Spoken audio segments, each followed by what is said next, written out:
Chapter 64. She smiled as she swung her golf club. This time, her golf ball didn't collide with someone else's ball. Instead, it flew far away and hit the person who was playing in the distance. That person's shoulder was hit and he naturally turned around. Then, Xia Dong had the urge to throw herself on the ground. Bailey Han. Damn it. Who could tell her why Bailey Han was here? Of course, Bailey Han saw her as well. His obsidian-like eyes flashed with complicated emotions. He said a few words to his partners who were playing basketball with him, then walked over to Xia Dong and the others. Xia Dong covered her face. She didn't want to see anyone. Bailey Yun's hand landed on her shoulder and he sighed. Just based on your golf skills, I'm deeply ashamed. Bailey Yun. If you mock me again, I'll bite you to death. Bailey Han was walking over.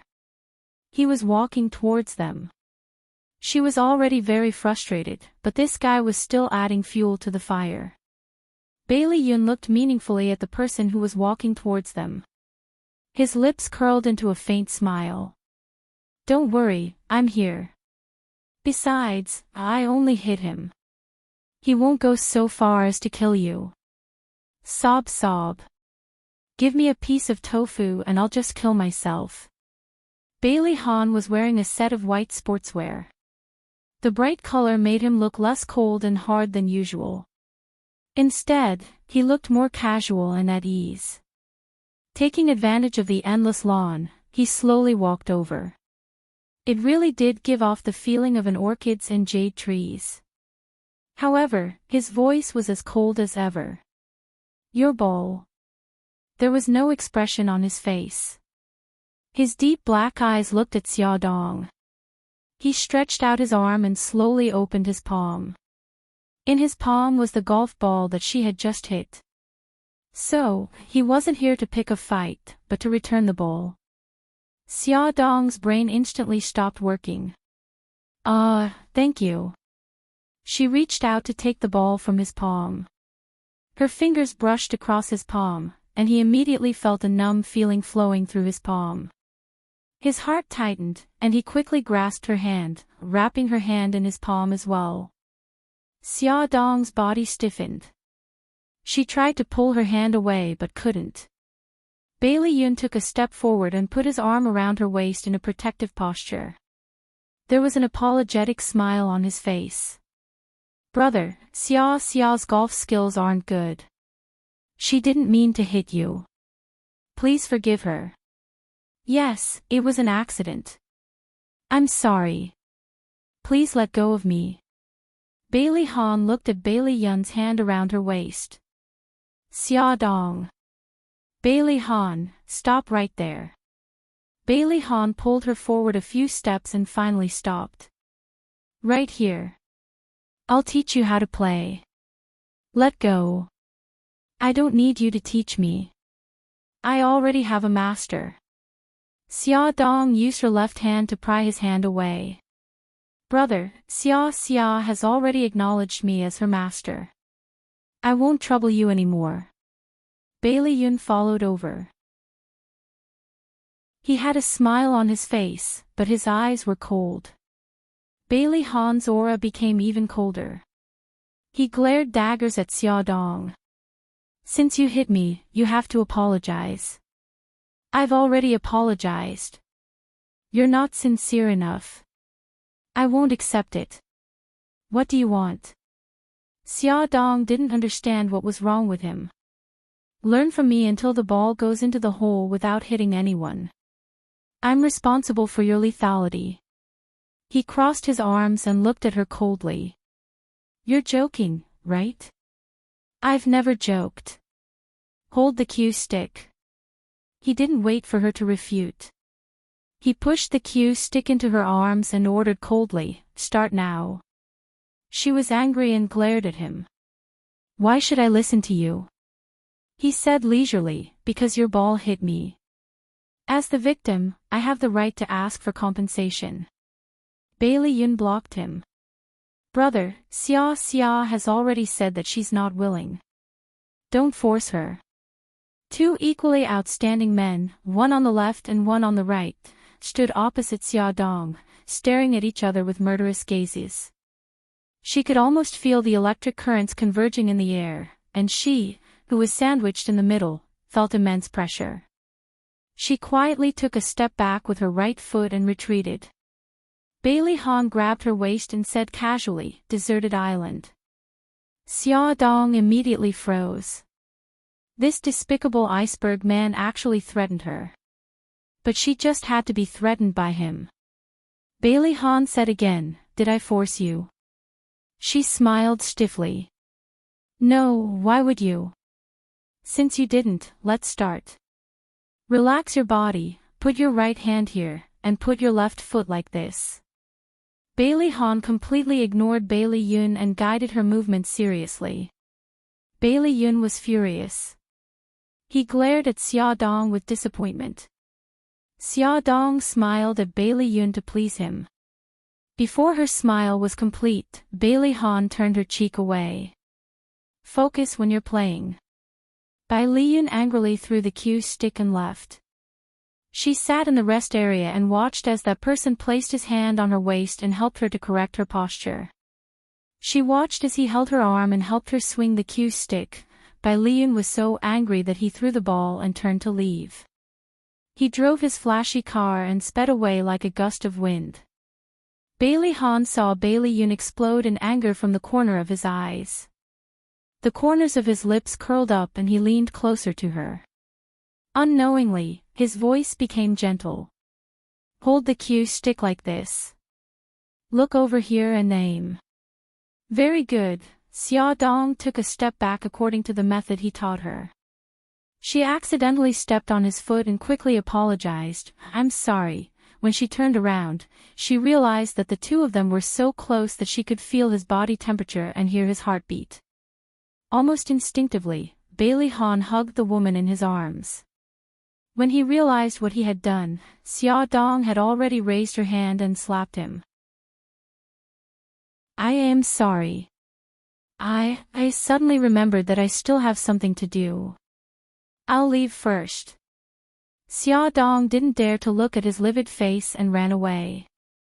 When she ran far away, she suddenly remembered that her things were still on the court and ran back. Bailey Han was still standing in the same place. There was no expression on his face, but the murderous aura that he released made the people around him afraid to come close.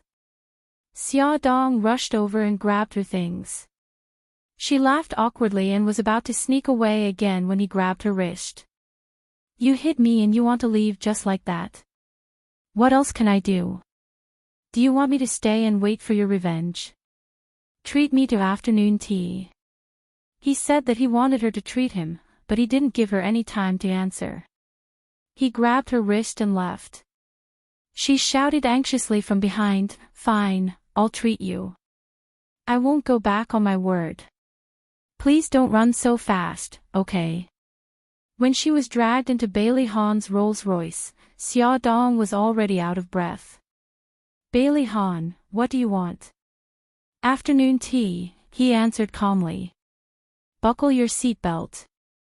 Xia Dong didn't have the strength to complain and buckled her seatbelt.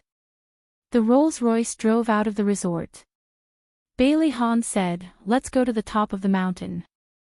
Let's go to the shallow beach. You can see the sunset there." Since she couldn't avoid the fate of having afternoon tea with him, she should at least choose a place that she liked. "The host is treating." "Of course we choose a place that the guest likes," he retorted lightly. "Since the host is footing the bill, why can't the host have the final say? We'll go to the shallow beach today. We'll go to the top of the mountain next time when you treat." He suddenly turned to look at her. "Are you hinting that I can ask you out for tea another day?" "I'm just saying. Don't take it seriously." Bailey Han smiled slightly and changed their destination. He drove to the shallow beach and found a quiet and elegant tea house. The tea house was close to the sea. Standing in the corridor, they could feel the sea breeze and hear the sound of the tide. They chose a table near the balcony. A beautiful woman in a cheongsam ordered tea elegantly and blended into the surrounding atmosphere. It was indeed very comfortable. Xia Dong relaxed and leaned into the soft chair. She politely tried to find a topic to talk about. Why are you at the golf course? To accompany a business partner. Xia Dong was speechless. You just left him like that? Ever since he came to find trouble with her with the ball, he hadn't gone back. What an irresponsible jerk. He glanced at her indifferently. I told him that I had to deal with some personal matters. Oh, after that, the two of them fell silent. He suddenly said, the pillow is very comfortable. That's good. I went to many shops to find it. According to the shop owner, the amount of stuffing in this pillow has been scientifically calculated, and it's the most ergonomic. After the gift was approved, she happily talked about her shopping experience. Help me buy 5 more. I want to give them to my family. Ha! Did he think she was a purchasing agent? How much did you spend? Report to me and I'll return it to you tenfold. He really thought she was a purchasing agent. Grandpa, Grandma, my parents and my son, one each. Wait, sorry to interrupt. Mr. Bailey, I can give you the contact number of the shop directly. You can get your assistant to buy it. I believe in your taste. He took a sip of tea with a calm expression. But don't you think it's troublesome? I don't think so. He looked as though it was only right. Of course you don't think so. Because I'm the troublesome one. She gritted her teeth. He smiled. Then I'll have to trouble you. In return, I'll treat you to tea next time. You don't have to force yourself. Really, I think we can keep a distance and not do anything that will cause misunderstandings. He looked at her in surprise. Miss Xia, why would you have such a strange idea? Isn't it normal for friends to help each other? She wanted to bang her head on the table. She never knew that he had such a rogue side. He smiled. Any other questions? No.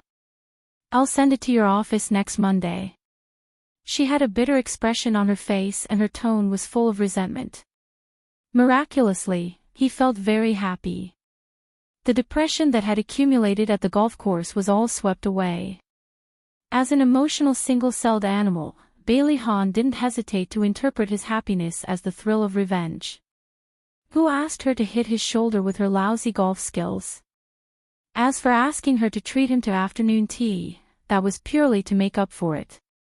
Young master didn't define this behavior as pestering or any similar words. Although she was forced, Xia Dong still put in a lot of effort when choosing the pillows.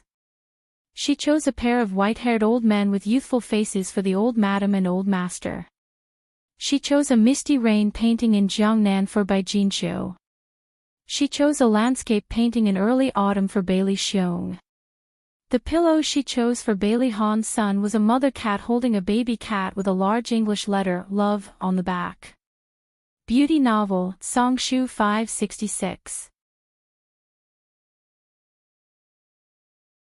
Chapter 65. On Monday, Bailey Han looked up at the door of his office every hour or two. It was not until the afternoon that his secretary knocked on his office door with a big box in her arms. There were 5 pillows, and all of them were very beautiful, especially the one for his son. Bailey Han regretted not getting one more for himself. Although he already had one in his office, he could have gotten another one to use at home. Xia Dong had just finished a meeting when her phone rang. It was Bailey Han. My family likes the pillows you chose. To express my gratitude, I'll treat you to dinner tonight. Do you have time? Xia Dong raised her eyebrows. I don't have time tonight, tomorrow night, or even Friday night. She had to go home to accompany her son and daughter. How could she have time to accompany him? It's okay. I'll make an appointment for Saturday. His attitude was so good that there was nothing to say. There was no sign of anger at all. This made Xiaodong panic. Could it be that he wanted to pursue her? No, that's not right. He already has a fiancée. Then why was he playing tricks to get back at her? Okay. She gritted her teeth. Before she was completely sure that she was pregnant, she couldn't be too ruthless. It was as if Bailey Han had been possessed. He was a completely different person. He was so gentlemanly and polite. After she entered the dining room, he even pulled out a chair for her. When they were eating, he even carefully put food in her bowl. Xiaodong ate as if she was sitting on pins and needles. She couldn't understand what he was thinking at all. Indeed, an icy face suited him better. A week later, Xiaodong felt that she could finally be free. Because she was pregnant. For the sake of caution, she deliberately used 5 pregnancy test kits. The test results all showed that she was pregnant. Her efforts had finally paid off. Xiaodong happily told Yisiki the good news. She hugged her son and daughter and kissed them fiercely.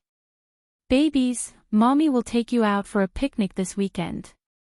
She had been busy with borrowing seeds and hadn't played with the children in a long time. Okay. Mommy is the best. Xiao Guai hugged her neck and cheered. Mom, did you pick up money on the street? Did you get a raise? Got a promotion? Or did you win a prize?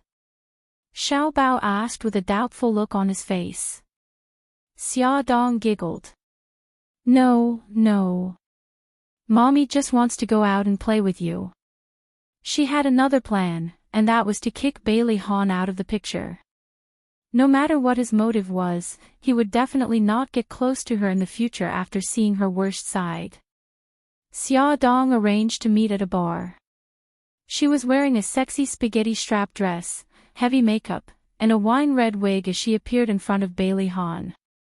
She leaned on his arm flirtatiously and said in a coquettish voice, "Hey, handsome, why are you here alone?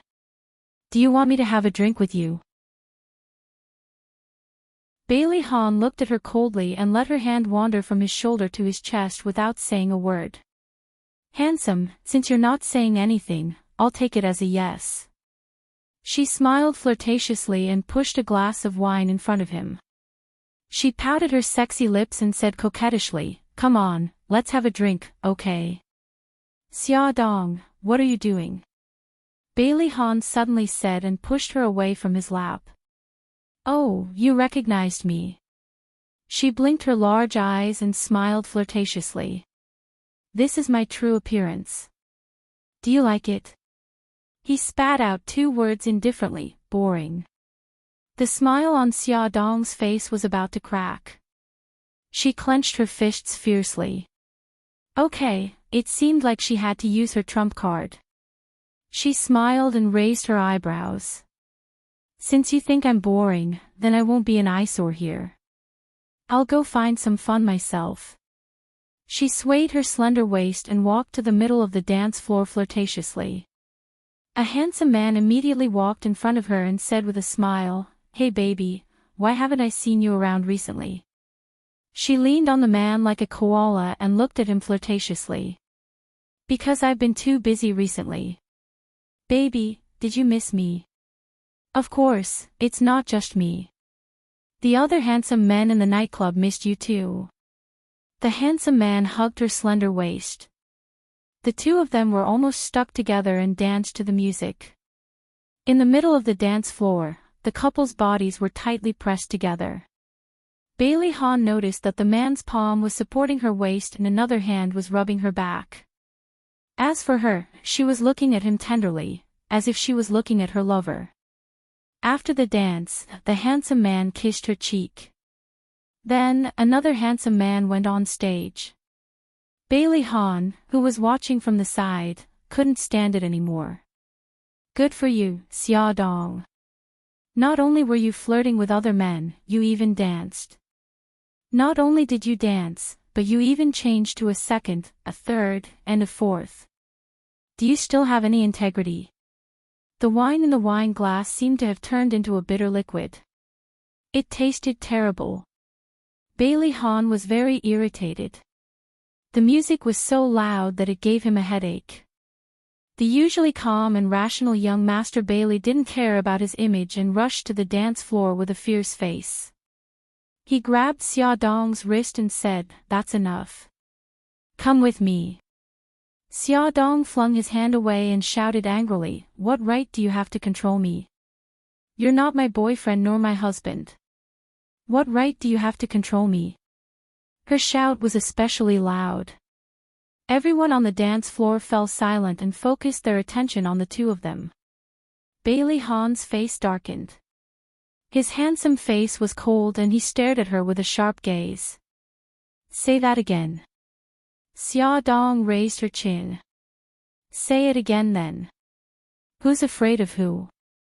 You're not my boyfriend nor my husband. What right do you have to control me? What right do you have?" Bailey Hahn abruptly pulled her into his embrace and used his mouth to block her chattering little mouth. Wow, the people around them were shocked. His anger was transmitted through this kiss. He sucked and bit her lips fiercely until he tasted blood in his mouth. Only then did he soften his actions. After the initial shock, Xia Dong stomped on his foot heavily, but he nimbly dodged it. She bit his lips fiercely again, but he still didn't let go. Her right elbow struck his ribs fiercely. This time, he finally let go of her. "Bastard, are you king addicted?" Xia Dong didn't care about her image and scolded him loudly. She threw a left hook at his cheek. Caw! He suddenly grabbed her wrist, his eyes burning with anger. "If you continue to mess around, I'll use the same method to shut you up." Wow, a group of infatuated women made a sound. They even whispered among themselves, "That man is so manly.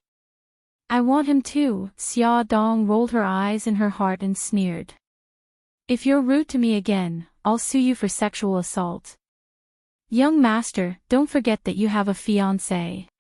Although I like handsome guys, I don't like handsome guys who are taken. So, please don't pester me in the future."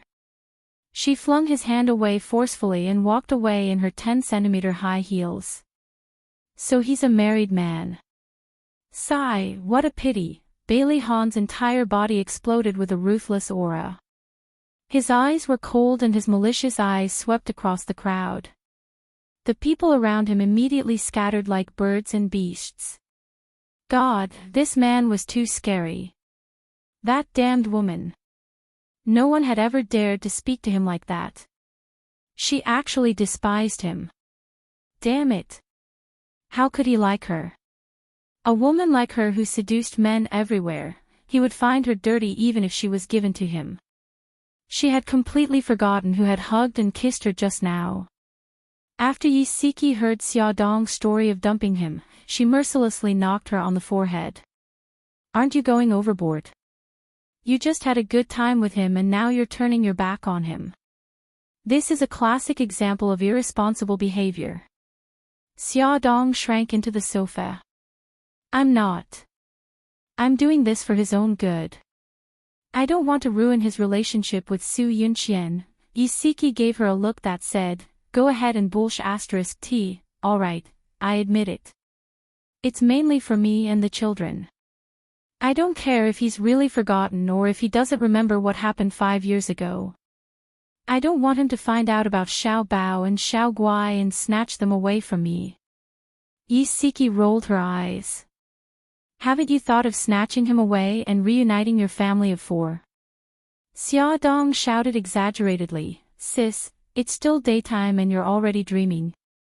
Firstly, I don't want to get married.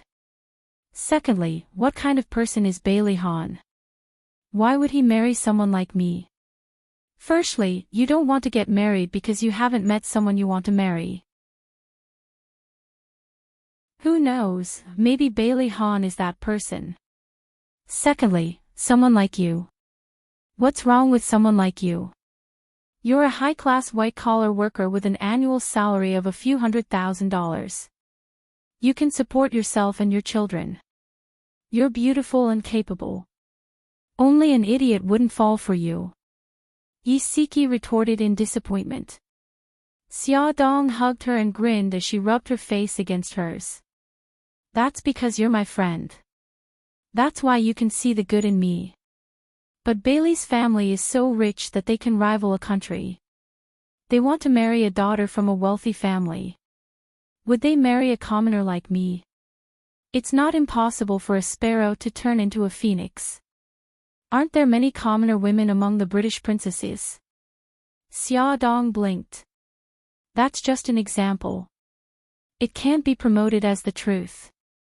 Yi-Siki poked her arm and smiled slyly. What about Bailey Yun? I think he's very interested in you. Didn't he ask you out to play golf some time ago? Spare me. I only treat him as a good friend. Moreover, he's Bailey Han's younger brother. If I really develop feelings for him, it'll be so awkward. He's such a handsome and rich eligible bachelor. How can you not be moved by him? Yi-Siki held her forehead speechlessly. Oh my God, you're wasting God's gift. I really wonder if you like women. Xia Dong smiled sinisterly. Then aren't you in danger? Yi-Siki hugged her chest and stepped back. Sorry, I already have a husband and a child. I'm determined not to be gay with you. Xia Dong's expression turned serious. She said in all seriousness, anyway, I won't get married. Dear, let's not talk about this anymore, okay? Yi-Siki froze. Xia Dong narrowed her eyes. I'm planning to take the children out for a picnic and fly kites this weekend. Do you want to come along? Sure.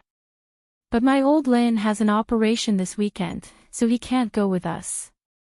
I know your gynecologist is very busy. Let's not make things difficult for him. Take your Nyonyo and my 2 little guys to the suburbs this weekend. Since there were women and children, Xia Dong didn't dare to take everyone to the mountains. She drove the car to the suburbs highway.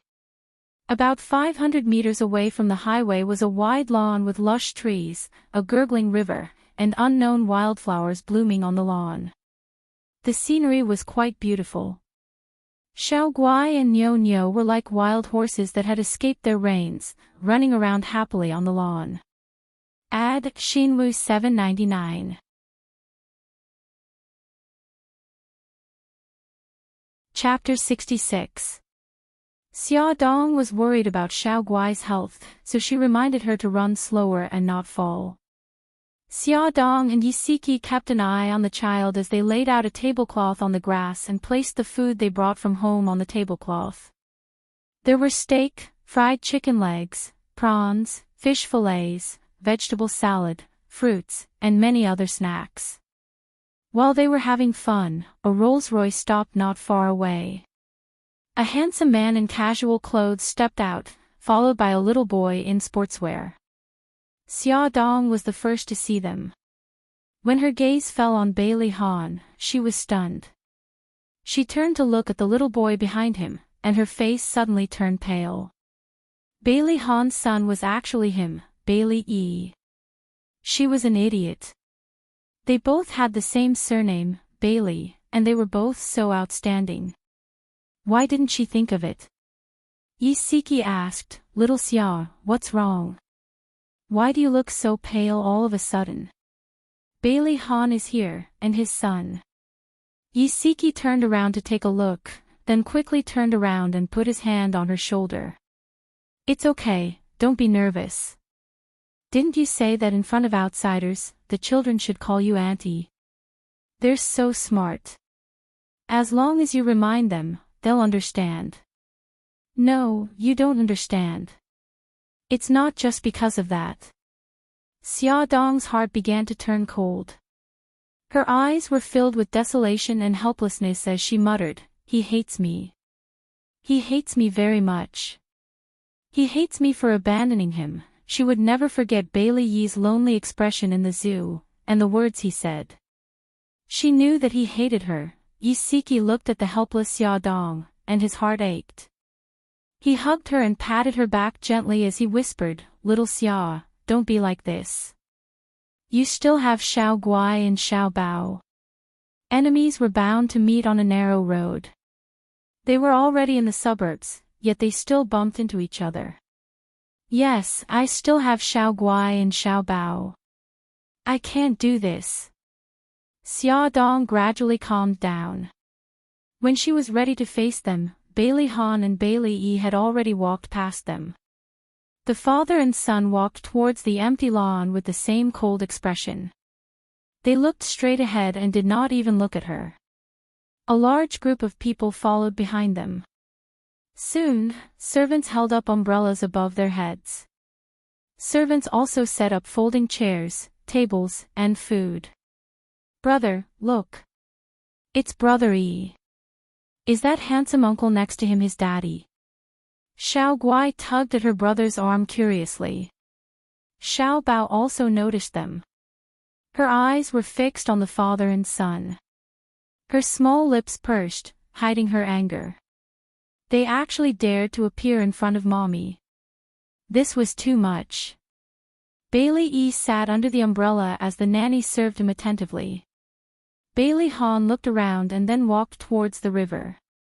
His assistant, Lu Zihao, followed behind him with a document in his hand.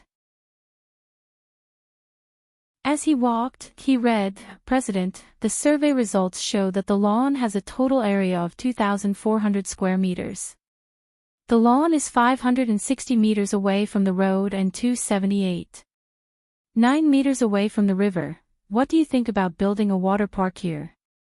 Bailey Han suddenly turned around and asked him. "Will it be too far from the city?" Generally, amusement parks were built in the city with convenient transportation. This area has already been planned as the outer development circle of the city. Otherwise, I wouldn't have spent 20 million to buy this land. In addition, within a year, 2 highways will be diverted here, so transportation will be more convenient. Bailey Han had bought this land, but he had not decided what to do with it. His son's plan for the amusement park made his eyes light up. He brought his son along to inspect the site to see if it was suitable. The result was satisfactory. Building a water park was very practical. After telling Lu Zihao some things, he stood alone by the water and thought about things. From time to time, he heard the laughter of children. He knew that it was the child that Xia Dong and her friend had brought. He did not turn his head to look. He wanted to ignore everything about her and not let her control his emotions. However, Bailey Yi, who was sitting alone under the umbrella, could not help but look at them. They were flying a kite. Xiao Guai was holding the kite from behind, while Xiao Bao was running in front. When the kite was in the sky, he handed the string to her. "Brother is so nice," Xiao Guai giggled. Her crisp laughter echoed on the quiet lawn. She opened her palm and gave the chocolate in her hand to Xiao Bao. "Brother, this is your favorite chocolate. I saved it for you." Xiao Bao touched her soft hair. Nyo ran over with a pastry and stuffed a piece into each of their mouths. The 3 children pointed at the pastry crumbs on each other's faces and laughed. Hearing their joyous laughter, Bailey Yi's little face was expressionless, but his clear eyes revealed a hint of admiration. When Bailey Han came back, he saw this scene. He touched his head. "Didn't you bring a net to catch butterflies?" "Daddy will catch butterflies with you." Bailey Yi wanted to make a butterfly specimen, so he took the opportunity to go out with his father and brought a net to catch butterflies. Bailey Han rolled up his sleeves. Even though he was holding a net, his movements were as elegant as a European aristocrat. Xia Dong watched Bailey Yi run around with a small net from afar. Bailey Han smiled and said something. His little face puffed up and showed an unconvinced expression. She couldn't help but guess what Bailey Han said to make him show such a cute expression. She felt a little sad. Since he was born, she had never hugged him or taken care of him for a minute. No wonder he resented her. "Mommy, what's wrong? Your eyes are red." At some point, Xiao Guai had sat down beside Xiaodong and worriedly asked. "Mommy is fine. Just now, a little bug flew into Mommy's eyes." She quickly wiped the corners of her eyes and said with a smile. "Mommy, let me help you blow." Xiao Guai raised her head seriously. Her chubby little hands held her cheeks and gently blew on her eyes. Xiaodong smiled and blinked. "The little bug is out. Mommy is fine. Baby is amazing." "Xiao Guai, do you remember what Mommy said before? In front of outsiders, you have to call Mommy Aunt. If someone asks, you have to say Mommy is your aunt. Do you understand?" Yes, I still remember, Aunt." "Good girl." Her heart trembled and she hugged her daughter tightly in her arms. From beginning to end, Bailey Han didn't look at Xiaodong and the others. He quickly caught 2 beautiful butterflies, but Bailey Yi didn't catch any. He smiled and teased his son. "So there are things my son is not good at." Bailey Yi puffed up his cheeks angrily and stared with his big eyes. "Daddy, I'm only 4 years old. When I'm as tall as you, I'll definitely be more capable than you." Bailey Han found his puffed-up cheeks very interesting and couldn't help but pinch them. The smile in his eyes widened. Bailey Han's son, is naturally very capable. Of course. Bailey Yi raised his chin coolly, looking insufferably arrogant. Bailey Han laughed. This was the first time he laughed openly in front of everyone. The servants looked as if they had seen a ghost. Bailey Yi also had an expression of, "Wow, so it can be like this." Bailey Han didn't take his son's surprise seriously. He directly picked him up from the ground and said, "Xiao Yi, do you want to try throwing me high?" His son's eyes widened even more. "Throwing me high? Is this what many fathers do in TV dramas?" It was as if he was facing a sacred ceremony and he nodded cautiously. "Don't worry, I'm here. I won't let you get hurt," he said comfortingly and then threw him up. Bailey Yi bit his lip and didn't scream. His little face was full of surprise. Xiaodong, who had been secretly watching them, almost went into shock. She jumped up from the ground. Fortunately, Yi Siki held her hand. "Little Xia, don't be agitated." Bailey Han caught his son steadily. Xiaodong sighed in relief. Yi Siki sighed. "I think we should go back first. If this goes on, you'll definitely not be able to resist rushing up." Xiaodong didn't say anything. She watched as Bailey Han tossed her son up and down and caught him steadily. Her heart also went up and down, rising and falling unsteadily. By the time Bailey Han and his son finished the game, Xiaodong and the others had already left and were walking on the road. He couldn't help but wonder what the relationship between her and the 2 children who were so close to her was. No, he had decided not to care about her anymore. No matter what she did, it had nothing to do with him. In less than a month of pregnancy, Xiaodong began to have pregnancy symptoms. She retched and felt nauseous. Fortunately, she hid it well and didn't arouse suspicion. On this day, Xiao Tianxing called to invite her to a barbecue party at his ranch on the weekend. When she heard that Bailey Han and Su Yunqian were also going, she immediately declined. Xiao Tianxing said with a smile, "Yun already expected that you would refuse, so he asked me to tell you that if you don't come, he will ask Lin Weiwei to refuse the interview with your magazine." Xiaodong smiled bitterly. "It seems that I have no choice but to accept. Please help me tell Bailey Yun that I despise his despicable behavior." Xiao Tianxing laughed. "Don't worry, I will definitely pass on this sentence." After work on Friday, Bailey Yun drove his flashy red sports car, holding a large bouquet of perfumed lilies to Xia Dong's downstairs to pick her up. Bailey Yun rarely wore formal suits. He usually wore casual clothes, but today he wore an expensive handmade suit for the first time. The high-grade silver made his figure very tall and straight. He gentlemanly sent the flowers and smiled. "I came here to apologize to you. Miss Xia, please forgive my despicable behavior." Xia Dong raised her eyebrows in amusement. "Do you think I can be bought with a bouquet of flowers?" "Of course not, so I have already booked a restaurant. I don't know if Miss Xia would like to honor me." "Okay, which restaurant?" "Keep it a secret first. I promise you will be surprised." "You are so mysterious." "If I am not surprised, I will embarrass you." His charming fox eyes were full of smiles. "Don't worry, I am full of confidence. Get in the car." "What about my car?" "Give me the key, I will ask my friend to help you drive it back." Bailey Yun made a phone call. In less than 5 minutes, a young handsome man riding a motorcycle rushed over. He threw the key to the handsome man. "Ascend, this is my girlfriend's car. Be careful, the address is, don't worry, I will definitely send the car back to sister-in-law completely.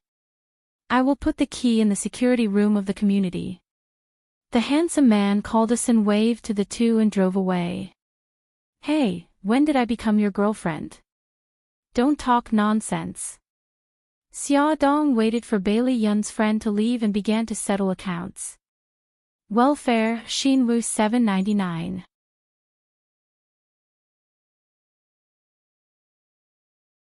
Chapter 67. I'm just trying to make Austin pay more attention to you. Don't be angry, I'll take you to eat something delicious later. Oppa, you've watched too many Korean dramas. Xia, you're so cute. Get lost. The sports car drove from the city to the suburbs, and then from the suburbs to the mountain road.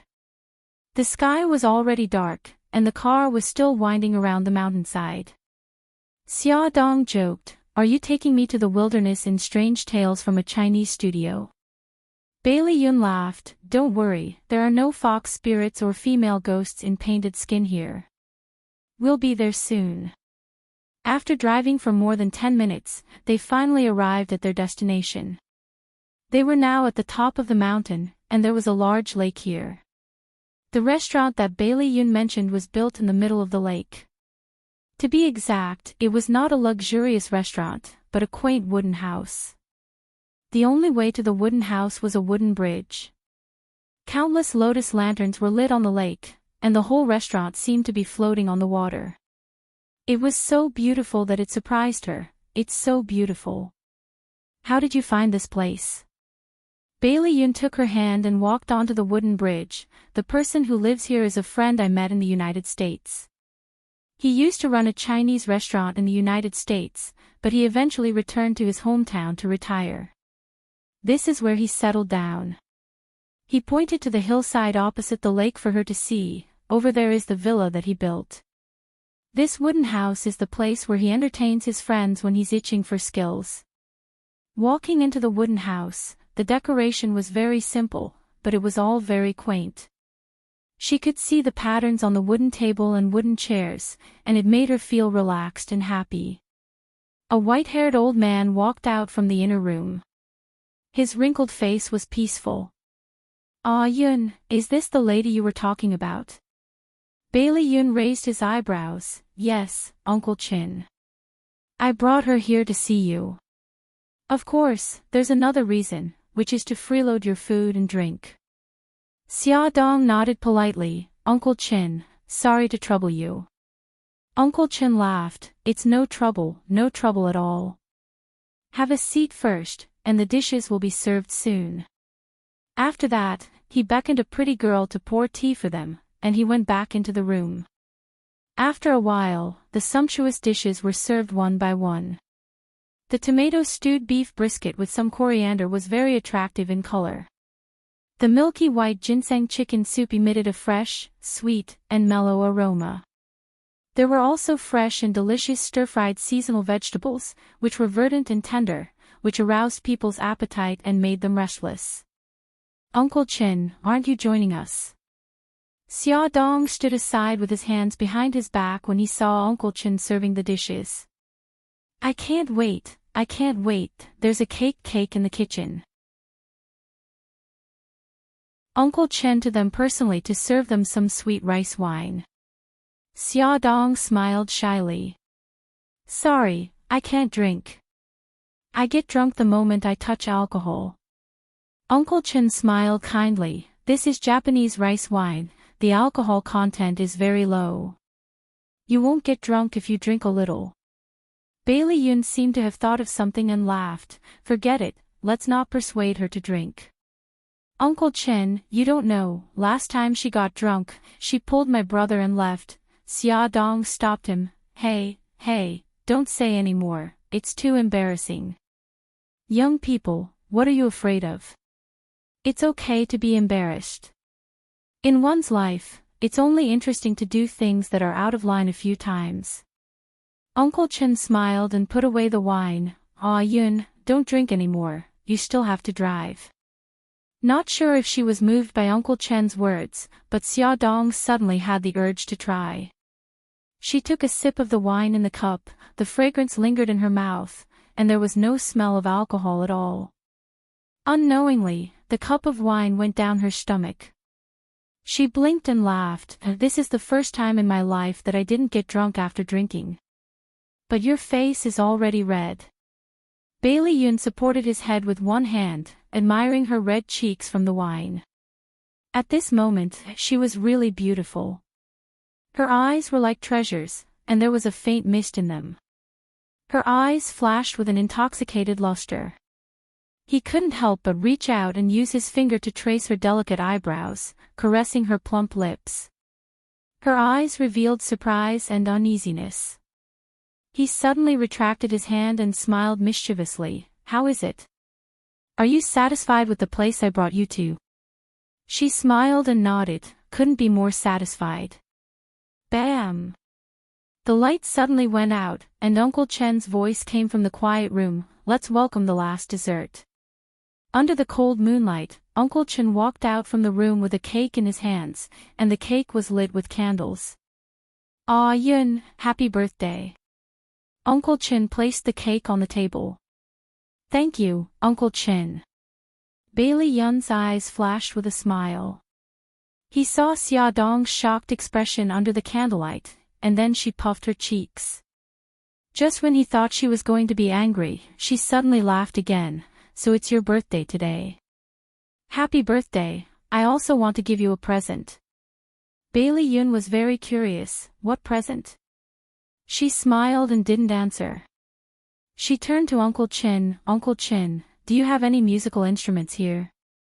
Uncle Chin was a classical music enthusiast. I have an arrow here. That's great, can I borrow it? Of course. Uncle Chin took the arrow. Bailey Yun watched as she took the arrow, skillfully plucked the strings, and then tuned it. She tilted her head slightly and focused on the arrow, as if she was about to start a sacred work. Her fingertips slowly plucked the strings, and just as the notes jumped a few bars, Uncle Chin became excited. It was a reflection of the moon. He didn't expect this little girl to play the arrow, and what was even more incredible was that she played it so well. The ethereal music flowed slowly under the moonlight, and her fingertips gently slid between the strings. She lowered her eyes and focused on playing. The moonlight shone on her body, and she was as charming as the goddess of moonlight. Bailey Yun was intoxicated by her music, and his deep eyes watched her all the way until the song ended. She raised her head and smiled slowly. Bailey Yun, happy birthday. Thank you, this is the most special present I've ever received. His heart trembled, and he tried hard to suppress something in his voice. Uncle Chin was very excited. Xiao Xia, I didn't expect you to play the arrow. There aren't many young people who know this nowadays. My uncle likes the arrow very much, and under his influence, I learned it for 2 years. I haven't touched it in a long time, and my hands are a little rusty. I've embarrassed myself in front of Uncle Chin. You're too kind, you play it very well. It was getting late, and Uncle Chin asked them to stay for the night. However, Xia Dong didn't want the children to worry, so she insisted on going home. On the way back, the alcohol started to kick in, and Xia Dong felt a little dizzy. Walking on the wooden bridge was like walking on clouds. She put her hands behind her back and looked up at the night sky, taking light steps. Bailey Yun's heart skipped a beat when he saw this, and he quickly grabbed her arm. Xia Xia, watch your step. She turned back and giggled, I'm fine, I'm fine. Look, I can even dance. She stood on her toes and struck a classic ballet pose. She wanted to twirl around for him to see, but he grabbed her arm tightly and said helplessly, okay, I know you're very good. Let's stop fooling around and go home, okay? Yes, let's go home. I miss Xiao Bao and Xiao Guai so much. Let's go quickly. She hugged his arm and giggled foolishly. Bailey Yun couldn't help but facepalm. Sure enough, he couldn't let her drink. Bailey Yun tied her to the seat with the seatbelt and patted her head. Xia, I'm going to drive. Gigai, don't move. Okay, I know. Hurry up and drive. She grinned and laughed. Her rosy cheeks glowed seductively under the soft light, and her pure smile made him feel inexplicably happy. Her plump lips parted slightly, and his hand slowly moved from her head to her cheek. His eyes were filled with desire. Hee, it tickles. She laughed until her shoulders trembled. You naughty guy. His charming thoughts were broken by her laughter. He helplessly pinched her cheeks, exhaled a long breath, and started the car. The night scenery outside the car quickly passed by. The person beside him breathed steadily and slowly fell asleep. Bailey Yun occasionally glanced at her, and the smile in his eyes never disappeared. The car stopped in her neighborhood. Bailey Yun looked at her sleeping quietly and couldn't bear to wake her up. Suddenly, a pleasant ringtone sounded. She suddenly woke up, bounced up from the back of the seat, and rummaged around for her phone. Hello, baby. I'll be back soon. She picked up the phone and looked around. I'm already downstairs. I'll be up soon. After hanging up the phone, she exhaled and smiled awkwardly. Have we been here for a long time? I fell asleep. I was drunk. I didn't do anything strange, right? No, we just arrived. Bailey Yun was a little disappointed. I didn't do anything strange when I was drunk, right? He raised his eyebrows and smiled. You didn't do anything strange other than wanting to become a little swan and jump on Swan Lake. Ouch, Xia Dong covered her face in shame. I'm really not suitable for drinking. It's okay. I've seen a more exaggerated side of you. Bailey Yun smiled and patted her head. She was speechless. Thank you for your comfort. I'm even sadder after hearing it. He laughed delightedly. Her mouth twitched. I'll go up first. The dinner was great. Thank you. I'll pick you up tomorrow. We'll go to the ranch together. Okay. She got out of the car and waved at him. Be careful on the road. Xia Dong walked into the house. Xia Xiaobao was waiting at the entrance in cute Pikachu pajamas. He looked cool. Mom, tell me honestly. Who was the man who sent you back downstairs? Xia Dong bent down and pinched his cheek. Children shouldn't ask so much about adult matters. He turned his face away coolly. Humph, don't compare me to those little brats. I'm the man of our family. I have to be responsible for you. Our baby son is really amazing. Mommy is so touched. Xia Dong carried her son and rubbed her cheek against his. Xiao Bao pushed her away in disdain and puffed up his cheeks. Mom, don't think that everything will be fine just because you changed the topic. You haven't answered my question yet. Is that man chasing after you? How could that be? We're just ordinary friends.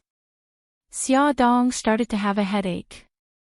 Her child was too smart, and that was a problem. Other than Uncle Shen, I won't accept any other man as my father. Xiao Bao expressed his attitude seriously. Not even my biological father. Why? This was the first time Xia Dong heard her son mention his father. Because he's irresponsible. He's the one who abandoned the three of us. Xiao Bao's eyes were round, and his pink face was filled with anger. Awesome novel, Songshu 566.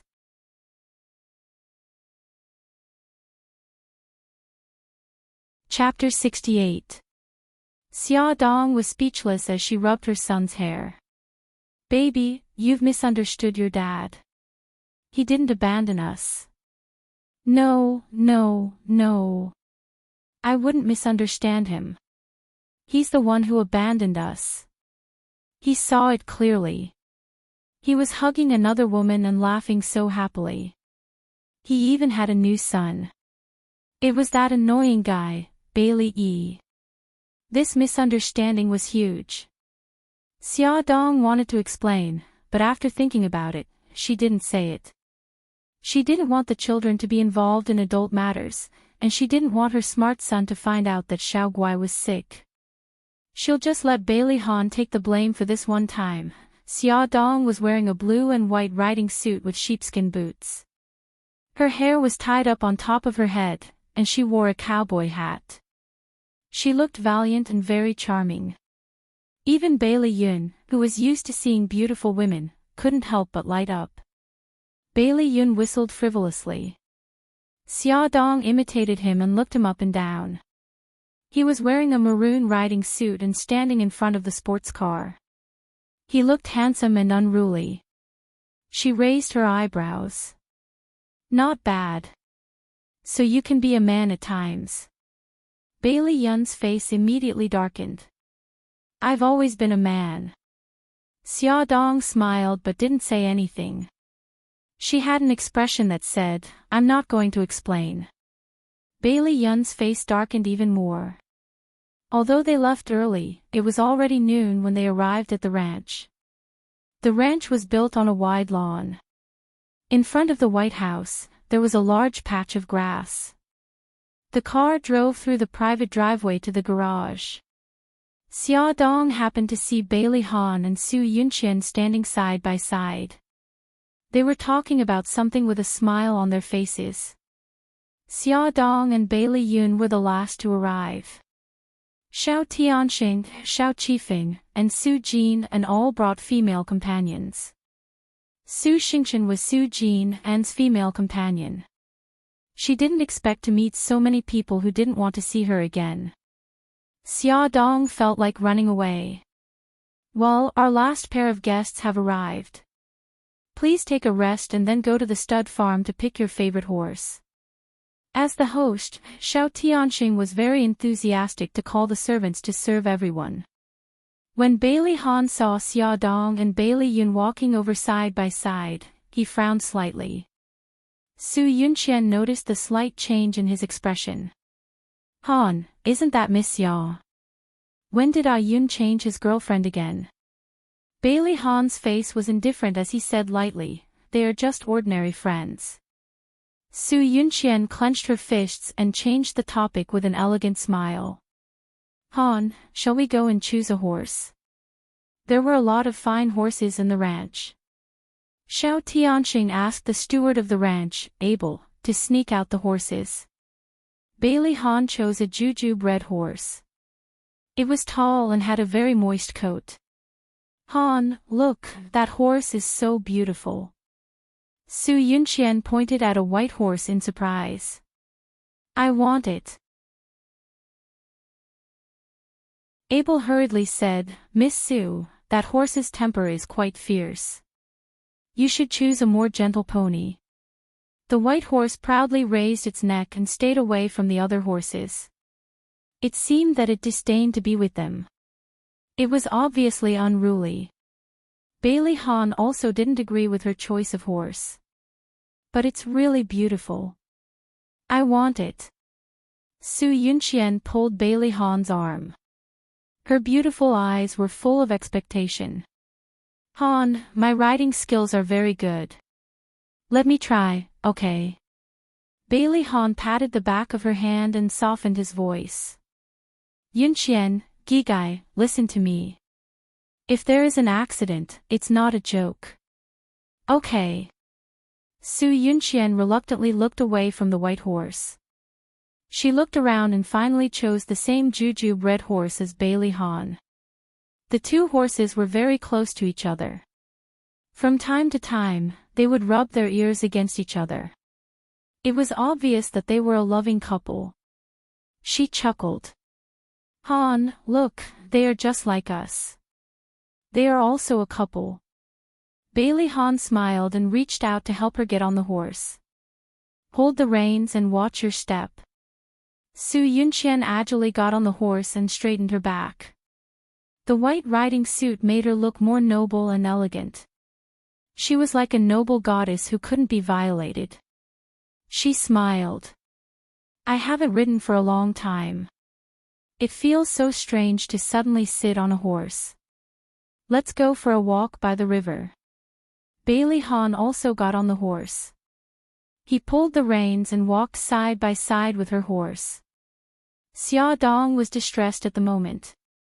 She was pregnant and couldn't ride a horse. She just wanted to pretend that she wasn't feeling well. She didn't expect Xiao Tianqing to be so enthusiastic and give her a horse before she could find an excuse. Our heroine, look at this horse. Her name is Empress. It's the most beautiful horse in the stud farm. What do you think? Do you like it? Xiao Tianqing led the white horse over. It was the horse that Su Yunqian liked. The white horse's fur was moist and its eyes were bright. Xia Dong couldn't help but reach out and touch its neck. She's very beautiful. It matches her name very well. I once had such a beautiful horse. Xiao Tianqing's eyes flashed with a strange light. He suddenly grinned. Xia Dong, Empress seems to like you very much. It had to be known that Empress was the most precious horse. She had a proud personality. It was the first time in history that she had tolerated a stranger like Xia Dong touching her. That's because I'm popular. Xia Dong's hands moved more gently. She combed Empress' hair and joked, "You're called Empress and my horse is called Princess. Are you relatives?" Xiao Tianqing was surprised to find that Empress took the initiative to rub her neck against Xia Dong's body. My God, am I seeing things? The proud Empress actually took the initiative to get close to someone else. Even I, the owner, have never received such treatment. Bai Lian raised his eyebrows in amusement. How can you compare yourself to Xia, who is loved by everyone, and loved by everyone? You're obviously not on the same level. Xiao Tianqing punched him in annoyance. Damn it, will you die if you don't use your poisonous tongue once? Bailey Yun nimbly dodged and smiled mischievously. Yes, I'll suffocate to death. Xiao Tianqing's mouth twitched. He was too lazy to pay attention to him. He said to Xia Dong, who was watching the show from the side, since Empress likes you so much, you two can be a couple.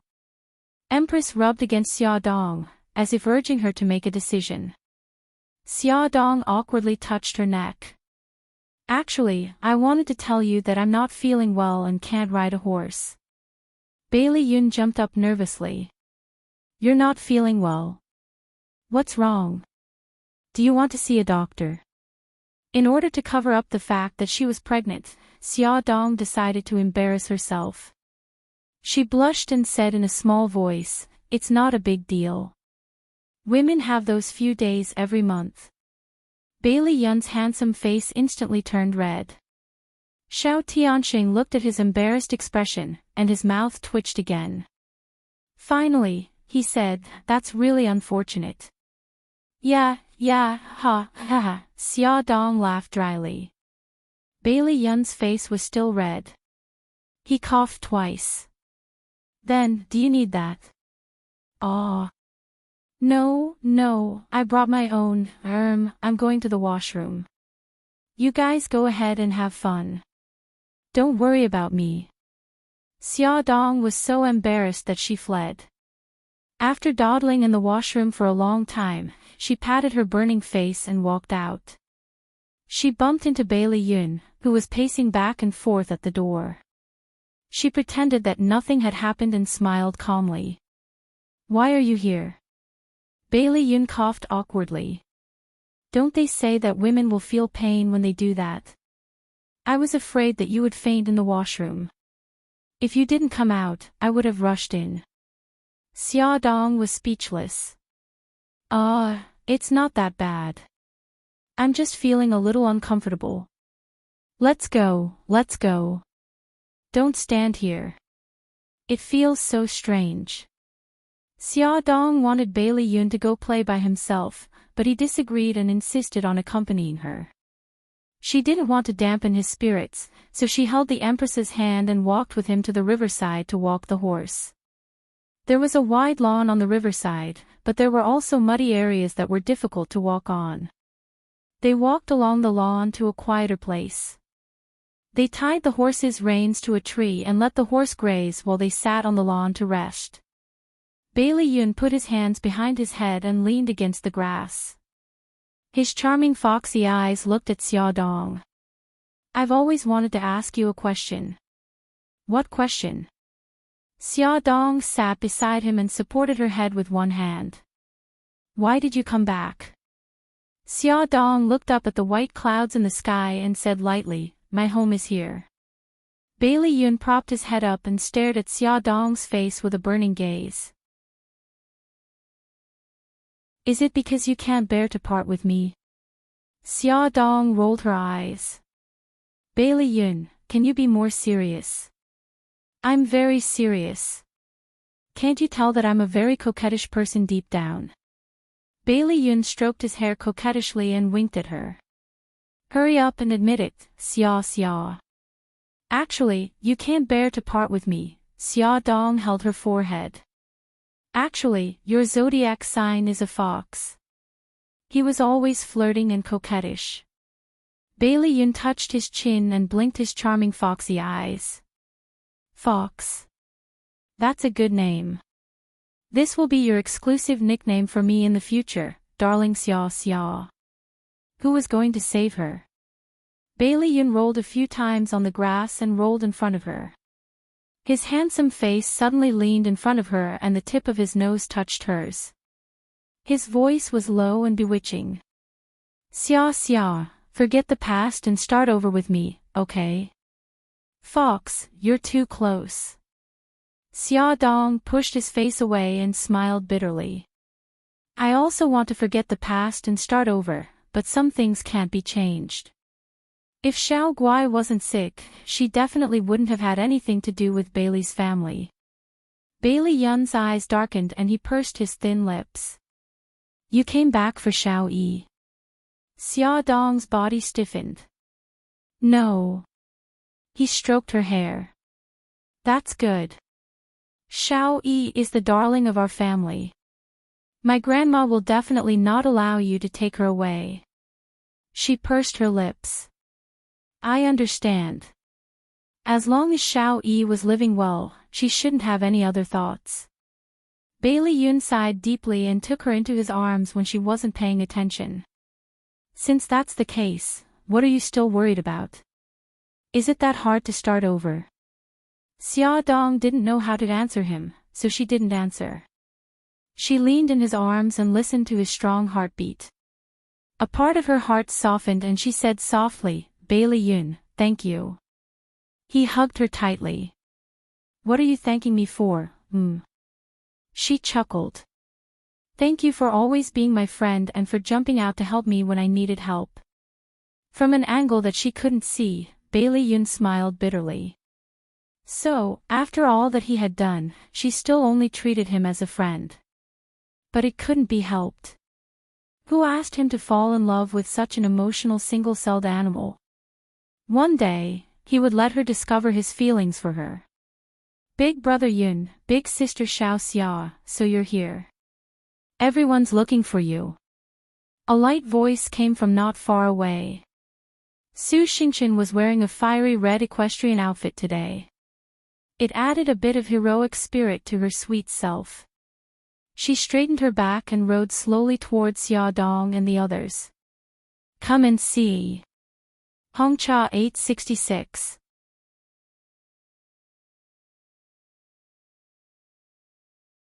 Chapter 69. Bailey Yun let go of Xia Dong and pulled her up. He looked at Su Xingqian indifferently, as if he was unhappy with her arrival. When Xia Dong heard her call her Sister Xiao Xia, she knew that she already knew her identity and didn't want to have anything to do with her. She nodded politely. Su Xingqian realized that she wasn't welcome and playfully stuck out her tongue. Did I disturb you guys? Sorry. Xia Dong said indifferently, it's nothing. We were just about to go back. Su Xingqian smiled brightly. That's good. Sister Xiao Xia, is that white horse yours? It's so beautiful. I heard from Tianqing brother that the Empress is the best horse in the ranch. Let's have a competition to see, okay? Bailey Yun, who had been silent all this time, said impatiently, didn't you say that they were looking for us? Then why aren't we going to meet up with them? Oh, that's right. Then let's have a competition later. Su Xingqian wasn't angry at all and cheerfully said. Bailey Yun ignored her and untied the horse's reins, handing it to Xia Dong. The two of them led the horse back. When they returned to the ranch, the workers of the ranch had already prepared the items needed for the bonfire party. Xiao Tianqing, Xiao Qifeng, Su Jinan, and Bailey Han were racing horses. Su Yunqian held a small flag and acted as the referee. The workers who had finished their work gathered to cheer for them, and the sound of laughter resounded through the grassland. Seeing Xia Dong leading the Empress over, Su Yunqian's eyes flashed with jealousy. She was just a cheap woman, but her life was so tough. She didn't die even after losing old K as a chess piece. She was really too hateful. Empress, oh Empress, aren't you very arrogant? Why don't you just kick her to death? Her heart was raging with hatred, but the elegant smile on her face was appropriate. Her voice was soft. Ah Yun, where did you guys go? You missed a wonderful competition. Bailey Yun shrugged indifferently. We just walked around. Who's in the lead? Of course it's Brother Han. Sitting on horseback, Su Xingqian took out a pair of binoculars to watch the competition. He shouted excitedly, Big Brother Han's equestrian skills are the best. Su Yunqian smiled and shook her head. Xingqian, be careful. Don't fall off the horse. Xia Dong didn't have binoculars, so she couldn't see the competition. She felt a little bored. Su Yunqian suddenly said, Miss Xia, when the men's competition is over, how about we women's teams have a competition too? Sure, sure. I just mentioned this matter to Sister Xiao Xia. Su Xingqian was the first to chime in. The female companions brought by Xiao Tianqing and Xiao Qifeng also had no objections. Everyone looked at Xia Dong and waited for her answer. Xia Dong narrowed her eyes. She knew that Su Yunqian wasn't as glamorous as she looked. She also knew that Su Yunqian hated her in her heart. She was so eager to invite her to compete because she wanted her to make a fool of herself. She chuckled. Sorry, I'm not feeling well. I can't participate. Su Xingqian pouted. What's the point of coming to the racecourse if you don't ride a horse? Yeah, it's rare for us to come here. It'll be more lively if we all play together, said the first female companion. The second female companion covered her mouth and laughed. Miss Xia's body is too precious. Or is it that she doesn't want to play with us? Su Yunqian smiled. Since it's not convenient for Miss Xia, let's not make things difficult for her. Miss Xia, why don't you be our judge? Xia Dong thought about it and finally agreed. Su Yunqian said again, it's too boring to compete on the grass. Why don't we have a steeplechase?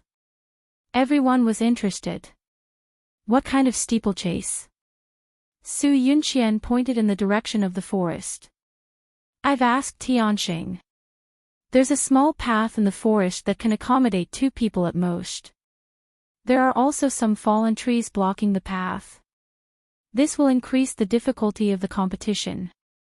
Of course, if you think it's dangerous, you can reject this suggestion. Su Xingqian clapped and cheered. How interesting. I'll be the first to support it. Seeing that Su Xingqian had agreed, the 2 female companions were too embarrassed to reject. They gritted their teeth and braced themselves to agree.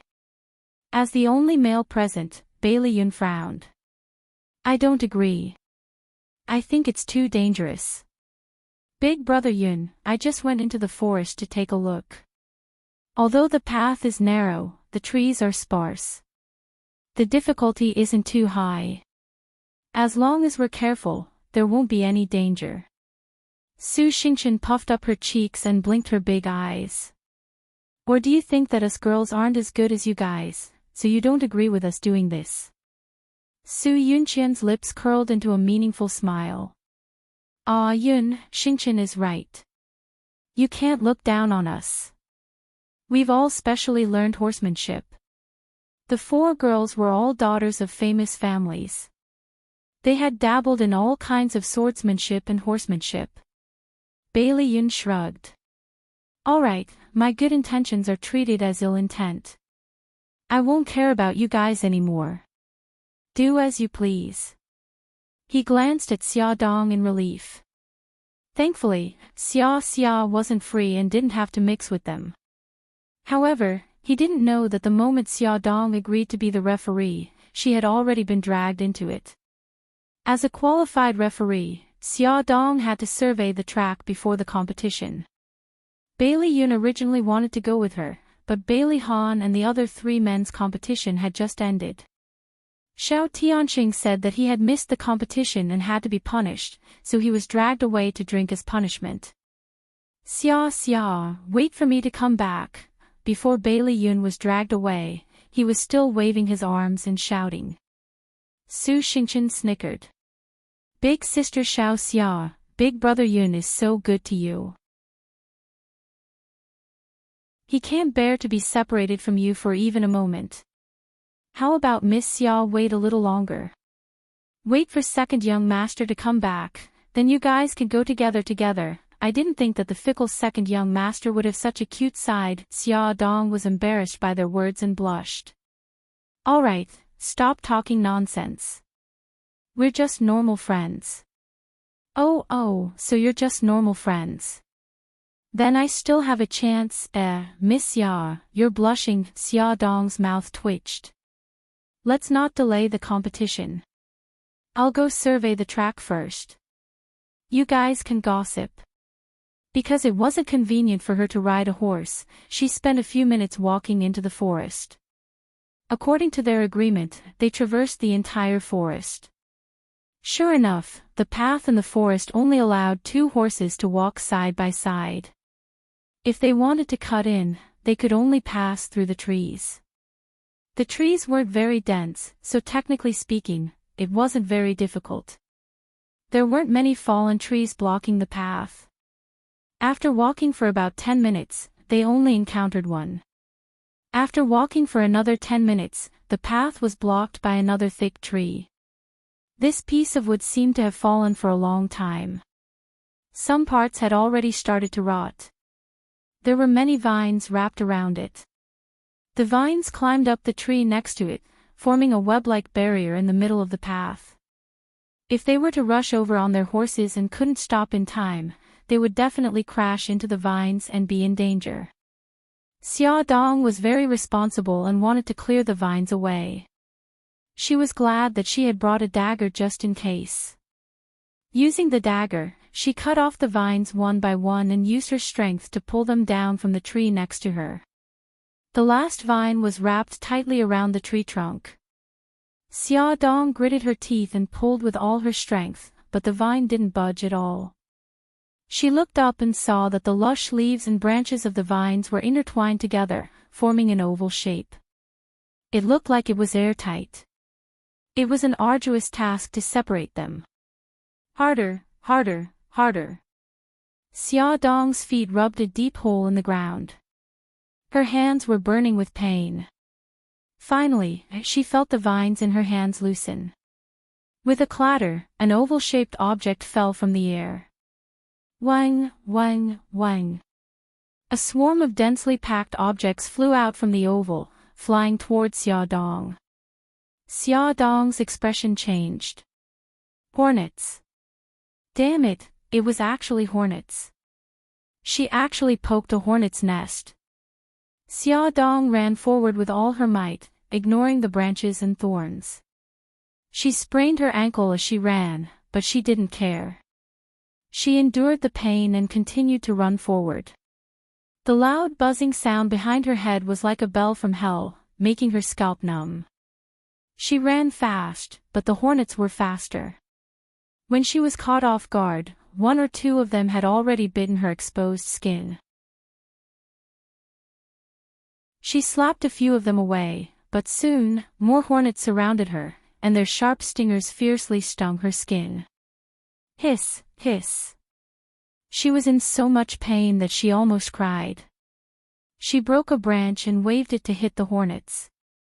Her footsteps were also messed up and she deviated from the path. Suddenly, she slipped and her whole body rolled down the hill. This was a slope of about 50 degrees. It was covered with gravel and dead branches and leaves. Although it greatly cushioned the impact of rolling down, the trees were sparse. In her panic, Xia Dong couldn't grab any obstacles and rolled all the way down. Plop, finally, she rolled to the foot of the hill. She gritted her teeth and turned over, avoiding the oncoming tree stump, and crashed into a pile of grass. Her whole body was in pain. Xia Dong was in so much pain that she was about to faint. Especially the part of her face that had been stung by the hornets, it was already swollen and pressing on her visual nerves.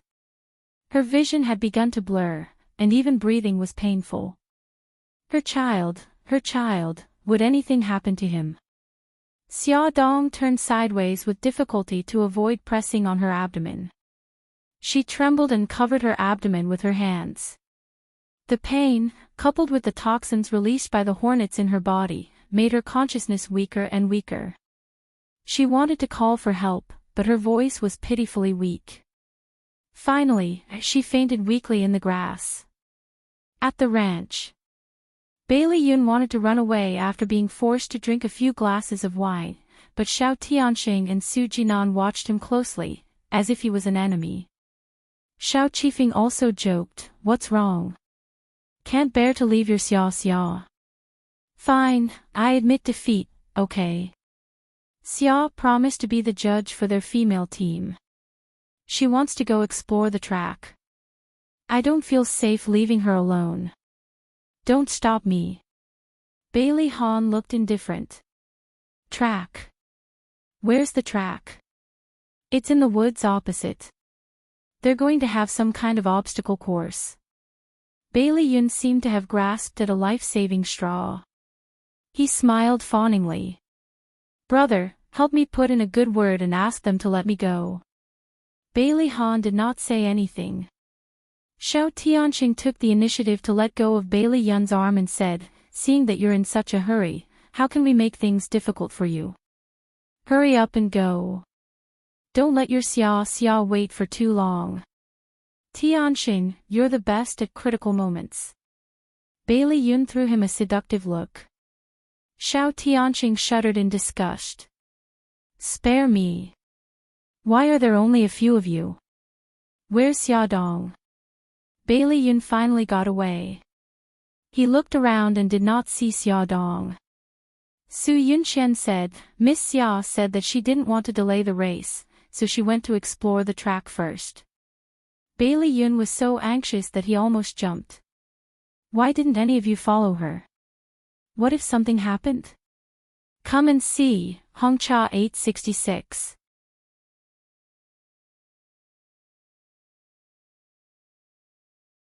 Chapter 70. The female companion was not convinced. We have a competition later, so of course we have to conserve our energy. How can we care about her? Selfish. Bai Lian coldly snorted and snatched a horse. He leaped onto the horse's back and slapped the horses, but as he galloped towards the forest, he rode the horse all the way, passing by the place where Xiaodong was tidying up the vines. The horse's hooves trampled over the tattered beehive. He exited the woods from the other end, but he still did not see Xiaodong. Something must have happened. Bailey Yun's heart was beating wildly. He returned to the woods, slowed down, and carefully retraced the path he came from. He held the reins with both hands, looked around, and called out Xiaodong's name loudly. However, there was no response. He could only hear the birds chirping in the woods. Although the woods were not big, they were covered with dead branches, fallen leaves, and thorns, making it very difficult to find someone. He finally stopped at the place where Xiaodong was tidying up the vines. The vines were cut off neatly, and it was obvious that it was man-made. Xiaodong must have stopped here. Xia Xia, Xia Xia. Bailey Yun jumped off the horse and called out her name all around. He anxiously searched for her as he took out his cell phone to contact Xiao Tianxing. Tianxing, something happened to Xia Xia. Hurry up and bring some people over. He had already searched the surroundings of the trail but could not find anyone. He became more and more nervous, and his hand holding the cell phone trembled slightly. He began to deviate from the path and walked towards the hillside.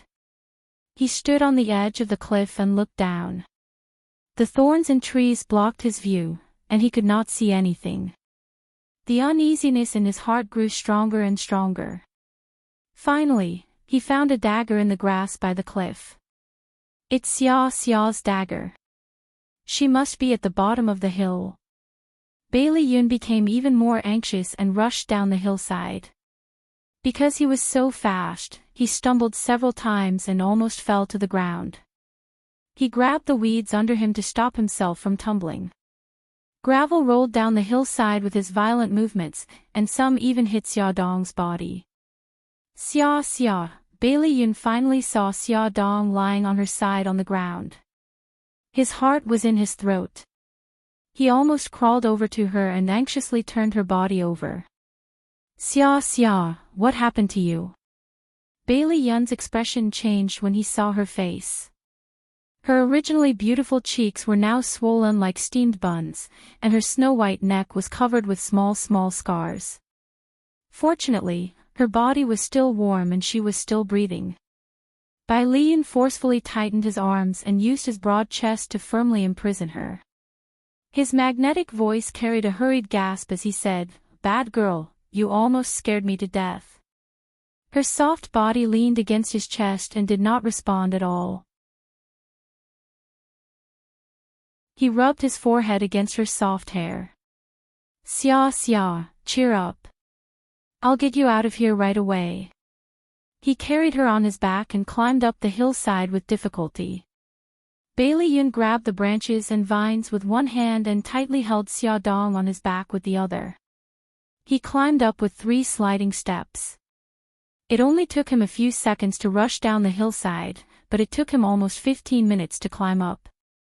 When he climbed up in a sorry state, Xiao Tianxing and the others had also arrived on horseback. When Bailey Yun dragged Xiaodong up with difficulty, Xiao Tianxing jumped off his horse and rushed up to help him hold Xiaodong back. Hey, Abel, hurry up and call the doctor. Xiao Qifeng was still on horseback and took out his phone to contact Abel, who was guarding the ranch. Looking at Xiaodong's pitiful face, Bailey Han tightened his grip on the reins. His knuckles gradually turned white, but there was no expression on his face. He just sat on the horse's back without saying a word. His eyes were cold and emotionless. Xiao Tianxing helped Bailey Yun help Xia Dong onto the horse's back. Bailey Yun sat behind Xia Dong and hugged her tightly in his arms as they returned to the ranch. Bailey Yun carried Xia Dong and ran into the room that had been prepared. Abel let an old doctor in his 50s or 60s in. Bailey's second young master, this is Dr. Li, this is Bailey's second young master. Bai Liyun hurriedly stepped aside. Dr. Li, I'll have to trouble you to examine her. Dr. Li nodded. Second young master, please go out first and call a girl in. I will examine her later and need her help. Bailey Yun hurriedly said, Abel, please call a maid in. The maid quickly went in. Bailey Yun immediately went to wash his face and change his clothes. When he returned to the guest room, Dr. Li had already finished the examination. This miss is fine. But she looks seriously injured. Doctor, please examine her carefully again. Dr. Li was not displeased at all. He stroked his beard and patiently analyzed, she is wearing riding clothes and is wrapped tightly. There are only a few abrasions on the back of her hands and a few places where she was hit by gravel. As for her face, she was only stung by a wasp. Although it hurts, it is not serious. Once the wasp venom is removed, she will be better soon. Bailey Yun's worried heart finally relaxed. When will she wake up? Tomorrow. I have already removed the wasp venom for her. In 2 or 3 days, the swelling on her face will disappear. I plan to send her to the hospital and take an X-ray. Will it be safer? An X-ray must be taken, but she is now in a coma and is not suitable to move around. Don't worry, she is fine. Well, I respect your opinion. Dr. Li, sorry to trouble you. Second young master, you are too polite. I will come to see her tomorrow. Don't worry. After sending Dr. Li away, Bailey Yun returned to the guest room to take care of Xia Dong. Soon, Su Yunqian and Su Xingqian came over. Su Xingqian looked guilty and said that he should have followed Xia Dong to check the track. Su Yunqian comforted Bailey Yun not to worry. Bailey Yun's mind was on Xia Dong, so he only said a few words of courtesy. They also knew that it was not the right time, so they said a few more words of comfort and left. Xiao Tianxing and the others also came. Xiao Tianxing asked Bailey Yun to rest and asked the servants to take care of Xia Dong, but Bailey Yun refused. Bailey Han glanced indifferently at Xia Dong, who was lying on the bed, and said indifferently, let's cancel tonight's bonfire party. Bailey Yun pursed his lips. Let's hold it as usual.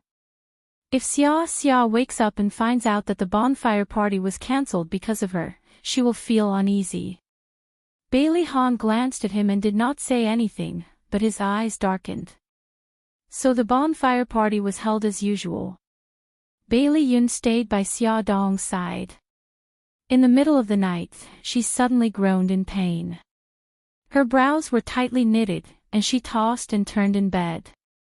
She slept very restlessly. Her face was red and her lips were a little dry. Bailey Yun touched her forehead.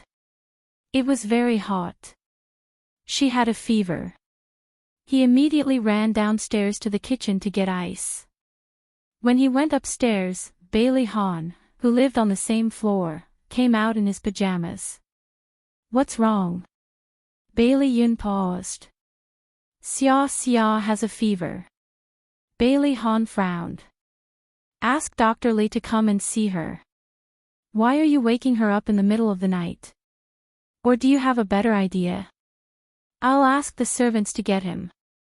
Bailey Yun stuffed the ice into his hand. Brother, help me look after Xia. Bailey Yun rushed downstairs, and Bailey Han entered the guest room with the ice. He saw the person lying on the bed at a glance. Her face was so swollen that it was almost impossible to recognize her original face. Her face was flushed, and her brows were tightly knitted. She was sleeping very restlessly. He pursed his lips and put the ice wrapped in a towel on her forehead. Feeling the cold air, her furrowed brows gradually relaxed. When his fingertips touched her burning skin, he immediately retracted his fingers as if he had been electrocuted. A feeling of self-loathing grew in his heart. She had already said that she wanted to draw a line between them, so why should he care so much about her? He stood up abruptly and left the guest room resolutely. When Bailey Yun returned to the guest room, there was only Xia Dong in the room with ice on her forehead. A few minutes later, Dr. Li came over with a medical kit. Dr. Li, it's great that you're here. Xia has a fever. I don't know if she has an internal injury. Young Master Tingrui, don't worry. Bring me some more ice. I'll examine her. Bailey Yun went downstairs to get the ice. Dr. Li examined Xia Dong and muttered, so she has a cold. No wonder she has a fever. Dr. Li, how is she? Bailey Yun simply came up with a bucket of ice. She probably caught a cold. She has a cold, but it's not a big deal. I gave her a bottle of saline and prescribed some cold medicine. Let her take it when she wakes up. Dr. Li took out a few medicine bottles from the medical kit and put them on the table. There are pills and liquid medicine in here. Take them every 4 hours.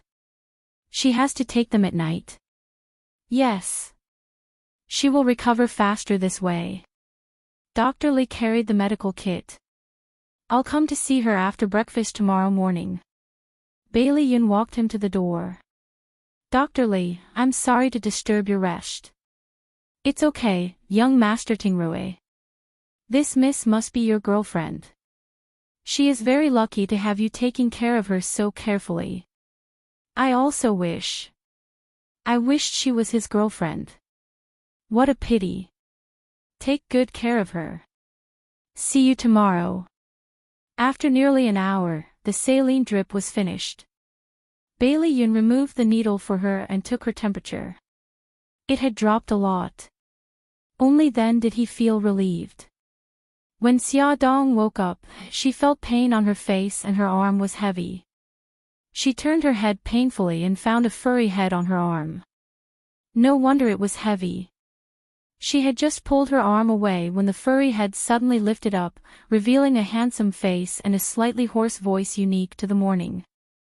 You're awake. Do you feel any discomfort?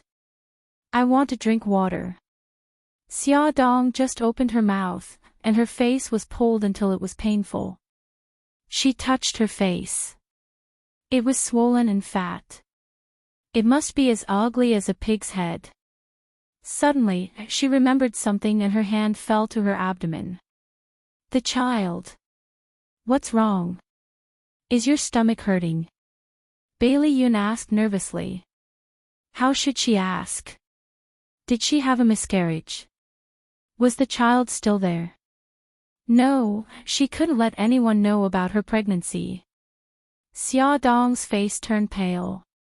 She bit her lip and changed the way she asked, was I seriously injured yesterday? Did I bleed? No, the doctor said you only suffered some superficial injuries. It's nothing serious. He thought she was worried about the injuries on her face, so he touched her cheek gently and chuckled. The injuries on your face are fine. In 2 or 3 days, you will recover your beauty. That's good. Xia Dong let out a long breath. This should mean that the child was safe. Attention, Hongcha 866.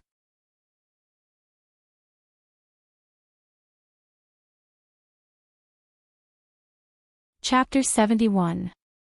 You've caught a cold. Come, Gigai, take the medicine.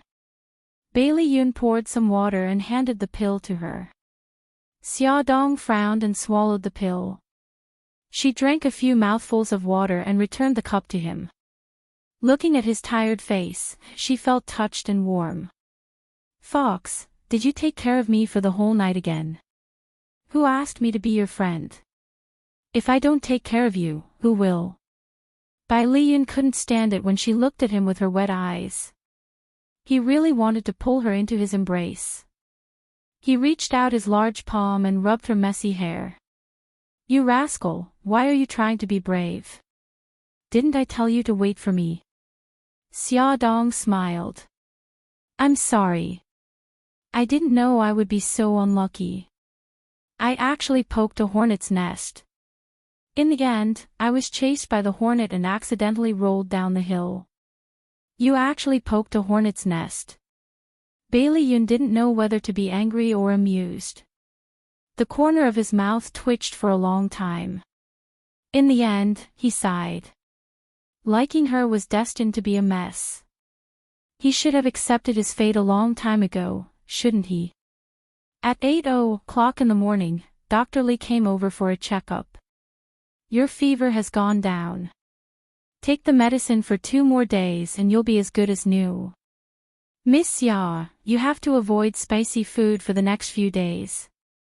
Otherwise, there will be scars on your face. I'll be careful. Thank you, Dr. Li, you're welcome, Miss Xia. Second young master is a very competent boyfriend.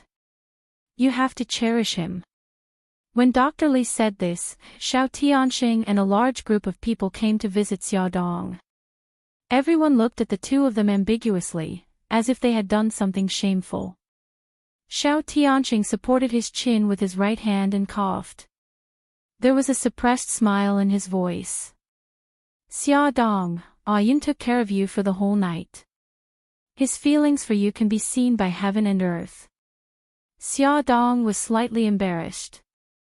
Go away, what are you doing here? Bai Liyun punched him angrily. Su Yunqian smiled. Miss Xia, when you were injured, we were all very worried. Fortunately, you are fine. Thank you for your concern, everyone. I'm fine now. I'm sorry if I've disturbed everyone's mood. Xia Dong politely looked at the crowd one by one. She found that Bai Lihan was not among them. That was good, she did not have to face him. Xiao Tianxing raised his eyebrows. Why are you being so polite? Just stay here and recuperate. When you recover, I want to have a competition with you. I want to see how good your riding skills are. I accept your challenge.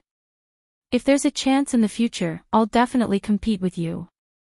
After all, Xia Dong had just woken up.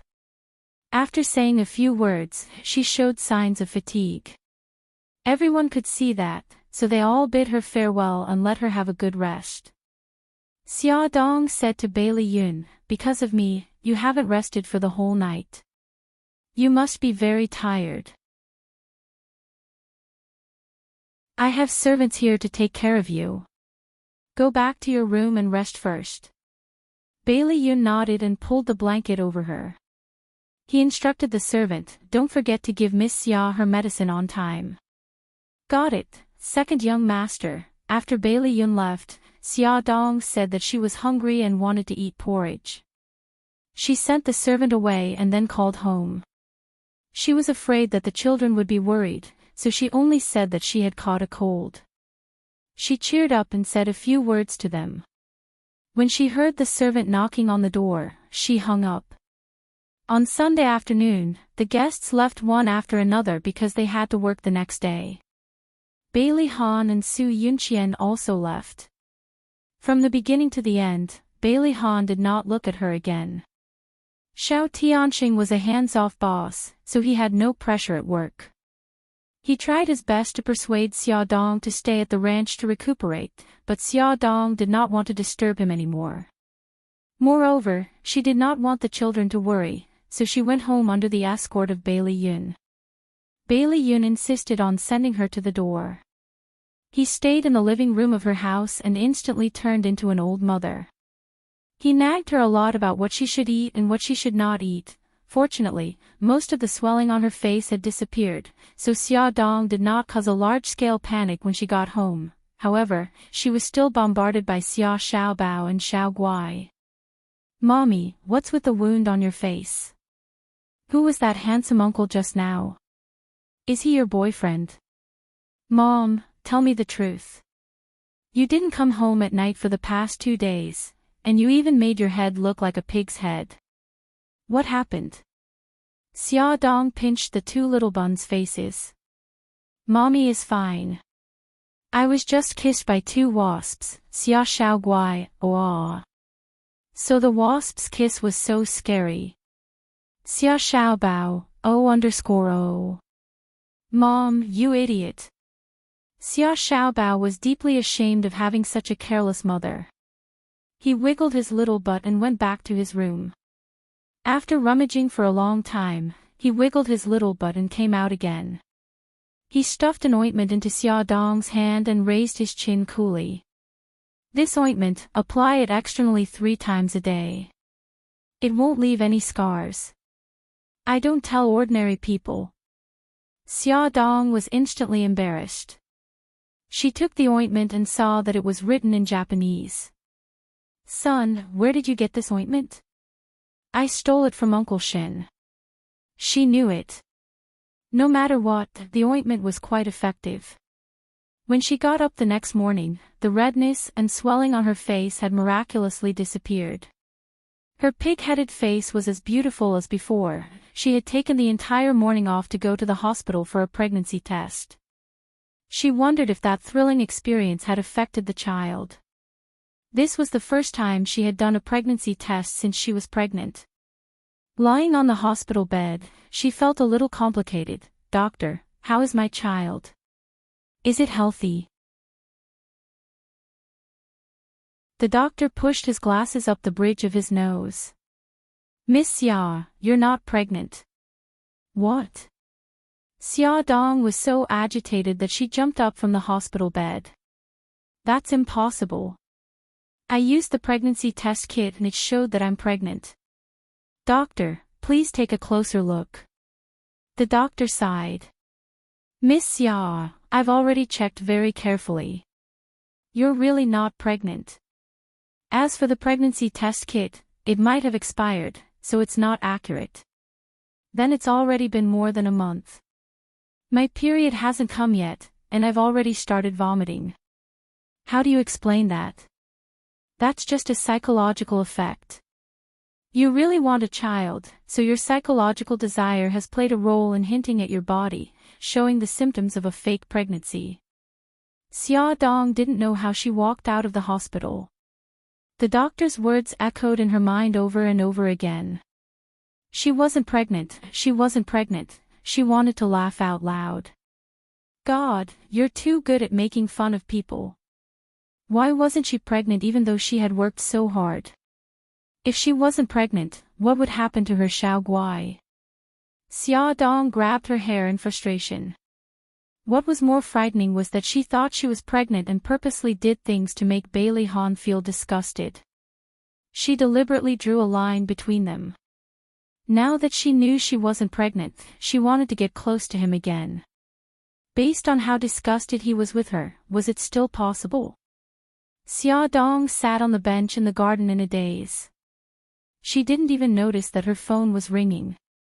It wasn't until a passerby beside her reminded her that she picked up the phone dejectedly. Hello. Xia Xia. A man's deep and magnetic voice came from the phone. Are you unhappy?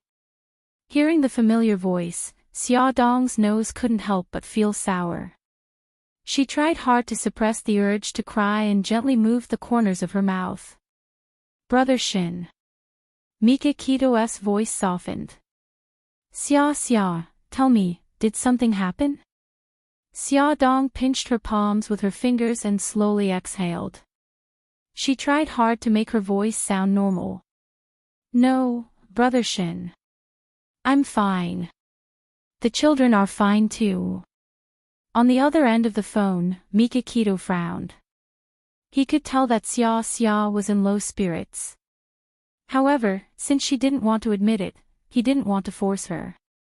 After a pause, he said gently, Xia Xia, I could have flown to China to accompany you this week, but something happened with your grandfather. He asked me to go over and deal with it.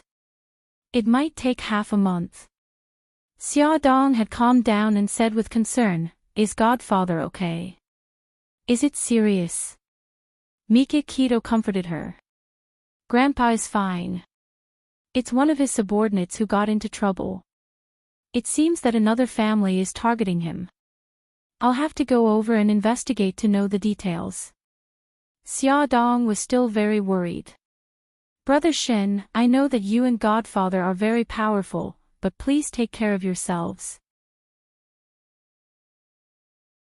Don't make me and the babies worry, okay? Don't worry.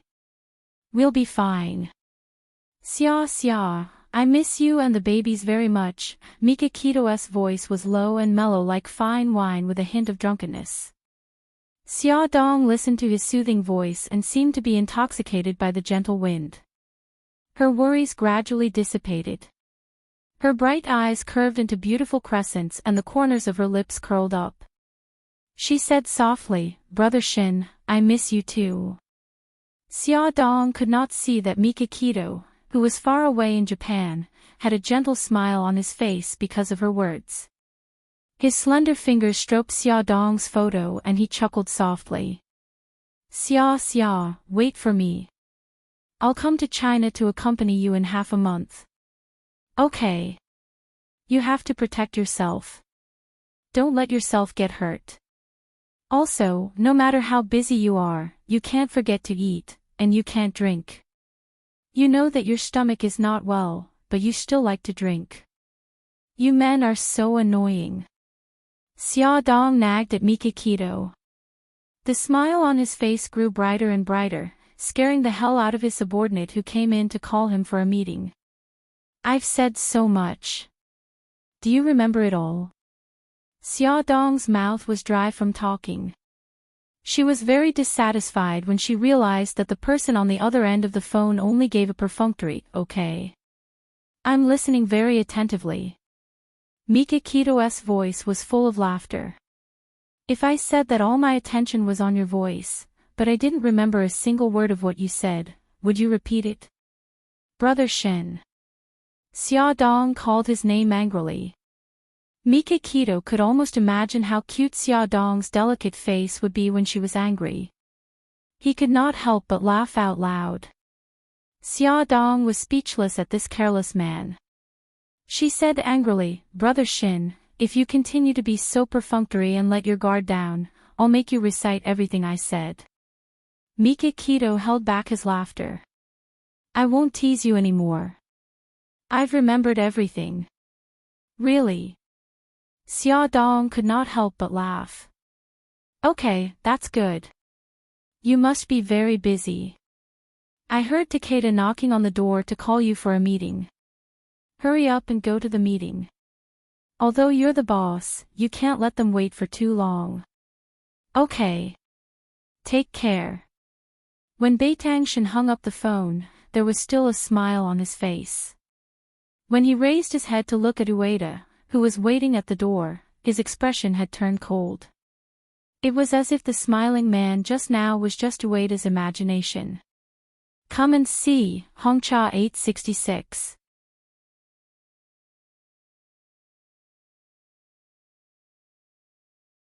Chapter 72.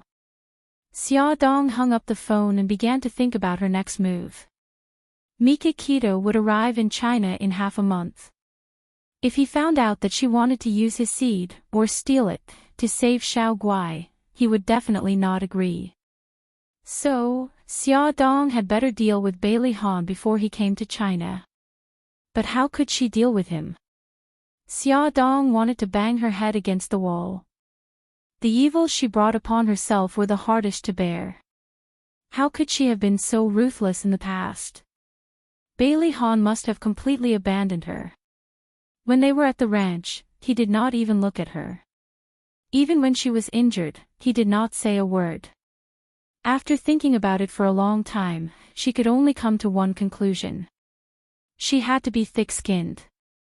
The first thick-skinned tactic was to pester him. Scene 1, hello, who is this? Mr. Bailey, hello, I am Xia Dong. Beep beep beep beep. Scene 2, Xia Dong sent the latest issue of the magazine to Bailey Han. Inside the box, she even put a handmade card to express her gratitude to him as a business partner. In the end, Bailey Han's secretary called her. Miss Xia, the president asked you to send the sample magazine to the advertising department in the future. He also asked you to stop sending him strange things. Xia Dong fell to the ground. Scene 3, Xia Dong found out from Bailey Yun that Bailey Han was having a gathering with a few old friends at Charm Bar. So, as she dressed up so seductively that she almost could not recognize herself after changing her appearance. She purposely walked around Charm Bar in an attempt to attract his attention. When she finally saw him alone, she quickly went up to him and winked seductively. "Handsome, are you interested in having a drink with me?" However, he pushed her away and looked at her with disdain. "You're too dirty.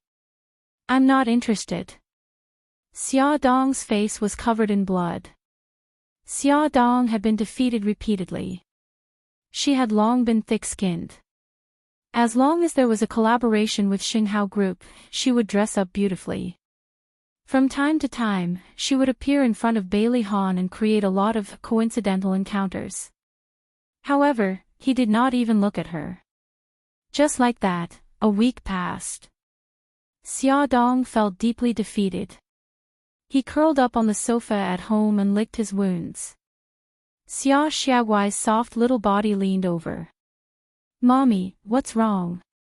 You don't look happy." Xia Dong rubbed her daughter's soft hair. "Mommy is fine. I'm just a little tired." Xia Xiaobao's beautiful black eyes flashed. He had long noticed that his mother was a little strange recently. From time to time, she would dress up beautifully and go out in high spirits. However, she would come back dejectedly. He had secretly followed her a few times and discovered her secret. However, his mother was unwilling to tell him, so he could only pretend not to know. He touched his little chin and his bright eyes turned. He said crisply, "Mom, I heard that Bailey Han likes to explore and climb mountains." Xia Dong was stunned. Bailey Han liked to explore and climb mountains? Wait a minute. If he really liked it, then wouldn't she have more opportunities to get close to him? Her eyes lit up and she snorted on her son's head. "Son, where did you hear that? Why don't I know about it?" Xia Xiaobao puffed up his cheeks and his eyes flashed. "Of course, I heard it from Bailey Yi." "Really?" She was a little doubtful. "Aren't you and Bailey Yi sworn enemies?" He put his hands behind his back and raised his little chin arrogantly. "That's why I have to get to know him better. Know yourself and know your enemy, and you will never be defeated." Xia Dong slapped her forehead. Why was she so stupid? If she wanted to get close to Bailey Han, she had to understand his preferences and cater to his interests. Thus, the second tactic of being thick-skinned began: cater to his interests.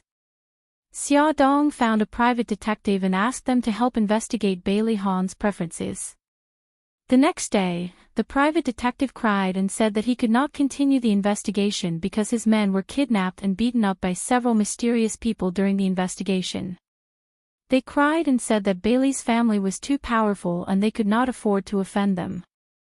Xia Dong had no choice but to ask Bailey Yun. Bailey Yun asked suspiciously, Xia, you've been asking a lot about my brother recently. Are you interested in him?" Xia Dong laughed dryly. "How can that be? Our magazine is cooperating with Xinghao Group. The magazine is planning to hold an event and invite all partners to attend. We have to understand the partners in advance. I'm doing this for work." Bailey Yun did not believe her. "Do you still need to understand their interests and preferences?" Xia Dong pretended to be unhappy and turned her head. "It's fine if you don't want to help me. Why are you saying so much?" Bailey Yun smiled bitterly. "When did I say that I won't help you? I'm just worried." Xia Dong looked serious. Do you think it's possible between Bailey Han and me? I've never thought of having feelings for him. Bailey Yun raised his hand in surrender and poked her arm with his elbow. Okay. I believe you. Don't be angry.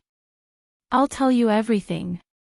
Xia Dong snorted and deliberately pretended to be pretentious. But I don't want to hear it anymore. Don't. I really want to confide in you. Can you be kind and listen to me about my brother's interests and hobbies? Bailey Yun leaned in front of her and looked at her pitifully with his long and narrow foxy eyes. Xia Dong held back his laughter. All right then. Since you're so enthusiastic, I'll reluctantly listen to you. Bai Liyun's eyes were full of smiles. He touched his delicate chin and said, "Don't be fooled by my brother's cold and aloof appearance. He is a sports expert. Racing and riding are child's play to him." Xia Dong leaned on the armrest of the sofa and asked tentatively, since he likes sports so much, does he also like to climb mountains and explore things? Bailey Yun rubbed her soft hair. You're right. I heard that when he was 16, he lived alone on a deserted island with a backpack for a month. My grandmother and aunt were almost scared to death. Xia Dong frowned. An adventure on a deserted island. It was too difficult to carry out. I heard that he's become interested in plants again recently.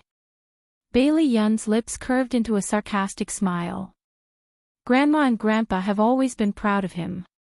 He's really good. He's been my role model since I was young. Xia Dong keenly sensed the loneliness in his tone. She secretly held his hand. Fox, you're very good too. Bailey Yun was stunned. Then, the corners of his eyes curved and he smiled.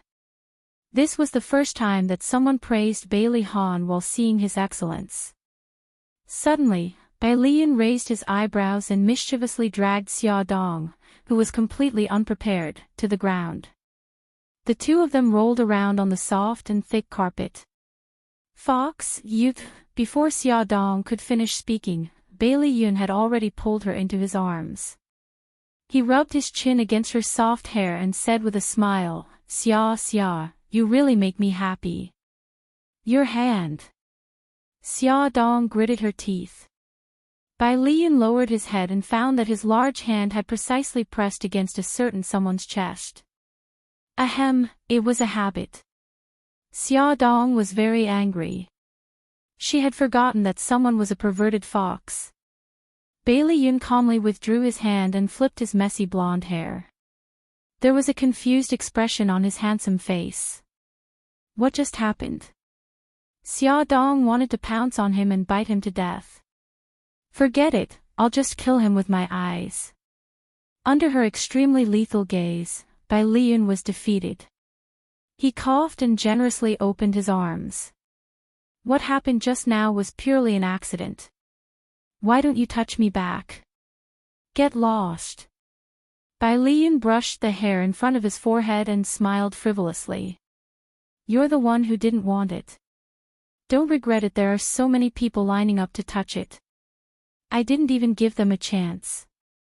Xia Dong was speechless.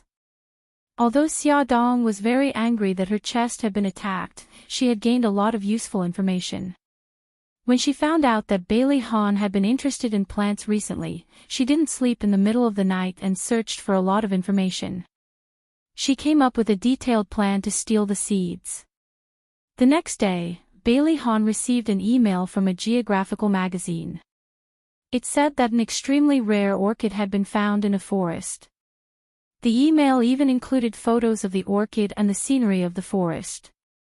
It just so happened that he didn't have any plans for the weekend. Bailey Han was also very interested in orchids, so he decided to go to the forest to investigate. The photos and the email were actually downloaded by Xia Dong from the internet. She had already drafted the content of the email and asked a friend to help her send it to Bailey Han. Early on Saturday morning, Xia Dong prepared a series of supplies and waited on the road that Bailey Han had to pass. Bailey Han drove out of the city and into the suburbs. After driving for more than half an hour, he saw a white BMW parked on the side of the road in front of him. He didn't pay it any attention and continued to drive leisurely. Unexpectedly, a figure suddenly came out from under the BMW and rushed to the middle of the road with both hands raised. "Stop the car, stop the car." Bailey Han slammed on the brakes. Screech, the car stopped 2 steps away from Xia Dong. "You don't want to live anymore." Bailey Han jumped out of the car with an ashen face and strode in front of her. He wanted to strangle this idiot. "Do you know how dangerous it is to suddenly rush off the road?" Xia Dong seemed to be scared out of her wits. Her face was pale and she stuttered, "I didn't do it on purpose." Bailey Han's sharp eyes swept over her and he looked very impatient. "What's the matter?" Xia Dong shrank her neck and pointed at her BMW. "My car broke down and I want to find someone to help." Bailey Han frowned and his whole body emitted a cold aura. "Why are you in this wilderness?" Xia Dong was unconvinced. "Aren't you here too?" "Why can't I be here?" He sneered. "Since you don't want to say, then stay here with your car and wait for the next person to pass by." Don't. Xia Dong hurriedly pulled him back and said hurriedly, "I'm on vacation at Qixia Mountain." Qixia Mountain was also Bailey Han's destination. He narrowed his eyes and looked at her face that had been exposed to the sun. It was red and sweaty. He said sarcastically, "Another coincidence?" Xia Dong looked surprised. "You're going to Qixia Mountain too? Can you give me a ride?" He brushed her hand away. "Stop acting. I won't believe you again." He didn't look at her and turned to leave. Xia Dong bit her lip. "Bailey Han, stop right there." Bailey Han acted as if he didn't hear her and opened the car door. Xia Dong made up her mind and pounced forward, hugging the car door tightly. Her eyes were filled with grief and helplessness, like a puppy that had been abandoned by its owner. Her eyes were watery and pitiful. "Bailey Han, I'm begging you. Can you take me away? This is the wilderness. What if I meet some bad people?" Bailey Han frowned and said coldly, "Let go." Xia Dong quickly grabbed his arm and pestered him endlessly. "I won't let go, I won't let go." "Bailey Han, you're not even willing to save a woman when she's in danger. Are you still a man?" Beauty novel, Hongcha 866.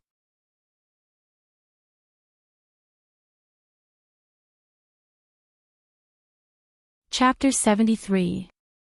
The veins on Bailey Han's forehead began to throb. He gritted his teeth and squeezed out a few words, "Aren't you fine now?" "I'm fine now, but after you leave, I might meet a psychopathic murderer or a serial killer. I might even meet a beast that comes down the mountain to hunt for food." Xia Dong grabbed his arm and refused to let go. "You're thinking too much." Bailey Han tried hard to suppress the urge to throw her away, his temples throbbing. "Boo-hoo. Bailey Han, I beg you, don't leave me, okay? I'm so scared." Seeing that the first move didn't work, Xia Dong changed to another one. She pinched his butt hard, and tears fell from her big wet eyes. Her butterfly wing-like eyelashes trembled slightly. She bit her red lips and her tear-stained face seemed to be telling him how cruel he was. He knew that she was acting, but his heart couldn't help but tremble slightly. Damn it, this woman could always easily control his emotions. Bailey Han angrily punched the steering wheel, his deep voice mixed with anger. "Get in the car." Xia Dong smiled through her tears and flattered, "I knew that you wouldn't leave me behind." "Bailey Han, you're really a good person." Bailey Han snorted and ignored her. She didn't mind at all and showed a bright smile. She cheerfully opened the car door and sat beside him, chattering about her tragic experience. "Yesterday, I received an email from the Geographic magazine saying that they found a precious orchid in Chishia Mountain, so I wanted to explore the treasure. I didn't expect the car to break down here.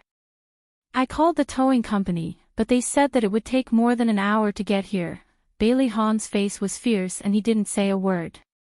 She seemed to have thought of something and said with a smile, "But don't worry, I won't make you wait with me for an hour.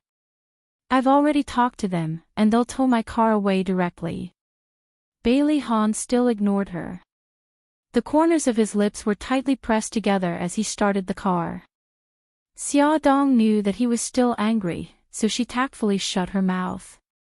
The air pressure in the car was low. The car drove very fast. After driving for nearly 2 hours, they finally arrived at their destination. Chishia Mountain was a tourist area.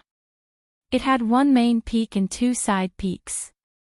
The main peak was well developed for tourism, while the 2 side peaks did not have large-scale tourism. They maintained a relatively primitive state. Only a few backpackers and explorers went there. Bailey Hahn chose one of the side peaks and parked the car in the parking lot at the foot of the mountain. He looked at Xia Dong expressionlessly. "Go to the main peak from here by yourself." Xia Dong shrugged. "There are so many tourists on the main peak. It's crowded and noisy. I'm sure I won't be able to find any orchids. I'll go to the side peak too." Bailey Hahn said coldly, "Don't drag me down." She grinned. "Don't look down on me. I'm not that incompetent." He raised his eyebrows and did not say anything else. He took out his backpack from the trunk and led the way into the mountain. Xia Dong hurriedly took out her backpack from the back seat and followed him. Orchids usually grew on the walls of deep mountains and deep valleys. They were places where people rarely went. Bailey Hahn was obviously very familiar with the growing habits of orchids. He purposely chose secluded paths. Actually, he still had a dark thought in his heart. He wanted to force Xia Dong to give up on his own accord and stop following him. However, during the more than an hour of climbing, Xia Dong did not even make a sound. She gritted her teeth and followed behind him. Her beautiful cheeks were red and her forehead was covered with sweat. The huge backpack on her back seemed to be about to crush her, but she did not complain about being tired. Bailey Hahn looked back and saw her like this. He could not help but slow down and handed her a bottle of water with a sullen face. "Thank you." She took the bottle of water and smiled brightly. She was more charming than a spring flower, but her cheeks were abnormally red. Bailey Hahn could not help but look even worse. Soon, it was evening. Bailey Hahn chose a flat lawn, took out a tent from his backpack and set it up quickly. Xia Dong's ability to do things was much worse. After fiddling for a long time, the tent was still a ball of cloth. Bailey Hahn frowned and took the tools from her hand. "Thank you." She scratched her hair and volunteered. "I'll start the fire and prepare dinner." She gathered some dry wood and started the fire. She took out 5 to 6 food boxes from her backpack and a tablecloth. She spread the food boxes on the grass, opened them, and put them on the tablecloth. There were drumsticks, lamb chops, beef steak, pork chop, chicken fillet, and fruit and vegetable salad. "I made these myself. Try them." She eagerly handed him a pair of sanitary chopsticks. Bailey Hahn picked up the chopsticks and put a piece of chicken fillet into his mouth. "How is it?" She looked at him with sparkling eyes full of expectation. He hesitated for a moment. "It's not bad. It was actually very delicious." She smiled brightly. "That's good. Wait a moment. I also brought sour pear soup." She searched in her backpack for a long time and took out a thermos flask. She poured a full cup and carefully put it in front of him. She smiled brightly. "It's sour. It's cooling and appetizing. Drink more." Her smile was so warm that it made Bailey Han feel a little nervous.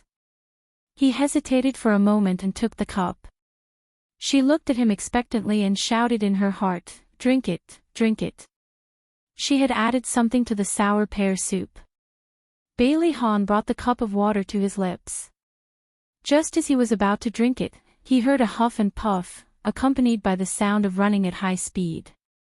He raised his head abruptly and saw a black wild boar dashing towards them at high speed. He jumped up from the ground reflexively and threw away the cup in his hand. He grabbed Xia Dong's wrist and retreated. Xia Dong was anxious to protect the thermos flask. She reached out to grab it, but Bailey Han pulled her over and scolded her loudly, "Why are you still caring about that? Hurry up and leave." The moment he pulled her away, the wild boar crazily rushed to where they were sitting and trampled the food all over the place. Xia Dong looked at the thermos flask with pain. The bastard wild boar was still using its long mouth to dig into the sour pear soup, making slurping sounds as it drank.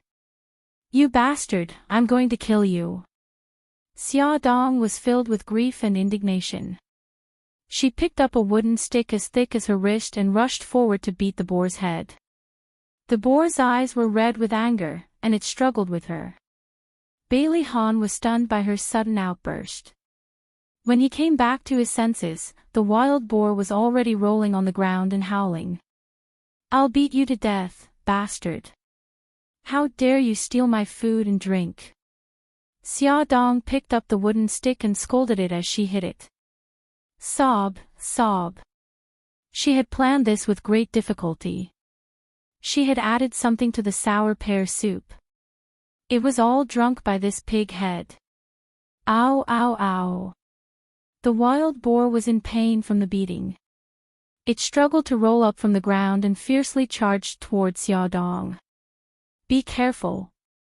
Bailey Han suddenly rushed up and hugged Xia Dong as they quickly dodged the wild boar's attack. He quickly pulled out a dagger from between his legs, and when the wild boar rushed up again, he fiercely stabbed it into its neck. Blood suddenly flew out and splattered all over Xia Dong's face and body. With one stab, the wild boar fell to the ground with a bang and could not move. Xia Dong's heart was beating rapidly. She trembled as she wiped the blood from her face. Her eyes rolled back and she fell into Bailey Han's arms. "Hey! What are you playing at now?" Bailey Han shook her body. It was soft and there was no reaction. This time, he became anxious. She had really fainted. With a sigh, he accepted his fate and carried her into his tent.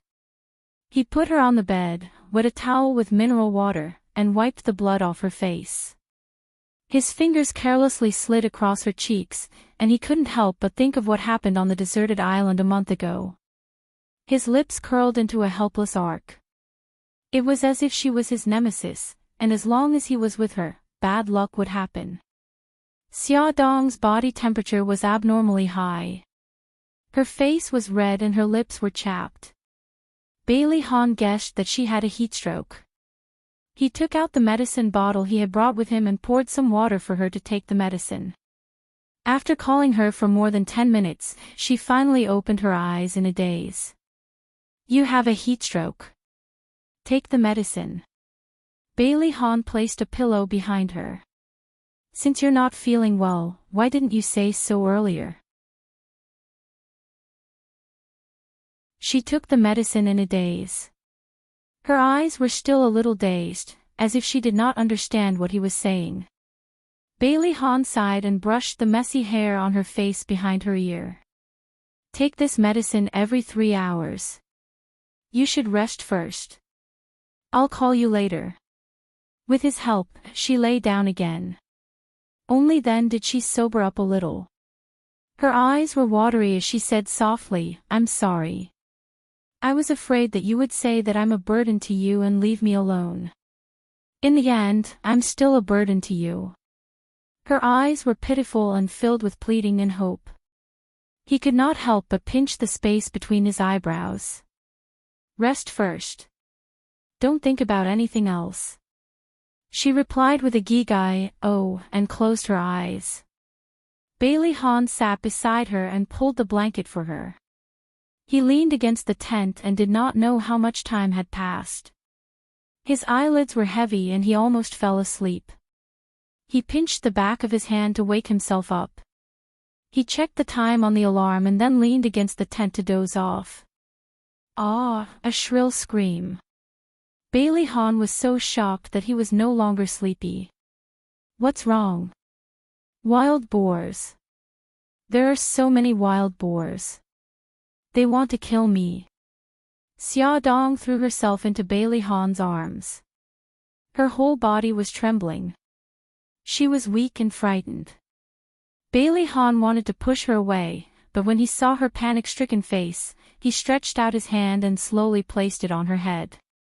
He gently stroked her hair. Don't be afraid. I've already killed it. Even if there are 10 or 100 more, I'll still kill them all. There was no reply. It turned out that she had fallen asleep again. Bailey Han gently helped her lie down. He touched her forehead and found that it was still a little hot. Xia Dong, do you want some water? Xia Dong impatiently turned over and slept soundly. There was space on the bed. Bailey Han simply sat beside her and leaned against her to rest. Just as he was about to fall asleep, Xia Dong suddenly sat up beside him and screamed, "They're coming again. There are so many wild boars. Xia Dong, wake up." Bailey Han grabbed her arm to prevent her from falling. Sob, sob, it's so scary. Xia Dong suddenly threw herself into his arms and sobbed. Bailey Han frowned and lowered his head to look at her. Her eyes were tightly shut and there were still tears on her cheeks. Her breathing was a little rapid and she looked like she was in pain. He touched her head. So it was a nightmare. He wanted to help her lie down, but she hugged him too tightly and he couldn't pull her away. Forget it. Just lie down like this. She hugged him like this and fell asleep again. He also fell asleep very quickly until the sound of the alarm woke him up.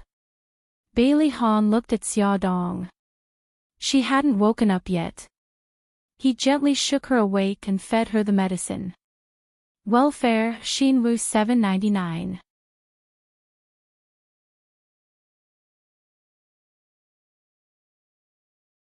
Chapter 74.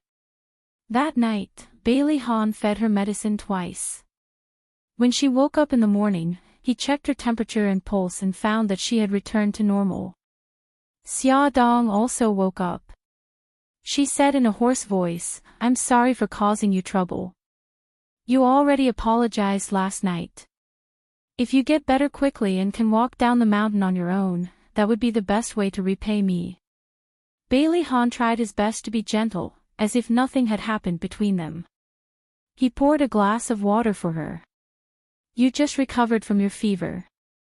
Drink more water." "Thank you."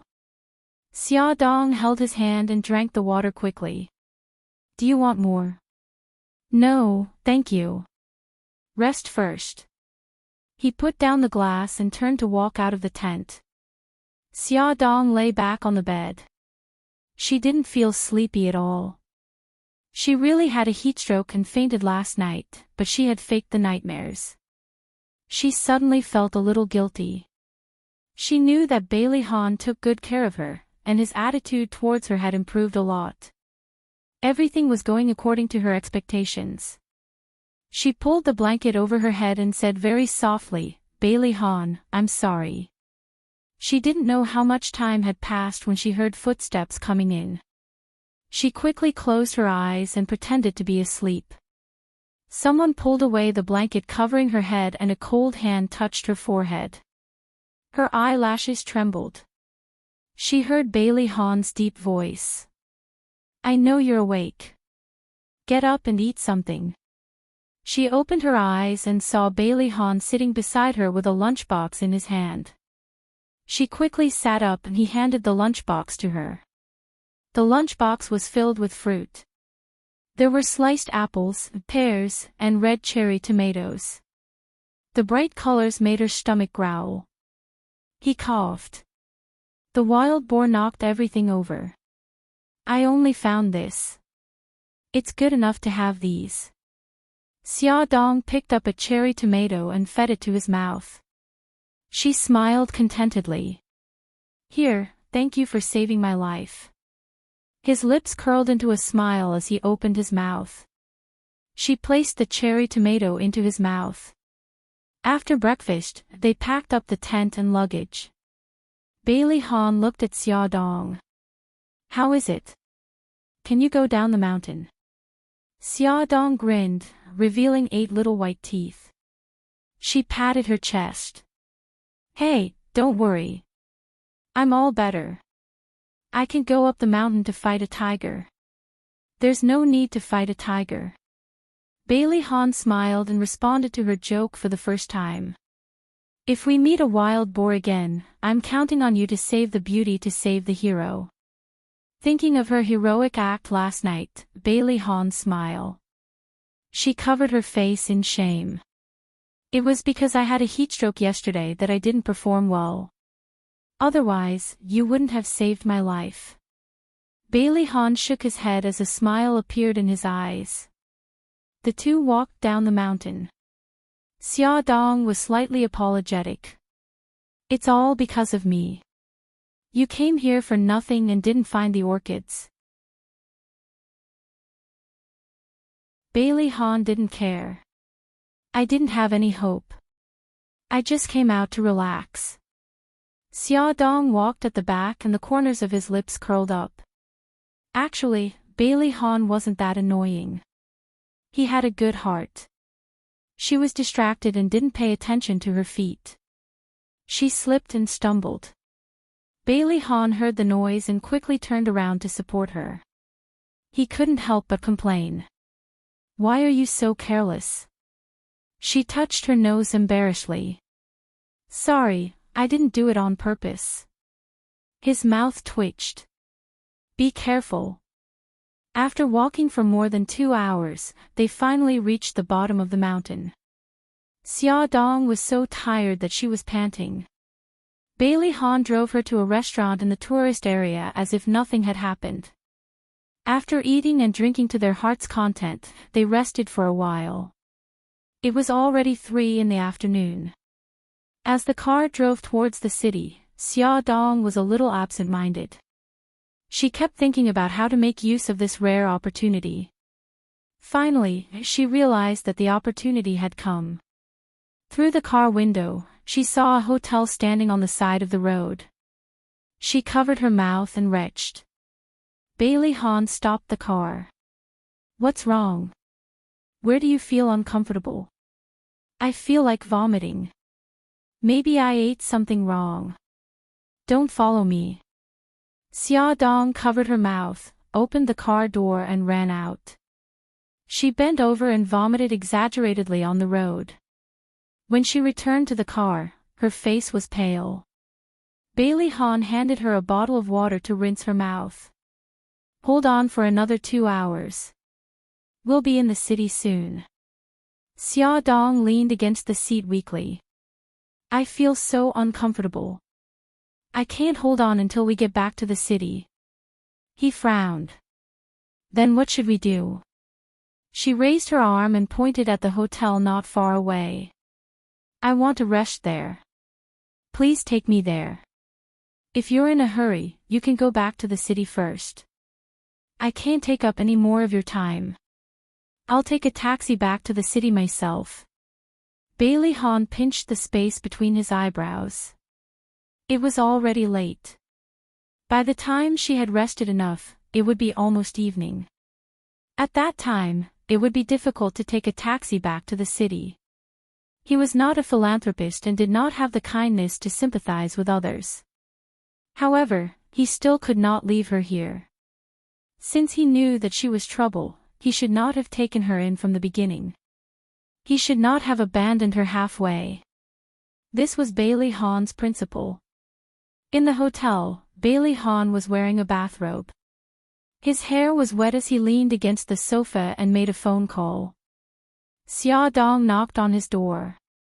"What's the matter?" She stood at the door with a tired look on her face.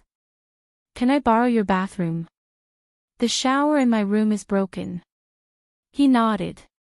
"Thank you." When Xia Dong passed by the table, she quietly put the thing in her hand into his glass of water. The white pill fell into the water and quickly turned into small bubbles and disappeared.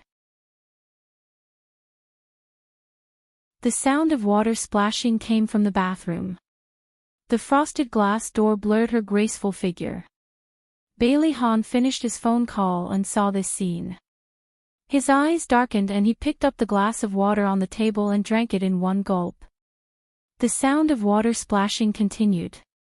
His body was getting hotter and hotter. His throat was dry and thirsty. He really wanted something to moisturize his throat. He poured another glass of water and drank it in one gulp. However, it was far from enough to relieve his hunger and thirst. The sound of water stopped and the bathroom door opened. Xia Dong walked out in a low-cut spaghetti strap dress. Her snow-white skin was slightly red from the steam, like fine silk. She didn't wear any underwear. Her perfect breast stood proudly and her slender waist swayed slightly. Her beautiful features were charming as she walked in front of him. Her gaze inadvertently swept across the empty glass of water.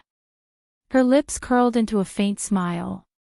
"You must not have rested well because you took care of me last night. I won't disturb your rest. Good night."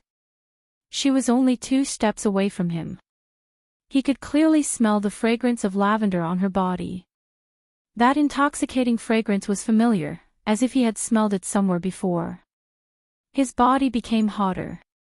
Bailey Han's gaze became deep. His gaze involuntarily fell on her rosy lips. Her lips were very charming, like a plump rose. They must taste good. He subconsciously licked his parched lips. A certain desire rose in his body. It was as if there was a ball of fire burning in his lower abdomen, burning his entire body. This feeling was not unfamiliar. Damn it, he actually had a reaction to this woman. Bailey Han cursed in a low voice. He patted his head and rushed into the bathroom, trying to sober himself up with cold water. "Bailey Han, what's wrong with you?" Xia Dong knew that the aphrodisiac in the glass and the aphrodisiac on his body had taken effect. She deliberately followed him. When the cold water washed over his body, it did indeed feel a lot more comfortable. However, the burning desire in his body was not alleviated. His deep eyes turned a strange red because of lust and desire, giving his beautiful face a kind of wild charm. His handsome features were gloomy and cold. The cold water splashed on his broad chest, making him look extremely sexy. Xia Dong grabbed his arm. "Bailey Han, are you having a fever? It's so hot. Get out."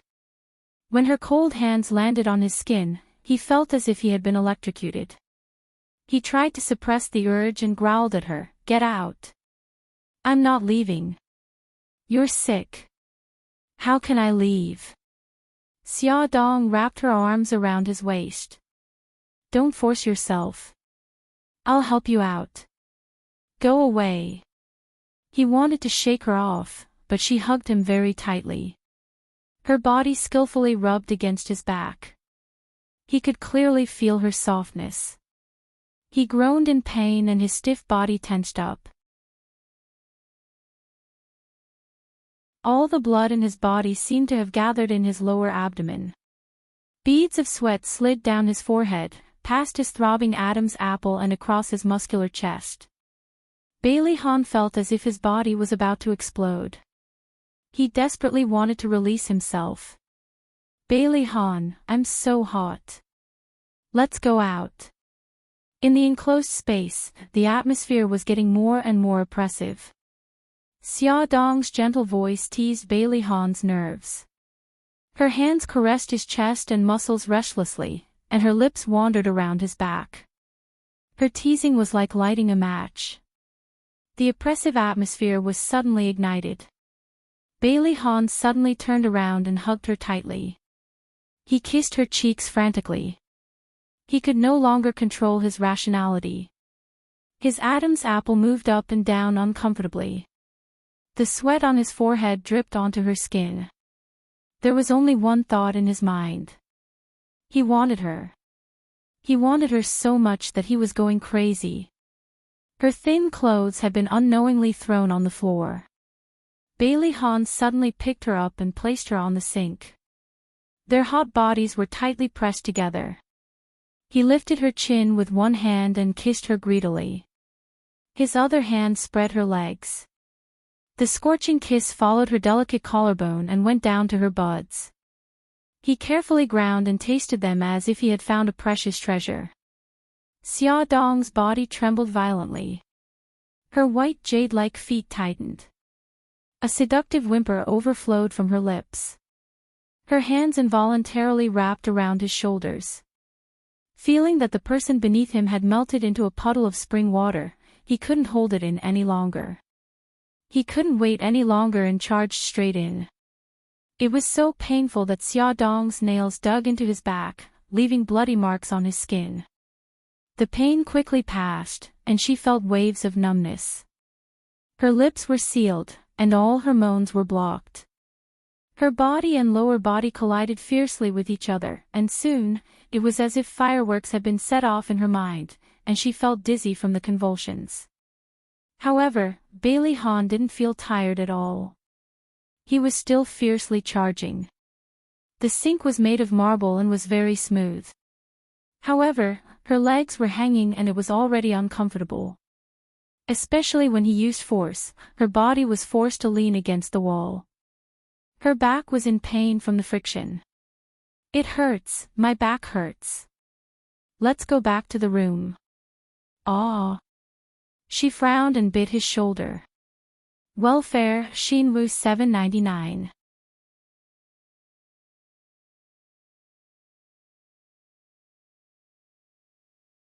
Chapter 75.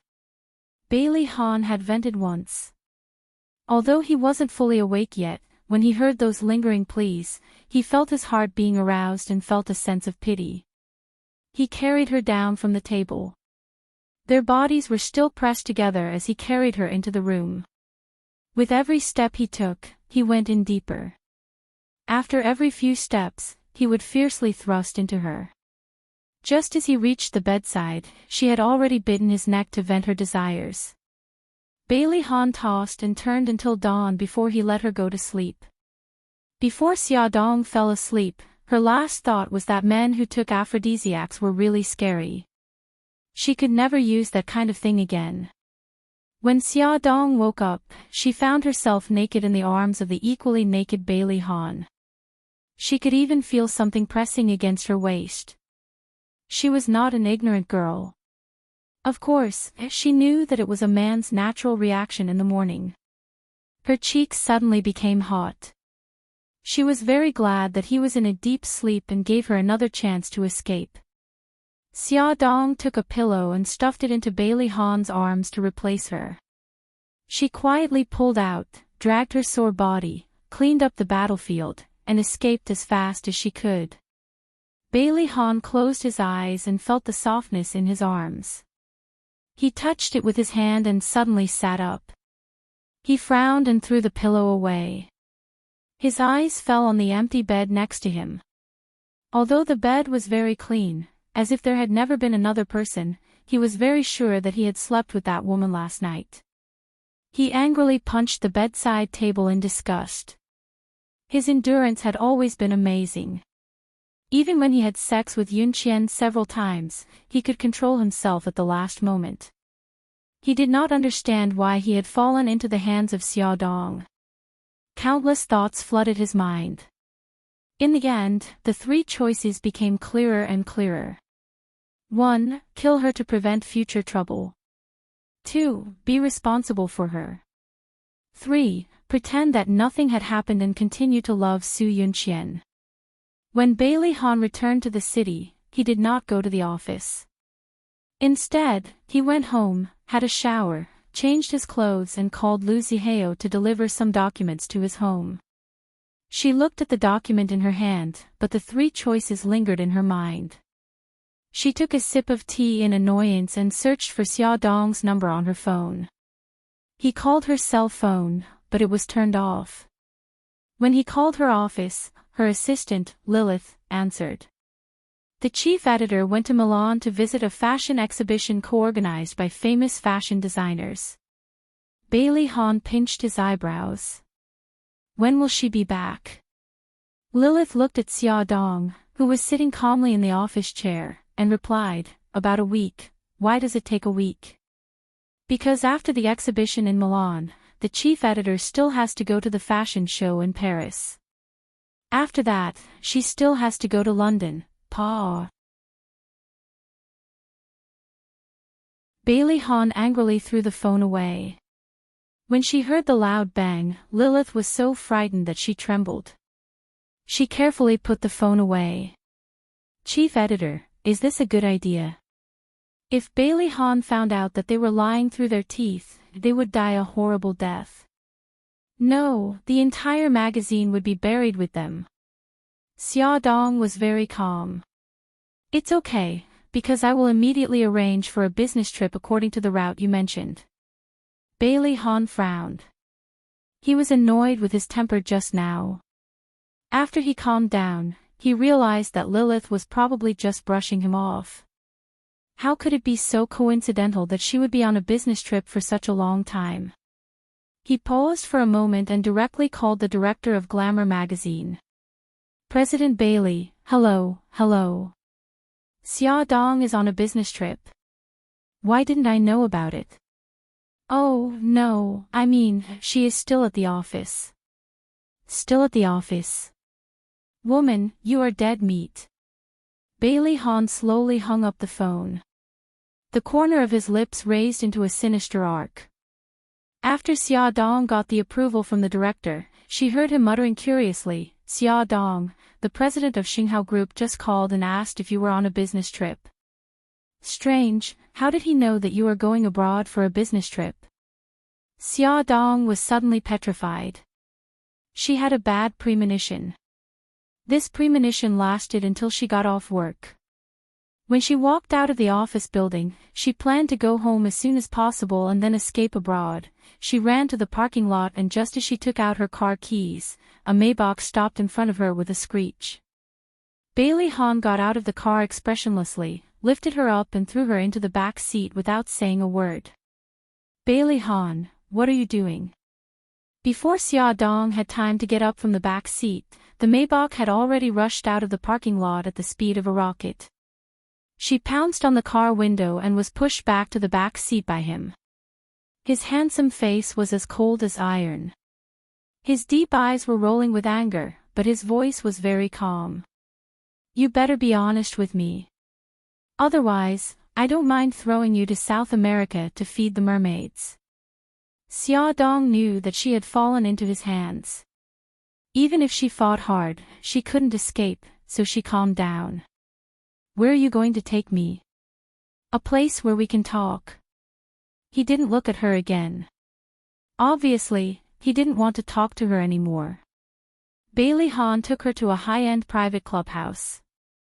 He led her into a secluded suite that had a living room, a dining room, and a comfortable bedroom. Xia Dong sat on the sofa and he sat opposite her. Xia Dong waited for him to speak. After waiting for almost 10 minutes, the godfather still didn't speak. Xia Dong had nothing better to do. She poured a cup of tea and pushed it in front of him. Then, she poured another cup for herself. She coughed. If you have something to say, you can say it now. Bailey Han's face was still very ugly. His voice was still cold. Regarding what happened last night, I have 3 choices. 1. To kill you to prevent future trouble. He paused and looked at her meaningfully. She was shocked and secretly looked in the direction of the escape. What are the other 2 choices? 2. To be responsible for you. He gritted his teeth and was obviously very reluctant. 3. To pretend that nothing happened. She immediately raised her hand. I choose the third choice. This choice coincides with my thoughts. Let's pretend that nothing happened. You go your way and I'll go mine. Bailey Hahn's face was even uglier. He thought that this woman had tricked him into bed so that she could marry him. He didn't expect her to say such words. When did he become so unattractive? Don't hesitate. Choose the third choice. Don't worry, after I walk out of here, I'll forget everything that happened last night. I won't cause you any trouble. Xia Dong was so excited that her eyes were sparkling. She almost raised her hand and swore. Very well, it seems that we have reached a consensus. He leaned forward, his cold face carrying an undisguised murderous aura. His low voice was like that of a demon. Remember what you said at this moment. If you violate it in the slightest, I will tear you into pieces, including your two lovely nephews at home. You have to believe that I'm capable of doing what I say. He patted her cheek with his cold hand. After carefully wiping his fingers with a handkerchief, he threw the handkerchief into the bin. After he left, Xia Dong leaned against the sofa and breathed a sigh of relief. If he chose to kill her, she would definitely be buried here. In the following week, Xia Dong directly flew abroad for business. First, she went to Milan, then Paris. Because of the time difference, she always called her children in the middle of the night to say good morning. She didn't care about Bailey Hahn at all. Bailey Hahn suddenly felt that time had become very long. Although he was very busy with work, he would go home on time every day to eat with his son. Occasionally, he would accompany Su Yunqian to improve the relationship between her and his son. But at night, when he lay in bed to rest, he still felt that it wasn't fulfilling enough. He didn't know why. On this day, Bailey Hahn was drinking with a client at Charm. They had just signed a big order, and the client invited him to drink to celebrate their happy cooperation. Bailey Hahn saw Bailey Yun and Xiao Tianxing huddled together. He didn't know what they were talking about, but they were laughing and chatting. He said a few words to the client and walked over to Bailey Yun. He pulled out a chair and sat down. What are you talking about? You look so happy. I can hear your laughter from over there. Bailey Yun laughed heartily and raised his arm to greet him. Hi, brother. We were talking about Xia Xia. We said that she used to be very cute and liked to wrinkle her face like a bun. Bailey Hahn keenly sensed that something was wrong. You used to know each other a long time ago. Yes. Bailey Yun looked like he was already drunk. He laid lazily on the table, his pair of foxy eyes narrowed into a thin line. His magnetic voice was high up in the air. We've known each other since 5 years ago. It's not just me. You guys, Xiao Tianxing suddenly reached out to cover Bailey Yun's mouth and chuckled. Han, don't listen to his nonsense. He's drunk. Bailey Han frowned. Let him go. Let him finish. Xiao Tianxing secretly pinched Bailey Yun's waist. It hurt so much that Bailey Yun twitched twice. His foxy eyes suddenly opened, but half of the alcohol had disappeared. I told you to let him go. Xiao Tianxing reluctantly withdrew his hand and glared fiercely at Bailey Yun. The meaning of that look was very obvious, don't talk nonsense. Bailey Yun blinked and didn't say a word. Bailey Han said, Yun, continue. Bailey Yun looked up at the ceiling and then at the bar counter. He suddenly reached out and wrapped his arm around Xiao Tianxing's neck. He grinned. Tianxing, I told you not to hide this from brother. How can you hide this kind of thing? You didn't believe me. Look, brother found out. He rattled on and on. Bailey Han frowned. Get to the point. The point is, Tianxing pursued Xia Dong 5 years ago, but Xia Dong didn't like him and didn't accept his pursuit. Xiao Tianxing protested with his eyes. His charm was obvious to everyone. There had never been a woman that he couldn't get. Bailey Yun forced him to give in with his eyes. If you're a bro, then I'll help you this time. Xiao Tianxing was defeated in the end. He shrunk his neck and licked his wounds, silently taking the blame. Bailey Yun patted his head with satisfaction and smiled mischievously. It turns out that Xia has good taste. She has a discerning eye and can tell that I'm the one who's worth entrusting her life to, Xiao Tianxing cried silently. He would never admit that he had such a brother who rubbed salt on other people's wounds. Bailey Han pressed the veins on his forehead. This brother of his was really worrisome. Bai Lian smiled as he stroked his chin. Come to think of it, it should be afternoon tea time in London now. I have to hurry home and talk to Xia on the phone. Don't be envious of me, you too. He swayed his hips, which were tightly wrapped by his tight pants, and walked away, leaving the two dumbfounded. His swaying hips caused a series of screams. Come and see. Songshu 566.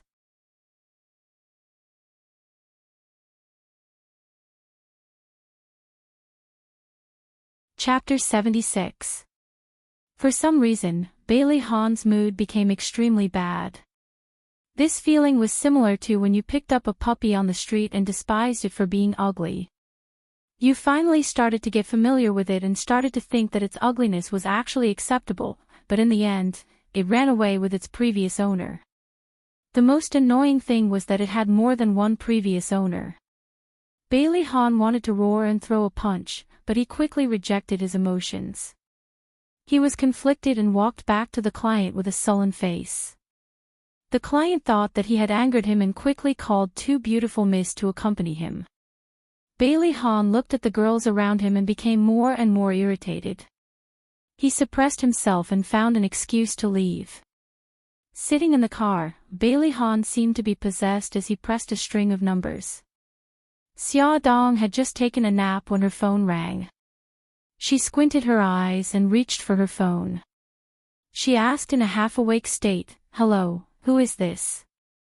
Hearing her familiar voice, Bailey Han suddenly woke up. Damn it, he must be crazy. He decisively hung up the phone and started the car. When he returned to the villa, the lights in the bedroom were on.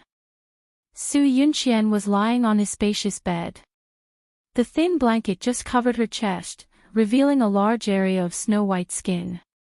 He walked to the bed and gently pulled the blanket over her body. She seemed to be awakened and opened her sleepy eyes. Her voice was lazy and charming. Han, you're back. He helped her sit up. Why didn't you tell me that you were coming over? She smiled and snuggled into his arms. I called you in the evening. You said that you were going to meet a client, so I didn't want to disturb you. Have you had dinner? Yes, I had dinner with Xiao Yi. He even told me about the interesting things that happened in the kindergarten. He patted her head. This is a good sign. Xiao Yi seems to have started to accept you. She drew circles on his chest with her slender fingers and whispered suggestively, what about you? When do you plan to accept me wholeheartedly? Bailey Han caught her fingers. Stop playing. It's getting late. Rest early, okay? He caressed her cheek and kissed her forehead gently before getting up and entering the bathroom. Su Yunqian took out his phone from his jacket and opened the call log. When she saw Xia Dong's name, her fingers tightened and her eyes were filled with coldness.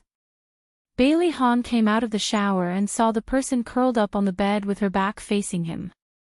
He thought that she had already fallen asleep, so he gently lay beside her. However, she hugged him. Her hands caressed his body, sliding from his chest to his waist. Her lips kissed his, gently sucking on his lips. In his arms, she twisted her waist seductively, blooming with charm, seductive moans, teasing his nerves. However, he didn't feel anything. His deep eyes were as cold as ever. Her teasing had no effect at all. He was so calm that it made her feel cold. She sobbed. Why is it like this? Han, am I not attractive to you at all? He pinched his eyebrows. Yunqian, I'm already very tired. Han, I'm getting more and more desperate. Do you know that? We've been together for 6 years, but you've never touched me. Do you not like me, or is it because of other reasons? She looked at him pitifully. I'm very afraid. I'm afraid that I'll be old and won't be able to win your favor. When will you give me a promise? In front of outsiders, she was a goddess. However, in front of him, she felt like a lowly servant who had been begging for her master's love. It had been 6 years. She no longer had the patience to endure it. Today, she would get an answer. Yunqian, why would you have such thoughts? You know that I've always loved you. Bailey Han rubbed his forehead. He had a headache. Let's not talk about this first, okay? No, I have to get an answer. Su Yunqian couldn't calm down when she thought of the call records in his phone. Last time at the racecourse, he and that B*TCH clearly had no interaction. Why did they suddenly resume contact? Bailey Han was not in a good mood. Being pestered by her, he became more and more irritable. Although there was no change in his expression, his tone became heavier. I've already said that today is not the right time to talk about this. You sleep here. I'll go to the guest room. He got up and was about to leave when Su Yunqian stopped him. No need. You don't have to leave. The one who should leave is me. Han, I think we should think about it calmly. What exactly do we want? Yunqian, are you forcing me? Bailey Han's face darkened. He didn't like to be held by the neck, even if it was the person he liked. She turned her back to him and elegantly dressed. After she was dressed neatly, she tiptoed and kissed him on the cheek. She said softly, Han, I'm not forcing you. I just want you to think about it clearly. How about a month? It's enough for us to think about this relationship. Good night. She walked out of his room with her head held high like a proud queen. She didn't walk very fast. She thought that he would chase after her, just like when they quarreled before. However, she still didn't see him until she got the car. In the driver's seat, Su Yunqian could no longer maintain the indifference on her face. She was a little annoyed, a little angry, and a little sad, but more than that, there was hatred. 5 years ago, if that bitch hadn't appeared and ruined everything, she would have become Bailey's wife and given birth to the heir of the Bailey family. She wouldn't have to compromise to maintain their relationship like now. She clenched the steering wheel with both hands, and a pair of eyes full of hatred and viciousness were reflected in the rearview mirror. Xia Dong, I don't care who is behind you. In short, we are irreconcilable. At this moment, Xia Dong, who was far away in London, had just woken up from her afternoon nap. She rubbed her messy hair and got out of bed. Patting her groggy head, she remembered that she had received a silent phone call in her sleep. Worried that it had something to do with the children, she quickly checked the call log. Bailey Han. Strange, why did he call? Did he press the wrong number? Yes, that must be it. Xia Dong didn't take the call to heart at all. After washing up, she began to pack her luggage in preparation for the fashion show that night. Just as she was holding a set of clothes in front of her and hesitating, her cell phone rang. It was an unfamiliar number that looked like a public phone. She said in fluent English, "Hello, I'm Xia Dong. May I know who is calling?" The other party spoke in fluent English in a low and magnetic voice. "Beautiful miss, please open the window. I have a surprise for you." What was it? Why was he being so mysterious? Xia Dong held the cell phone in one hand and pushed open the window with the other. She saw a tall man walking out of a phone booth on the street below. The man was wearing a suit, a black trench coat, and a black gentleman's hat. His gaze was fixed on her. He slowly took off his hat, revealing an extraordinarily handsome face. His tall nose cast a perfect shadow under the sunlight, and his sexy thin lips curved into a cold smile. Xiaodong covered her mouth in disbelief. In the next second, she dashed downstairs and ran towards the man. The man opened his arms and hugged Xiaodong, who was running towards him, and twirled her around happily. Xiaodong laughed loudly, and the man laughed as well. After a long while, the man put her down. She punched his chest in annoyance and complained, "Brother Shin, you're so bad. You didn't even tell me you were coming." Mikakito ruffled her hair, his obsidian eyes filled with undetectable affection. "If I told you in advance, would it still be a surprise?" Xiaodong wrinkled her delicate nose. All right. No matter what, you're right. Hurry up and tell me why you're in London. Aren't you in Rome?" "Of course it's because you're in London. I missed you so much that I flew over from Rome." He looked at her and smiled half-jokingly. She punched him unhappily. "Don't make fun of me. Be serious." He held her hand and led her upstairs with a gentle smile. "I'm serious. When you were in Milan, I planned to visit you. However, something came up at the last minute, so I flew over while you were still in Europe. I'm so touched. Brother Shin is still the best to me." Xiaodong rolled into his arms like a puppy and rubbed against him. "You're already a mother of 2, but you're still so young." Mikakito ruffled her hair in amusement. "You're my big brother. I won't feel embarrassed if I have to rely on you for the rest of my life." Xiaodong smiled and hugged his arm. In her heart, he was her big brother. She could rely on him, act coquettishly, and complain to him. He was the most trustworthy person. She had always been grateful that there was such a person in this world who could let her throw away her disguise and simply be herself. "I really don't know what to do with you." Mikakito smiled, but his eyes were a little gloomy. "Just a big brother." The gloominess disappeared in a flash. Looking at the little woman in his arms and giggling foolishly, he felt very happy. Even his voice was full of laughter. "Are you hungry? I'll take you to eat something delicious." "Okay, but let me make it clear first. I don't eat Western food.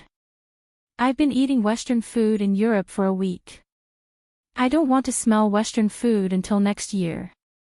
She made an exaggerated disgusted expression, which made him laugh.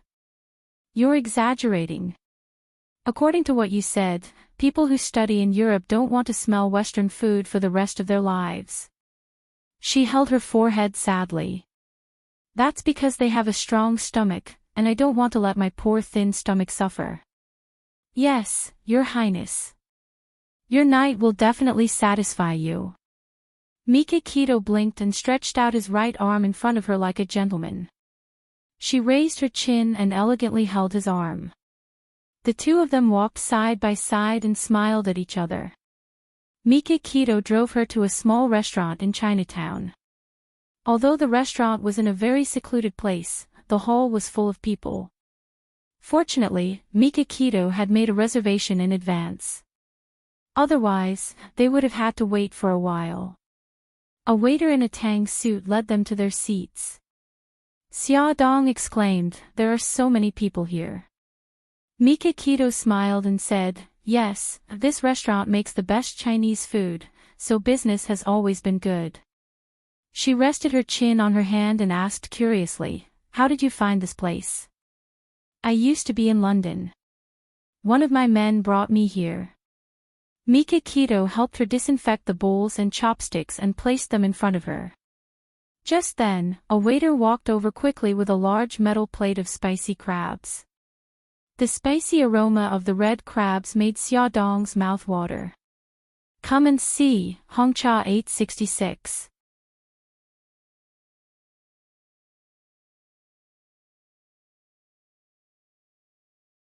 Chapter 77. Slow down, be careful. It's hot. Mikakito opened the crab, took out the crab meat, and placed it on the plate for her. Oh, it's delicious. Brother Shin, try it too. Xia Dong picked up a spicy shrimp that the waiter had just served and placed it on his plate. The crayfish was spicy, fragrant, and delicious. Xia Dong swallowed her belly and chewed until her face was covered in oil. Mikakito took out a tissue and wiped the oil off her face. He had seen her embarrassed look too many times, so she didn't mind at all. She smiled foolishly and moved her face closer to him so that he could wipe it off. His movements were very gentle, and his eyes were full of smiles. How is it? Is it delicious? Yes. I finally got to eat something delicious. I'm so satisfied. Xia Dong's eyes were filled with tears, like a spoiled puppy. Mikakito patted her head. What else do you want to eat? I'll order it for you. She rubbed her bulging belly. No need, I'm already full. Seeing the pile of shrimp and crab shells in front of him, she said embarrassedly, the ones you peeled are all in my stomach. You didn't eat much yourself. This time, it's my turn to peel the shells for you. He stopped her. No need, I'm not hungry. If you're full, I'll send you back to the hotel. Mikakito sent her back to the hotel and told her that he would be leaving at 8 o'clock in the evening. That time was when Xia Dong would be attending the fashion show. Do you have to be in such a hurry?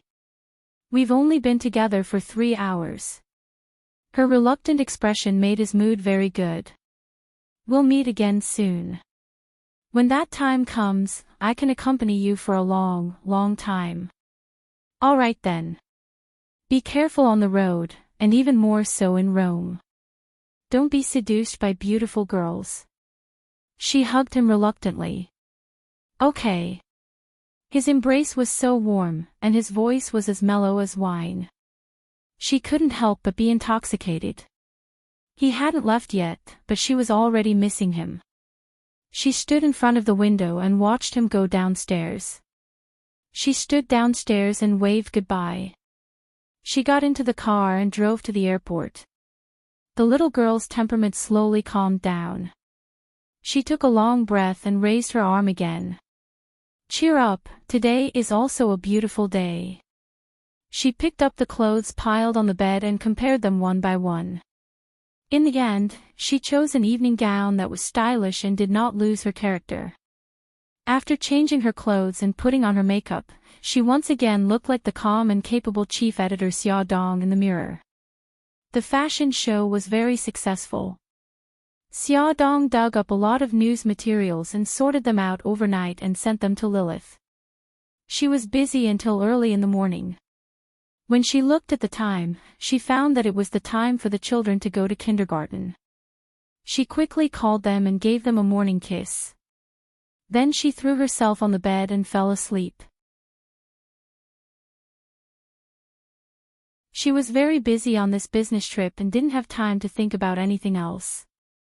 When she returned to China, she would find that she was once again being played by fate. Babies, Mommy, I'm back. Did you miss me? Xia Dong came to her aunt's house with bags of gifts and took the 2 children home. Xiao Guai was watching TV with Xia Yun in the living room.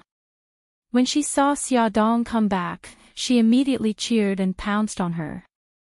Mommy, I missed you so much. Mommy missed you so much too, Gigai. Xia Dong hugged her daughter's soft little body and kissed her madly. Xiao Bao wore a pair of black-framed glasses on the bridge of her nose. She carried a small laptop and walked out of the room in slippers. She looked up at her coolly. Mom, you still know to come back. I thought you were going to stay abroad and marry a foreigner. Baby, don't be angry. Mommy brought you a gift. Xia Dong squatted down and rubbed her son's head. She pulled out a beautifully packaged box from the pile of bags and handed it to him with a smile. Open it and see if you like it. Inside the box was a white, small Apple laptop. Xiao Bao's black grape-like eyes sparkled, but there was a disdainful smile on her lips. She raised her chin arrogantly.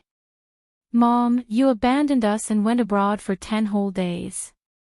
Do you think you can bribe me with a laptop? Xia Dong rubbed her son's soft cheeks. Of course not. Mommy knows you're not that easy to bribe, so I'll be with you for the next 2 days off. You can do whatever you want. The company's leaders saw how hard it was for her to go on a business trip and gave her 2 days off. Okay.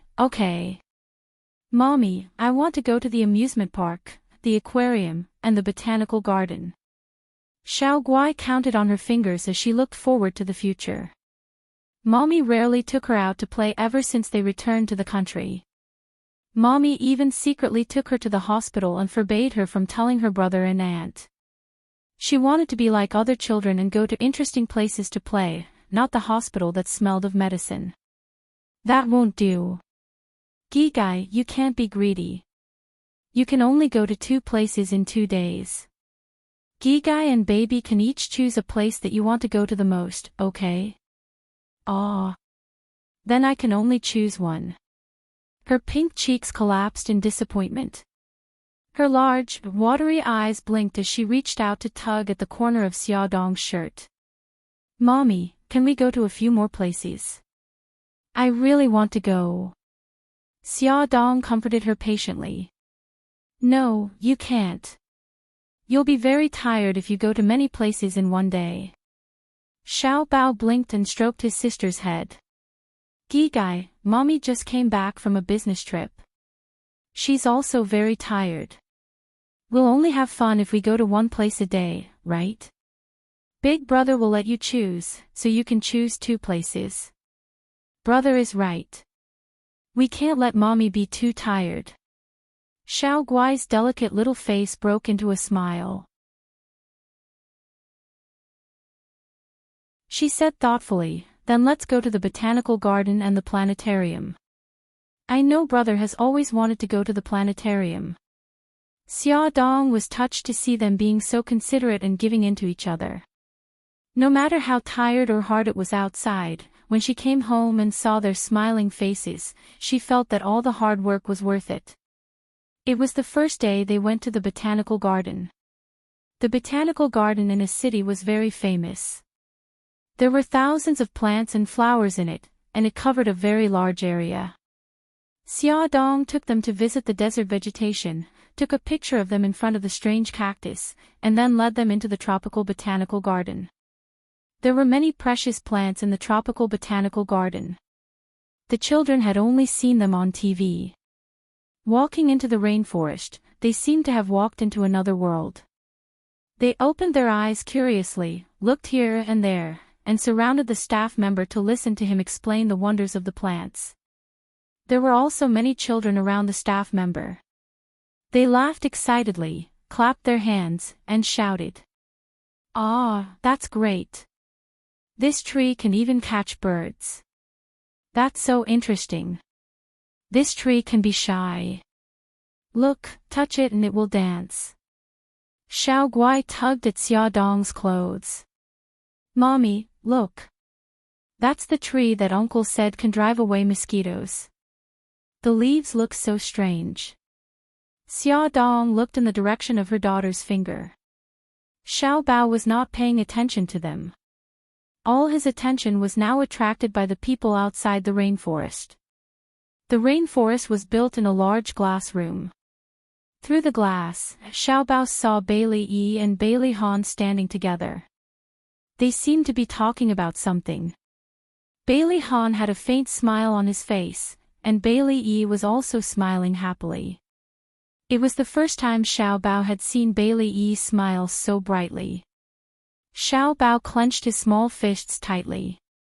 His cheeks puffed up in anger, and he gritted his teeth. Hey, Xiao Bao, what's wrong with you? Are you feeling unwell? Why do you look like you're constipated?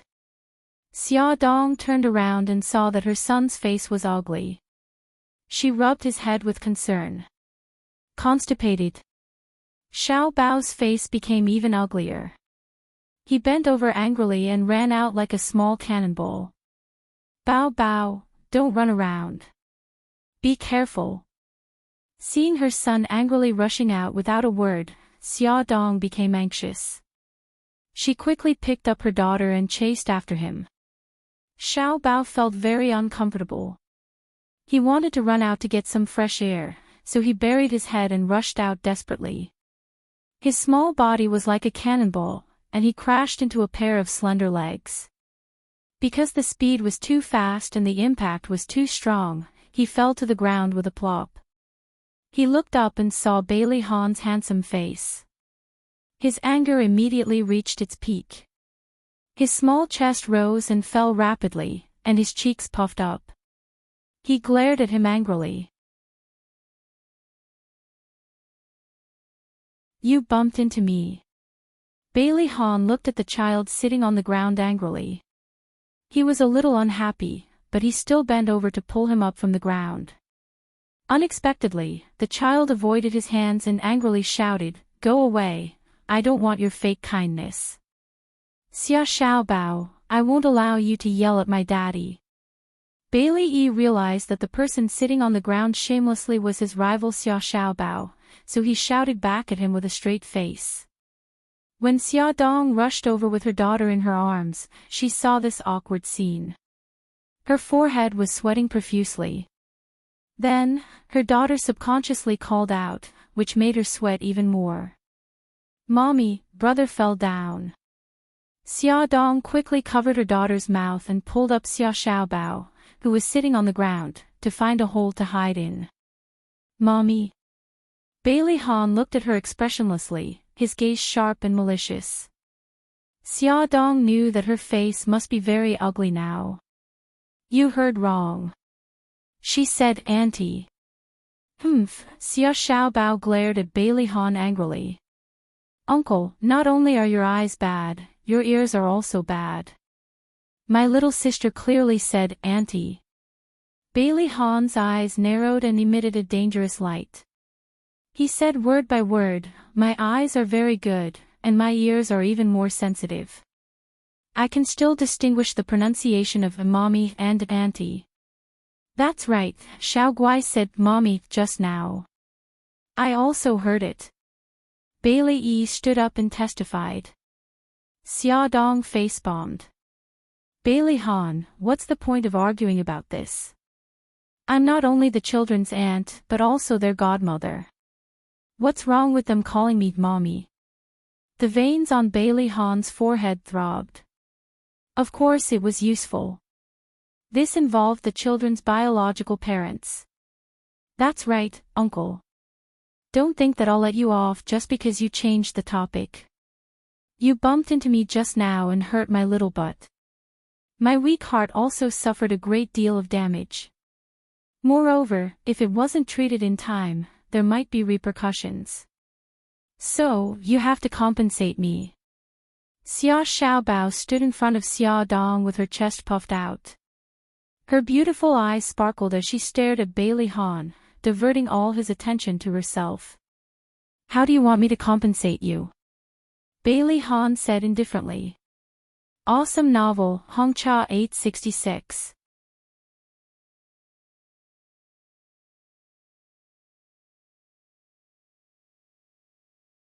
Chapter 78. He raised his chin arrogantly and looked at him arrogantly. "First of all, you have to take me to the hospital and compensate me for the checkup fees and a series of other expenses. However, seeing that we're all busy, you can just give me the money directly. You don't have to take me to the hospital. Secondly, you suddenly bumped into me and scared me, so you have to compensate me for the mental damage. Lastly, I'm injured and can't go to kindergarten, so you have to compensate me for the tuition. That's all. Look at how expensive and classy you're dressed. I'm sure you won't blame me for this little expense, okay?" His last "oh" was a long drawl, with a hint of mockery. Bailey Han's eyebrows moved slightly. Bailey E was stunned. Xia Dong couldn't help but hold her forehead. Xiao Guai blinked her big eyes and said worriedly, "Brother, are you hurt? Let's hurry to the hospital and see a doctor, okay?" Xia Xiaobao patted her head. "Gi Gai, after this uncle compensates me, I'll have money to go to the hospital." After that, he stretched out his hand in front of Bailey Han. "So, uncle, hurry up and compensate me. Don't delay my treatment." Bailey E finally came back to his senses and shouted angrily, "Xia Xiaobao, why don't you be a robber? What kind of robber logic is that? You were running too fast and bumped into my daddy. You're simply too shameless." Bailey Yi's face was full of disgust. Xia Xiaobao grimaced. "Humph, the one who bumps into someone and avoids responsibility is the shameless one." Bailey Yi's face was fierce. "I won't allow you to talk about my daddy like that. You apologize to my daddy." "I won't." The two children glared at each other angrily, as if they wanted to kill each other with their eyes. It looked like they were about to pounce on each other and wrestle. "Xiao Yi," Bailey Han narrowed his eyes and gestured for his son to step back. He looked at the arrogant brat in front of him and said, "Okay, I'll give it to you." Xia Dong looked at Bailey Han in shock, and her jaw dropped. Bailey Han took out a check from his pocket and filled it out. Bailey E retorted indignantly, "Daddy, this is extortion. Don't give the money to the little swindler." Xia Xiaobao straightened his neck. "You're the liar. Your whole family are liars." "Xiaobao, that's enough. Stop talking." Xia Dong was speechless. She pulled Xia Xiaobao away from Bailey Han and said to Bailey Han, "Mr. Bailey, Xiaobao was just joking. Don't take it seriously. We'll leave first. You guys have fun." After she finished speaking, she carried her daughter and pulled her son to leave. However, Xiaobao grabbed her arm and refused to leave. Bailey Han tore the check and handed it to Xiaobao. "Is this enough?" Xiaobao saw the 5 zeros on the check and looked like he had accepted it reluctantly. He snorted and said, "Not bad." After he finished speaking, he snatched the check from Bailey Han's hand and stuffed it into his pocket. Then, he ran away with his short legs. Xia Dong helplessly looked at her son's back as he ran away. She said to Bailey Han, "I'll get the money back and return it to you. I'll leave first." "There's no need for that." Bailey Han calmly said these 4 words. He took his son's hand and left without looking at her again. Bailey E was indignant. He didn't know why Daddy would give the money to Xia Xiaobao. Although he didn't care about the money, he was furious that Xia Xiaobao had succeeded in his scheme. Along the way, he kept a straight face and didn't say a word. Bailey Han patted his head. "Don't be unhappy. Money is just a worldly possession." "I know. I'm just indignant. Xia Xiaobao is too despicable." Bailey E was angry at the thought of his smug face. "He's very smart. You two have similar personalities. Maybe you can become good friends." "I won't become friends with him. He'll only go against me." Ever since he spilled the juice on Xiao Guai, he and Xia Xiaobao had become sworn enemies. The two of them wanted to bite each other to death. How could they become friends? Nothing is absolute. Daddy and your uncle Tianqing were sworn enemies when they were young, but we still became friends. Bailey Han tried to comfort his son. He knew that his son had always been a loner in school and didn't have many friends. He didn't want his son to have a lonely childhood like he did. "Oh." Bailey E nodded as if he understood. When Xia Dong found Xia Xiaobao, he was flicking the check in his hand with his small white hand. A smug smile hung on his adorable face. Xia Dong knocked on his head angrily. Xia Xiaobao, you little money grubber. You're too brazen.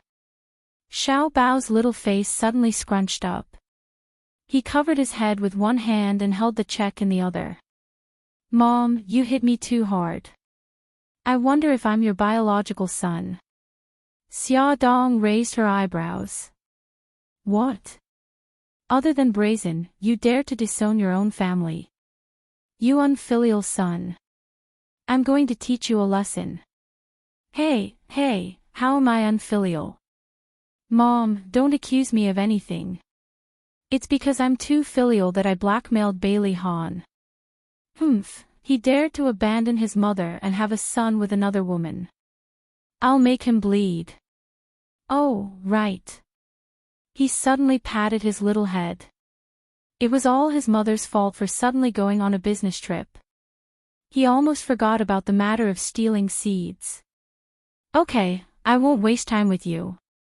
Let's forget about this matter. Don't have anything to do with Bailey Han in the future. Xia Dong stretched out her hand and said, give me the check. Why? I worked so hard to earn this. Xiao Bao quickly stuffed the check into his pocket and covered it tightly as if he was hiding a treasure. Of course I'm returning it to Bailey Han. No, I'd rather die than give in. Xia Xiao Bao. It's no use calling my name. I can't hear you. Xia Xiaobao covered his ears and ran away. Xia Dong put her hand on her forehead. In the end, she failed to persuade her son to hand over the check. That night, when her son was asleep, she took the check out of his secret vault and wanted to find an opportunity to return it to Bailey Han. Early the next morning, the first thing Xiao Bao did when he woke up was to check his vault. He found that the check was gone. With messy hair and messy pajamas, he knocked loudly on Xia Dong's door. Xia Dong opened the door with a pair of sleepy eyes. He immediately put his hands on his hips and angrily protested, Mom, you actually went through my vault without permission. I'm going to sue you. Little brat, if you continue to make trouble, I'll use force to suppress you. Xia Dong was very angry when she woke up. She looked at her son with a dark face and said, it's just 100,000 yuan. You earn more than that in a year. Why are you so petty?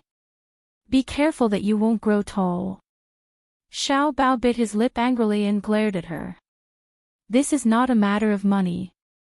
It's a matter of a man's dignity. Xia Dong was very sleepy. She directly ignored him and lay on the bed again. He was so angry that he kept yelling. In the end, Xiao Guai came forward and coaxed him. Next to the planetarium was an art gallery. Xia Dong came down from the planetarium with the children and saw a large group of people coming out of the art gallery. A few girls who looked like students were chatting. I heard that teacher Xiao's wife is supporting him behind his back for this art exhibition.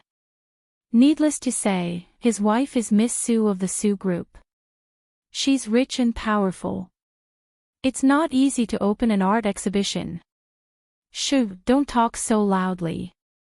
Be careful not to be heard by others. What's there to be afraid of? Everyone knows anyway.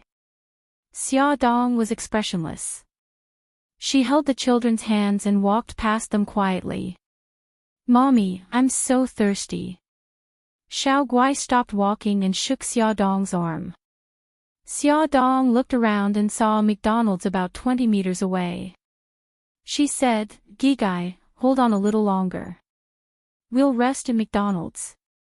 Xiao Guai said obediently, yes, mommy, let's go. Xia Dong held the children's hands and was about to continue walking forward when a man's voice suddenly came from behind. Xia. Xia Dong's body froze.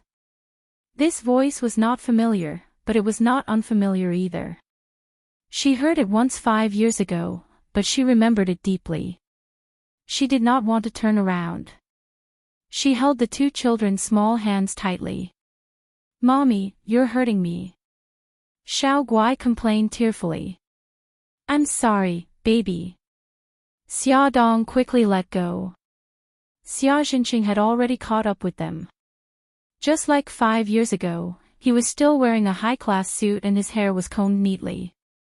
The only difference was that there was white hair on his head and a few more wrinkles on his face. His face was full of shock and disbelief, and his eyes seemed to be covered with mist. Xia, it's really you. I thought I would never see you again in this life. His originally straight back was now slightly hunched, and his eyes were shining with agitation and pain. But, Mr. Xia, I don't want to see you at all. I don't want to see you again in this life. Every time Xia Dong thought of him, her heart would twitch in pain. She felt sorry for her mother. Even on the day her mother passed away, she still could not forget him. Xia Jinqing was shocked by his daughter's words and staggered back a step. Xiao Guai looked at Xia Jinqing curiously. This grandpa was so strange. Why was he standing in front of Mommy? Xia Xiaobao's pure eyes were full of curiosity. What was the relationship between this grandpa and Mommy? Why did Mommy look so pained when she saw him? Why did she seem to hate him? Mr. Xia, please move aside. We're leaving, Xia Dong said expressionlessly. Xia Jinqing could not bear to move aside. Ever since he saw her 5 years ago, he had not seen her again. He was afraid that if he moved aside this time, he would never see her again. Even if he could say a few more words to her, it would be good enough. He stammered, Xia, these 2 children are very cute. They look a lot like you. Are you married? Does your husband treat you well? They are my nephews. Xia Dong explained coldly with an impatient look on her face. Mr. Xia, I'm not interested in catching up with you. Please move aside. He said shamelessly, Xia, where do you live now? What's your phone number? I want to see you. She rejected him flatly. No need. You will disturb my current life. She no longer had the patience to continue pestering him. She pulled the 2 children and walked around him. Xia Jinqing did not give up and grabbed her arm. Xia, Dad doesn't expect your forgiveness, but at least let Dad know how you and your mother are doing. Mom, Xia Dong could no longer maintain her composure. She flung his arm away and shouted angrily, don't mention Mom to me. She's already dead.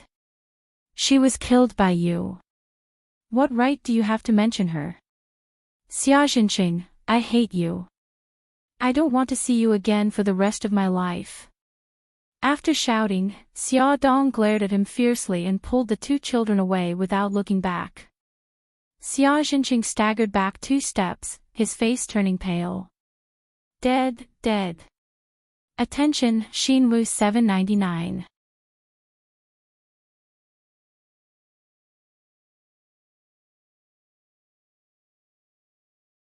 Chapter 79. How did Xiao Ling die? How could it be? No, I don't believe it. You must be lying to me. Xia, don't curse your mother. Your mother must be alive and well. Xia Jinqing rushed forward and twisted Xia Dong's arm like a madman. Go away. No, it can't be. She can't be dead. Xia Jinqing suffered a huge blow. His eyes were unfocused as he muttered to himself. Mother is already dead. She died because of you. Seeing him like this, Xia Dong felt very satisfied. He viciously stabbed at his wound again, but this time, he also stabbed his own wound. His heart ached so much that he couldn't suppress it. No. Xia Jinqing's face was pale as he hugged his head. He squatted on the ground and sobbed softly, no. Tears unknowingly poured out. Xia Dong stubbornly touched her face and heartlessly walked away with the children. Xiaoxinqing hugged his head and cried bitterly. The passers-by watched curiously, but no one went forward to ask. In the crowd, there was a girl holding a bouquet of flowers standing there quietly. She saw the whole scene and stood there for a few seconds. She raised her hand and threw the bouquet into the trash can. The corner of her mouth twitched in disdain. Her daddy was really useless. He was crying on the street. She didn't want to go up and embarrass herself. Su Xingchen walked in the direction Xia Dong left. Her phone rang. It was the person in charge of the art exhibition. "Miss Su, do you know where Mr. Xia is?" "I called him but he didn't pick up." Su Xingchen smiled sweetly. "I don't know. I was going to congratulate Daddy on successfully opening the art exhibition, but there was a traffic jam on the way, so I didn't reach the art gallery." "Okay, then I'll have to trouble you. Miss Su, I'll try to contact Mr. Xia again." "No problem." She smiled and said, "Goodbye." Then she put away her phone. When she looked up, she saw Xia Dong bringing the two children into McDonald's. In McDonald's, Xia Dong ordered drinks and food for Xiao Guai and Xiao Bao and found a seat. He looked a little depressed. Xiao Bao sat on the chair and asked curiously, "Mom, was that old man our grandfather?" Xiao Bao was sipping on the orange juice as he asked curiously, "Is that old man our grandfather?" Xia Dong's hand, which was holding the drink, stiffened. Her expression was terrible. "Baby, don't talk about him." "I don't want to talk about him." "Oh, I got it." Xiao Bao Gigai shut her mouth, picked up a hamburger and handed it to her. "Mommy, don't be sad. Eat." Xia Dong forced a smile and stroked her son's head. "I'm not hungry. You guys eat. I'll take you to see Grandma after dinner." "Grandma?" Xiao Guai blinked her big watery eyes. "Is that Mommy's mommy?" "Yes, Mommy will take you to see her. She'll be very happy." Just as Xia Dong brought the children out of McDonald's, Su Xingchen also came out. He drove his Ferrari and followed behind them, maintaining a distance that was neither too far nor too close. Since he wouldn't be discovered, he wouldn't lose them either. The white BMW drove into the suburban cemetery. A few minutes later, a Ferrari pulled up behind the BMW. Xiao Guai held a bouquet of lilies in her hands. Xia Dong carried Xiao Guai and held Xiao Bao's hand as they walked into the cemetery. Small tombstones were erected, looking eerie. Xiao Guai hugged her neck and asked gently, "Mommy, why does Grandma live here? This place looks so scary." Xia Dong hugged her daughter tightly and said in a low voice, "Because Grandma has gone to a place very, very far away. This is just a place to remember her." Xiao Guai still didn't understand, but seeing her mommy's sad expression, she didn't ask any more questions. Xia Dong walked in front of a black tombstone. The words, "The tomb of the loving mother Xia Ling," were engraved on the tombstone. There was also a small photo of a woman in the photo smiling gently. Xia Dong placed the lilies in front of the tombstone and pursed her lips gently. "Mommy, I brought the children to see you." She pulled Xiao Guai and Xiao Bao to kneel in front of the tombstone and said softly, "Xiao Bao, Xiao Guai, this is your grandmother. Call her Grandma." "Grandma," a crisp voice drifted in the quiet air. "Mommy, I only came to see you now. Do you blame me?" Xia Dong touched the photo on the tombstone and her eyes were misty. She had so many things to say to her mother, but she couldn't say it in front of the children. In the end, she could only smile bitterly. "Mommy, I'm sorry. I've done a lot of wrong things. I'm too ashamed to see you. Mommy, I saw Xiaoxinqing today. He didn't know you were gone. Mommy, I scolded him, but I'm also very sad." Unknowingly, tears were streaming down her face. "Mommy, I really miss you," she would never forget the day when the results of the junior high exam were released. She happily ran home to report the good news to her mother, but when she ran into the alley, she saw her house being engulfed in flames. She cried and screamed crazily, wanting to rush into the fire, but the neighbors stopped her. In the end, she cried until she fainted in the uncle's arms.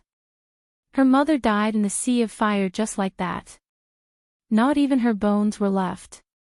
The neighbors said that her mother set the fire because she couldn't stand being abandoned by her husband and couldn't stand the torment of a hard life. Mommy. Why didn't you wait until I grew up? Why didn't you wait until I was filial to you? She held on to the tombstone and cried until she was out of breath. Mommy, don't cry. Mommy. Gigai is so scared.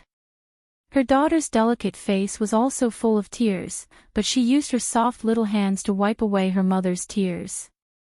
Looking at her sensible daughter in front of her, Xia Dong gritted her teeth and suppressed the sadness in her heart. She hugged her daughter tightly in her arms. Why did God have to torture her like this? Her daughter was so young, but she had to endure the torment of illness. A small hand gently stroked her back and comforted her. Mommy, I'll protect you from now on. Xia Dong looked up with tears in her eyes and saw her son's strong face. His cheeks were so young, but they were filled with courage and tenacity. She slowly curved her lips and revealed a smile. Good, our little boy has grown up into a man. She should have been brave in front of her children, but she revealed her weak side. Her emotions gradually calmed down. She stroked the children's heads and said softly, Baby, Gigai, say goodbye to Grandma. We'll visit her again next time. Xiao Guai leaned closer to the tombstone and rubbed her pink cheeks against the photo. She said softly, Grandma, if you want Gigai, we'll visit you again. Xiao Bao stood with his chest puffed out and his head raised. He said solemnly, Grandma, don't worry. I'll take good care of Mommy and Xiao Guai. Mommy, please bless Gigai and let her live a healthy and happy life.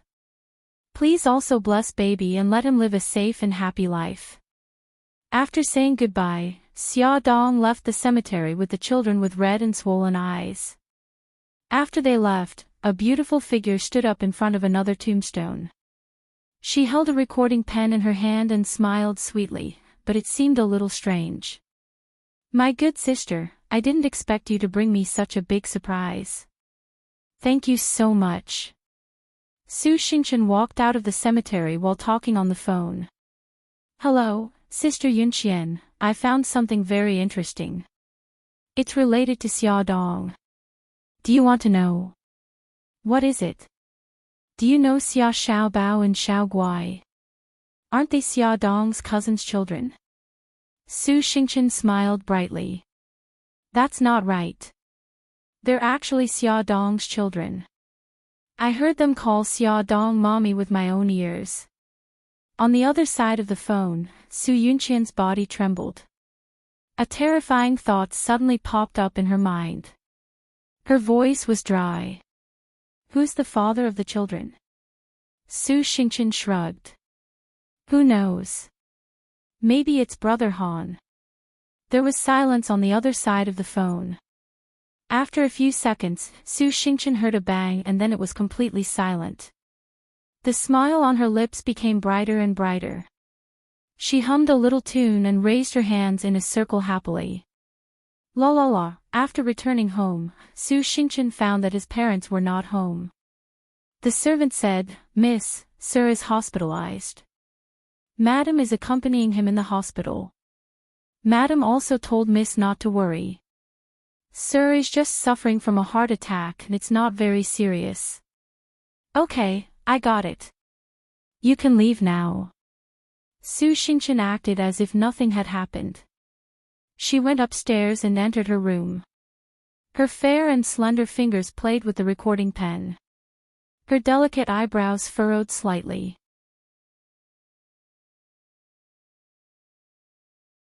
She supported her cheek with one hand and said in annoyance, Recording pen, recording pen. Who should I hand you to? Give it to Grandma Bailey.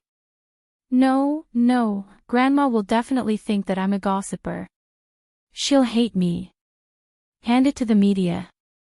No, no, if those two little bastards are Brother Han's children, then Brother Han will know the truth.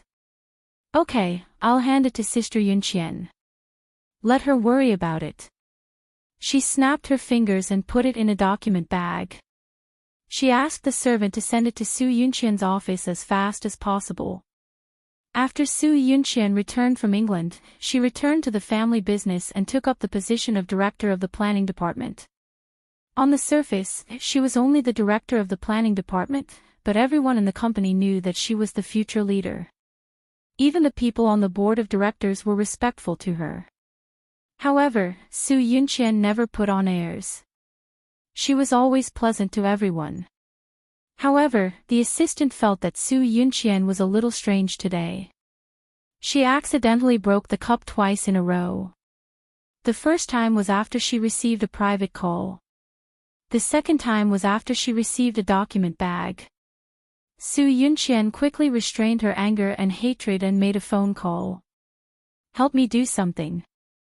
The next day, the recording on the recording pen was made into a CD and mailed anonymously to old Madame Bailey. Not even a fingerprint was left. After old Madame Bailey heard the contents of the CD, her expression changed. She ordered the driver to get the car. She had to go out. Xia Dong had just picked up the children from kindergarten when a black car drove in front of her. Old Madame walked out with a cold face. Xia Dong, I want to talk to you. The neighbors in the neighborhood looked over curiously. Xia Dong smiled bitterly. Old Madam, please come upstairs with me. She drove the children back to their room. She made a cup of tea and put it in front of Old Madam. Old Madam, you can say whatever you want. Old Madam went straight to the point. Xia Xiaobao and Xiao Guai, are they your children? Xia Dong thought about why Old Madam suddenly asked this question. She smiled calmly. Old Madam, you already know whether they are my children or not. Old Madam sneered. I got the news that they were your nephews. But today, I heard that they are actually your biological children. Add Songshu 566.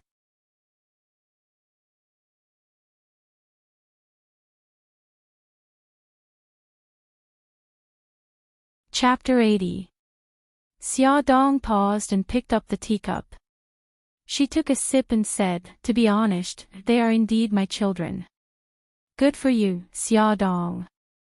You've played the dirty trick again and again.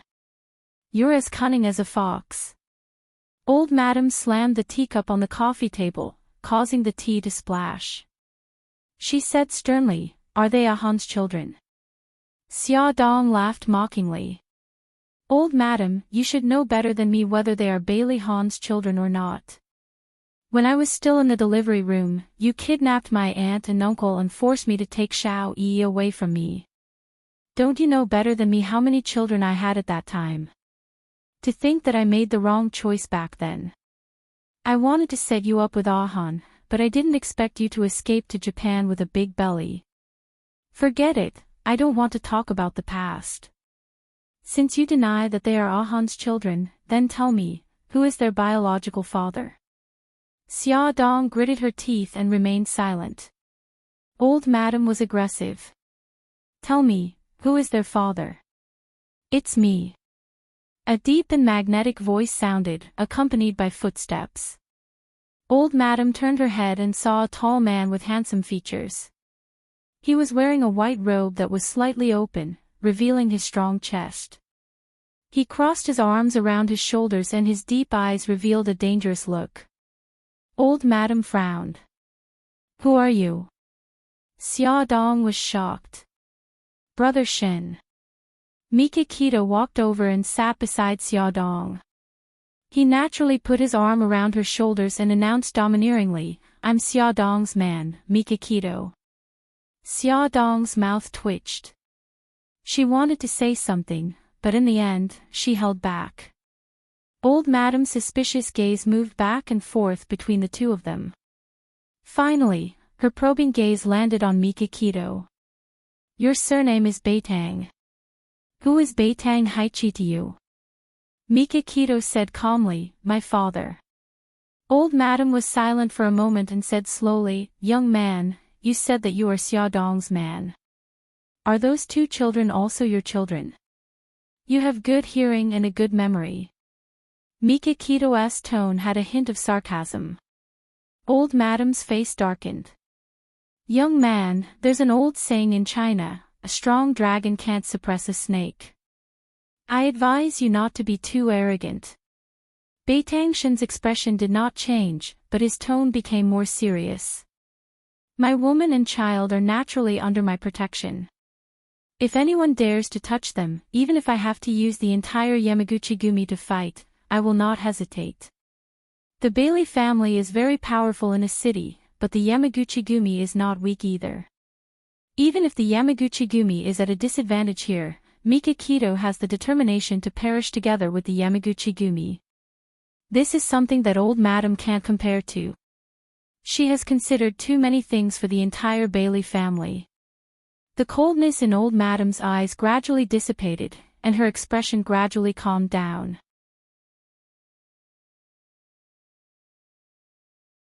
She said, speaking of which, my old man and your father are old friends. With such a promising son like you, he should be able to enjoy his old age in peace. Mikakito knew that Old Madam was expressing goodwill. He went down her ladder and said with a smile, it's rare that Old Madam still remembers my father. It's a pity that he passed away 5 years ago. Old Madam had not paid attention to the foreign mafia for a long time. When she heard that Beitang Tsuri had passed away, she was shocked and sighed. Mikakito chatted with her for a while. After going around in circles, they returned to the main topic. Old Madam sipped her tea and turned to look at Xiaodong. She said slowly, Miss Xia, I hope you still remember what I said last time. Xiaodong said calmly, of course. I still remember every word that Old Madam said. That's good. I won't disturb the two of you. Old Madam, let me walk you out. Xiaodong walked Old Madam to the door and locked it. She returned to the living room and looked at Mikakito without saying a word. Mikakito smiled. Xia, are you not happy to see me? Xiaodong felt a headache coming on. Brother Shin, why didn't you tell me before you came? I was caught off guard by your sudden appearance. He shrugged nonchalantly. I wanted to give you and the babies a surprise. Xiaodong felt helpless. She walked up to him and tightened his slightly open robe. She asked, when did you arrive? Have you eaten? Not long after I got off the plane. I took a shower and was resting in your room when I heard the sound of you coming back. He touched her head. Do you still mind that I said that I'm the baby's father? Xiaodong lowered her head sadly. Although I do mind, I know that if you hadn't suddenly jumped out to help me, I really wouldn't know what to do. Mikakito pulled her into his arms and hugged her tightly. His voice was deep and magnetic. Don't worry about it in the future. Learn to rely on your man. Do you really think that you're my man? Xiaodong didn't know whether to laugh or cry. She punched his chest. Mikakito raised his eyebrows. Since I've already said it, I can't take it back. Not only am I your man, but I'm also Xiao Bao and Xiao Guai's daddy. Fine. You'll rot if I give you a little sunlight. Xiaodong pushed him and changed the topic. Bao Bao and Gigai have been talking about you for a long time. Go and see them. Bao Bao, Gigai, come out and see who's here. Xiaodong knocked on the door of her son and daughter's room. Ah! Uncle Shen. Gigai missed you so much. Xiao Guai cheered and threw herself into Mikakito's arms. Uncle Shen. Xiao Bao also threw herself at him. Her handsome little face was full of excitement. "You two little rascals, did you listen to mommy's words like Gigai?" Mikakito hugged the children in each arm and played with them on the sofa. Xiaodong looked at them with a smile in her eyes. "Mommy, don't just stand there. Come and play with us." The children pulled her over, and the four of them started playing games. Laughter and screams drifted in the room. At night, Xiaodong personally made many of Mikakito's favorite dishes.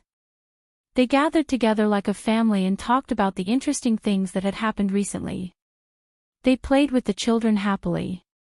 It was late at night, and it was time to rest. Xiaodong took a quilt and laid it on the sofa in the living room. "Brother Shin, you sleep in my room tonight." "I'll sleep in the living room." Mikakito laughed. "How can a woman sleep in the living room? Go back to your room and sleep." "I'll sleep on the sofa." Xiaodong pushed him away. "You just got off the plane. You must be very tired. You can rest well on the bed. Besides, are you sure you won't fall off if you sleep on the sofa? So, don't argue with me. Go back to your room and rest." Xia.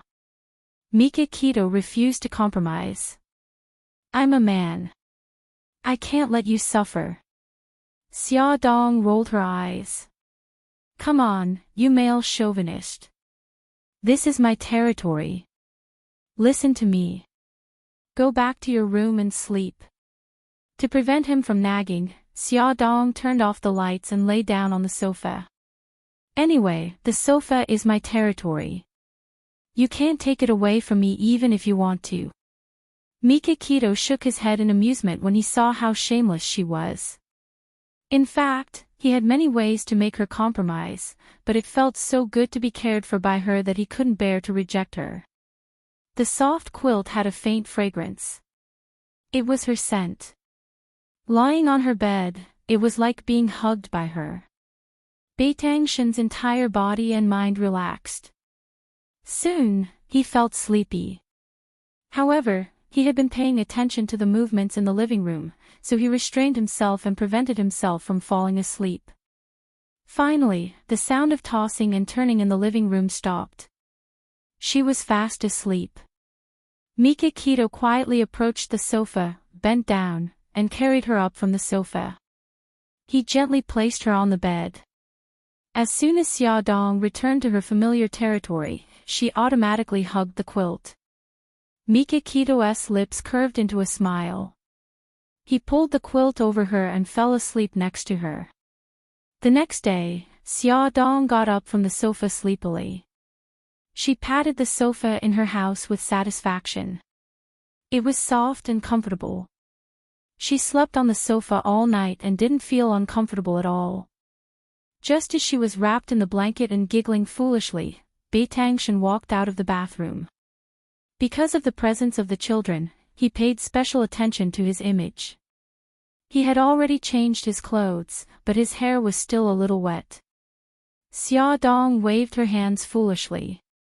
"Brother Shin, good morning." Mikakito rubbed her messy hair and smiled. "Good morning. Did you sleep well last night?" "Yes, very well." She jumped down from the sofa. "I also had two strange dreams. I dreamed that I was on a plane that flew to my bed and then to the sofa. Ha ha ha.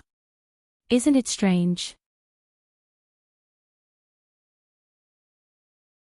Mikakito's lips curved into a smile. "Yes, it is strange. Go and wash up. I'll send the children to school with you later."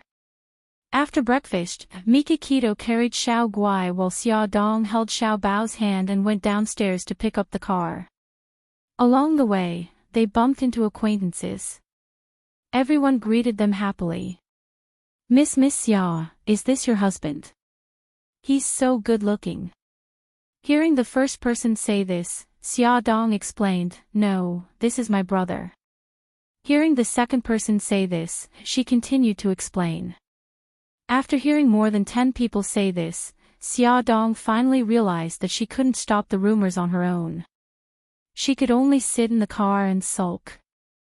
Mikakito saw her angry face through the rearview mirror and couldn't help but tease her.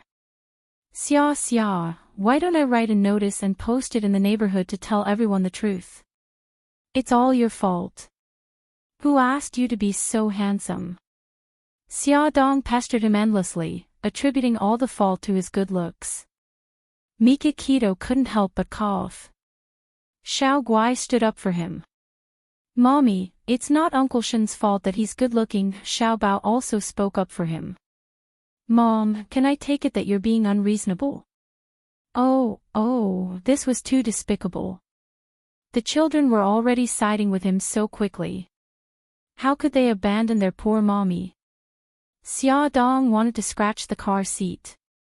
Uncle Shen, goodbye. When the car arrived at the kindergarten, the two little guys pounced on Mikakito and kissed him. Then, they waved at Xia Dong. Mommy, goodbye. Xia Dong's heart ached when he saw the difference in treatment so quickly. Why do you only kiss your Uncle Shen and not Mommy? Mommy, don't be jealous. Gigai kisses you too. Her daughter was still the cutest. She hugged her and gave her a loud kiss. Xiao Bao snorted arrogantly and jumped out of the car, ignoring her. Not far from them, a Rolls-Royce was parked. Bailey Yi waved to the people in the car. Daddy, goodbye. Bailey Han nodded. Seeing his son enter the school gate, he instructed the driver to drive. He accidentally saw a man rubbing Xia Dong's hair. Xia Dong pouted as if she was complaining about something. The man smiled and looked at her with a focused and affectionate expression. It was so dazzling. His mood suddenly became very bad. Ad. Hongcha 866.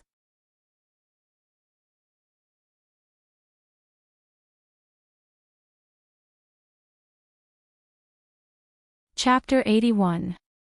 In the chief editor's office of Glamour magazine, Xia Dong dialed Bailey Han's number. Mr. Bailey, do you have time? I would like to see you. You can talk over the phone. Bailey Han leaned back in his comfortable office chair. His slender fingers tapped on the table impatiently. At this moment, the scene he saw outside the kindergarten in the morning popped into his mind. It was the scene of her and a man being very intimate. Xia Dong paused and said, "It's about the 100,000 yuan check. Xiao Bao is not sensible. I apologize to you on his behalf. Also, I will ask my assistant to send the check to your office." No need. Bailey Han's tone suddenly became serious. I never take back what I have given away. Xia Dong thought for a moment and said, "In that case, I will donate it to charity in your name. Since you have already given it away, you have the right to use it. You don't have to tell me." Bailey Han said coldly. Xia Dong choked. She did not understand why Bailey Han sounded so angry. Is there anything else? Bailey Han did not hear a response, so he frowned impatiently. If there is nothing else, I will not disturb you. Goodbye. Xia Dong shook her head. Why did she think so much? Anyway, she had never seen through Bailey Han. At the old Bailey mansion, Su Yunqian was dressed beautifully and appropriately. She brought a blue and white porcelain vase to visit the old lady. Grandma, this is the blue and white porcelain vase that Daddy bought at an auction 2 days ago. He asked me to bring it to you. The old lady liked it at first sight. She put on her glasses and looked at the vase carefully. Oh, this is from the Song Dynasty, right? It is so beautiful. Su Yunqian smiled and said, Daddy said that you have good taste. It is the blue and white porcelain vase's fortune to have you as its owner. This child is getting better at talking. Your daddy is so considerate. Please thank him for me. The old madam pulled her over to sit beside her and called for the housekeeper. Bring my jade vase down. The housekeeper responded and quickly brought a green jade vase from upstairs. The old madam said with a smile, Yunqian, do you think this vase is pretty? It's very beautiful and expensive. Old madam handed the vase to her. This vase is most suitable for a bouquet of roses. Put it on the dressing table. Yunqian, it's very suitable for young ladies like you. Grandma, this is too expensive. I can't accept it. This is also Grandma's goodwill. If you like it, just accept it. Being straightforward is the demeanor that our granddaughter-in-law of Bailey should have. On the surface, the old madam was giving her a gift, but in fact, she was hinting that her status had already been recognized by the Bailey family. Thank you, Grandma. Su Yunqian's lips curled up, maintaining her perfect posture. The old madam nodded with satisfaction. Although she didn't think highly of Su Yunqian before, she still loved Bailey Han for so many years. Even if he had a child, she didn't leave him. This kind of kindness was very rare. Moreover, she was very good at dealing with people. Gradually, she began to recognize Su Yunqian. The old madam glanced around and the servants on both sides automatically retreated. She patted the back of Su Yunqian's hand and said, Yunqian, I heard that something unpleasant happened between you and Han. You haven't seen him recently. Su Yunqian smiled.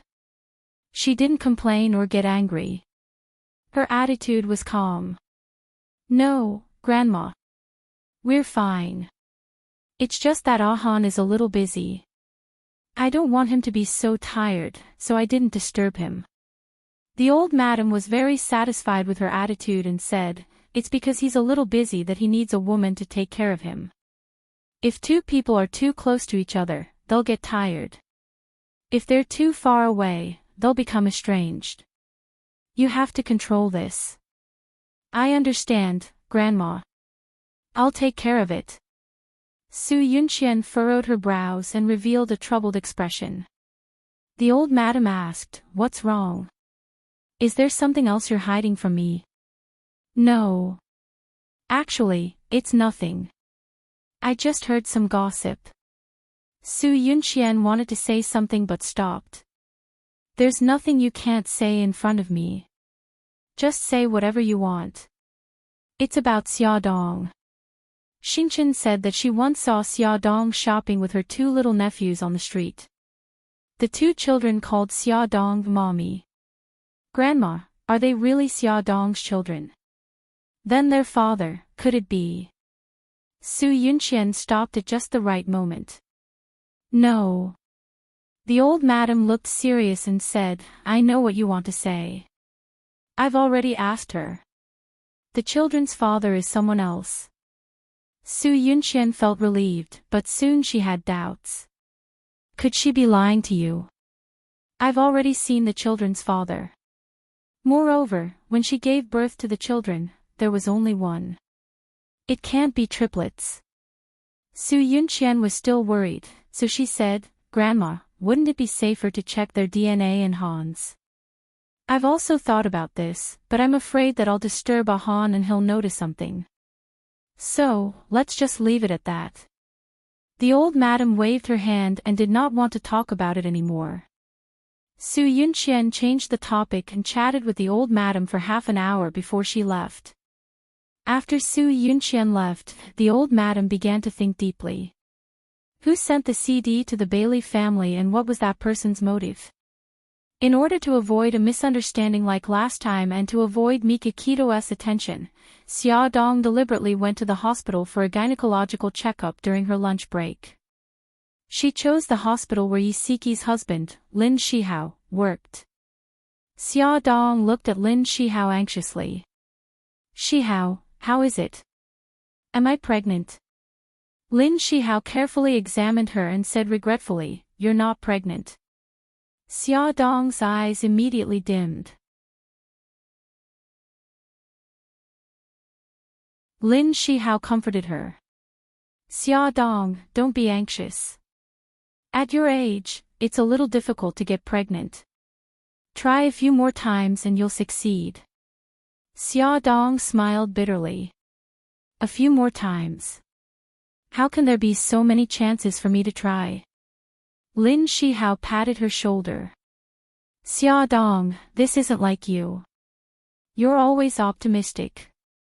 Think positively and don't be discouraged. Xiaodong grinned. Shihao, thank you. I'll take my leave now. Lin Shihao nodded. He walked her to the door and watched her leave. A young and beautiful female doctor walked over and said with a smile, Mr. Lin, why are you so reluctant to leave? Mei Wei, don't talk nonsense. Her name is Xiaodong. She's my wife's best friend.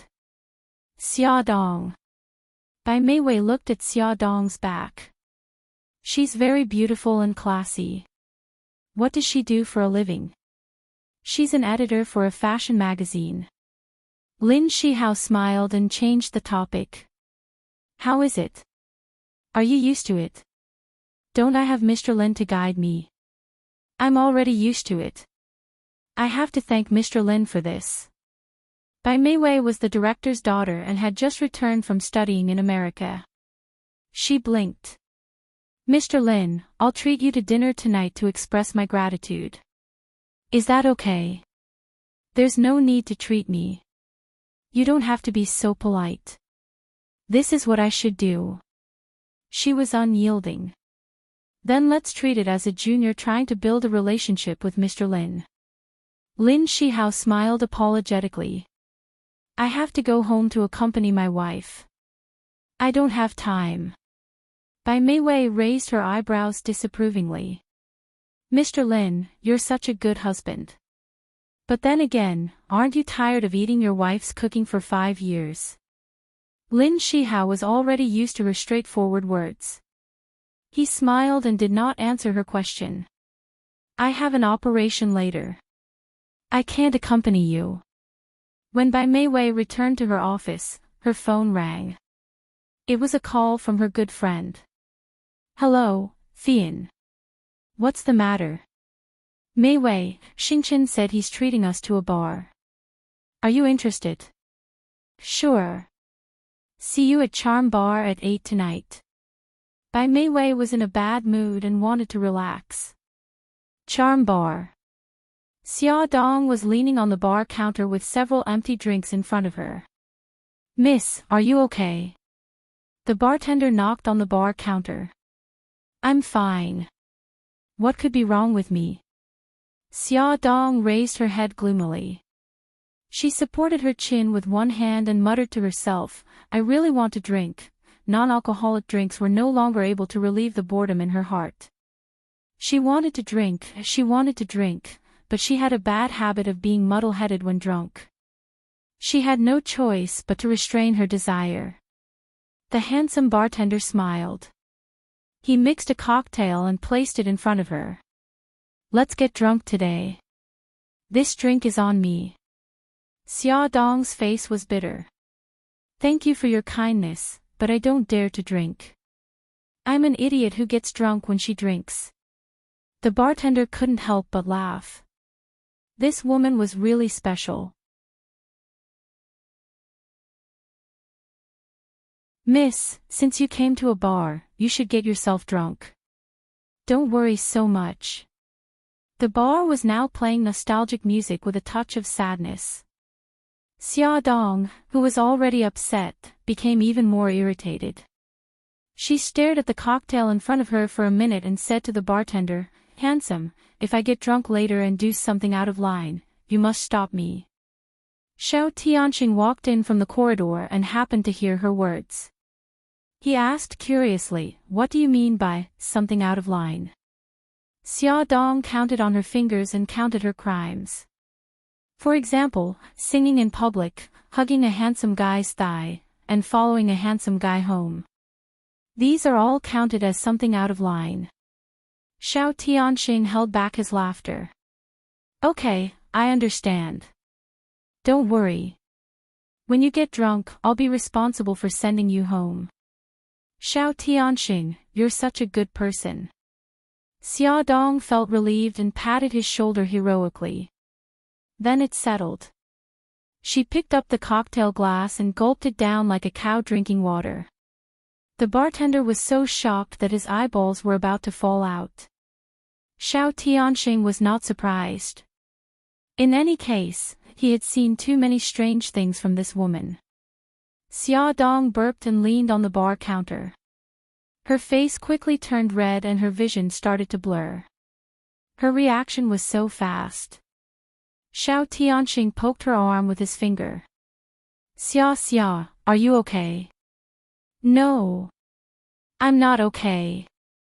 Xia Dong stood up. Her body was swaying as she pointed at Xiao Tianxing's nose and yelled, "God, you stinking god. You don't like me, do you?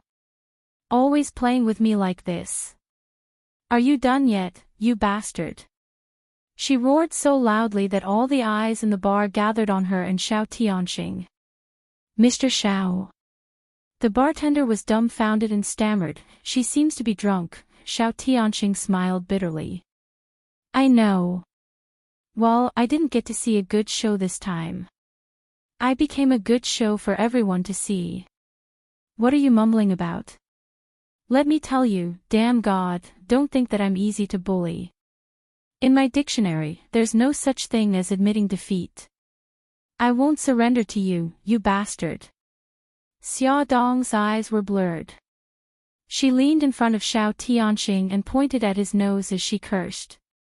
Awesome novel, Songshu 566. You're tuning into the LoveLore Library YouTube channel. We're so grateful for your support and don't forget to subscribe to join us on this incredible journey through captivating stories. Your generosity through donations truly makes a world of difference, as it's the primary source of revenue that allows me to expand and enhance this channel for you. Thank you from the bottom of my heart for being a part of this adventure.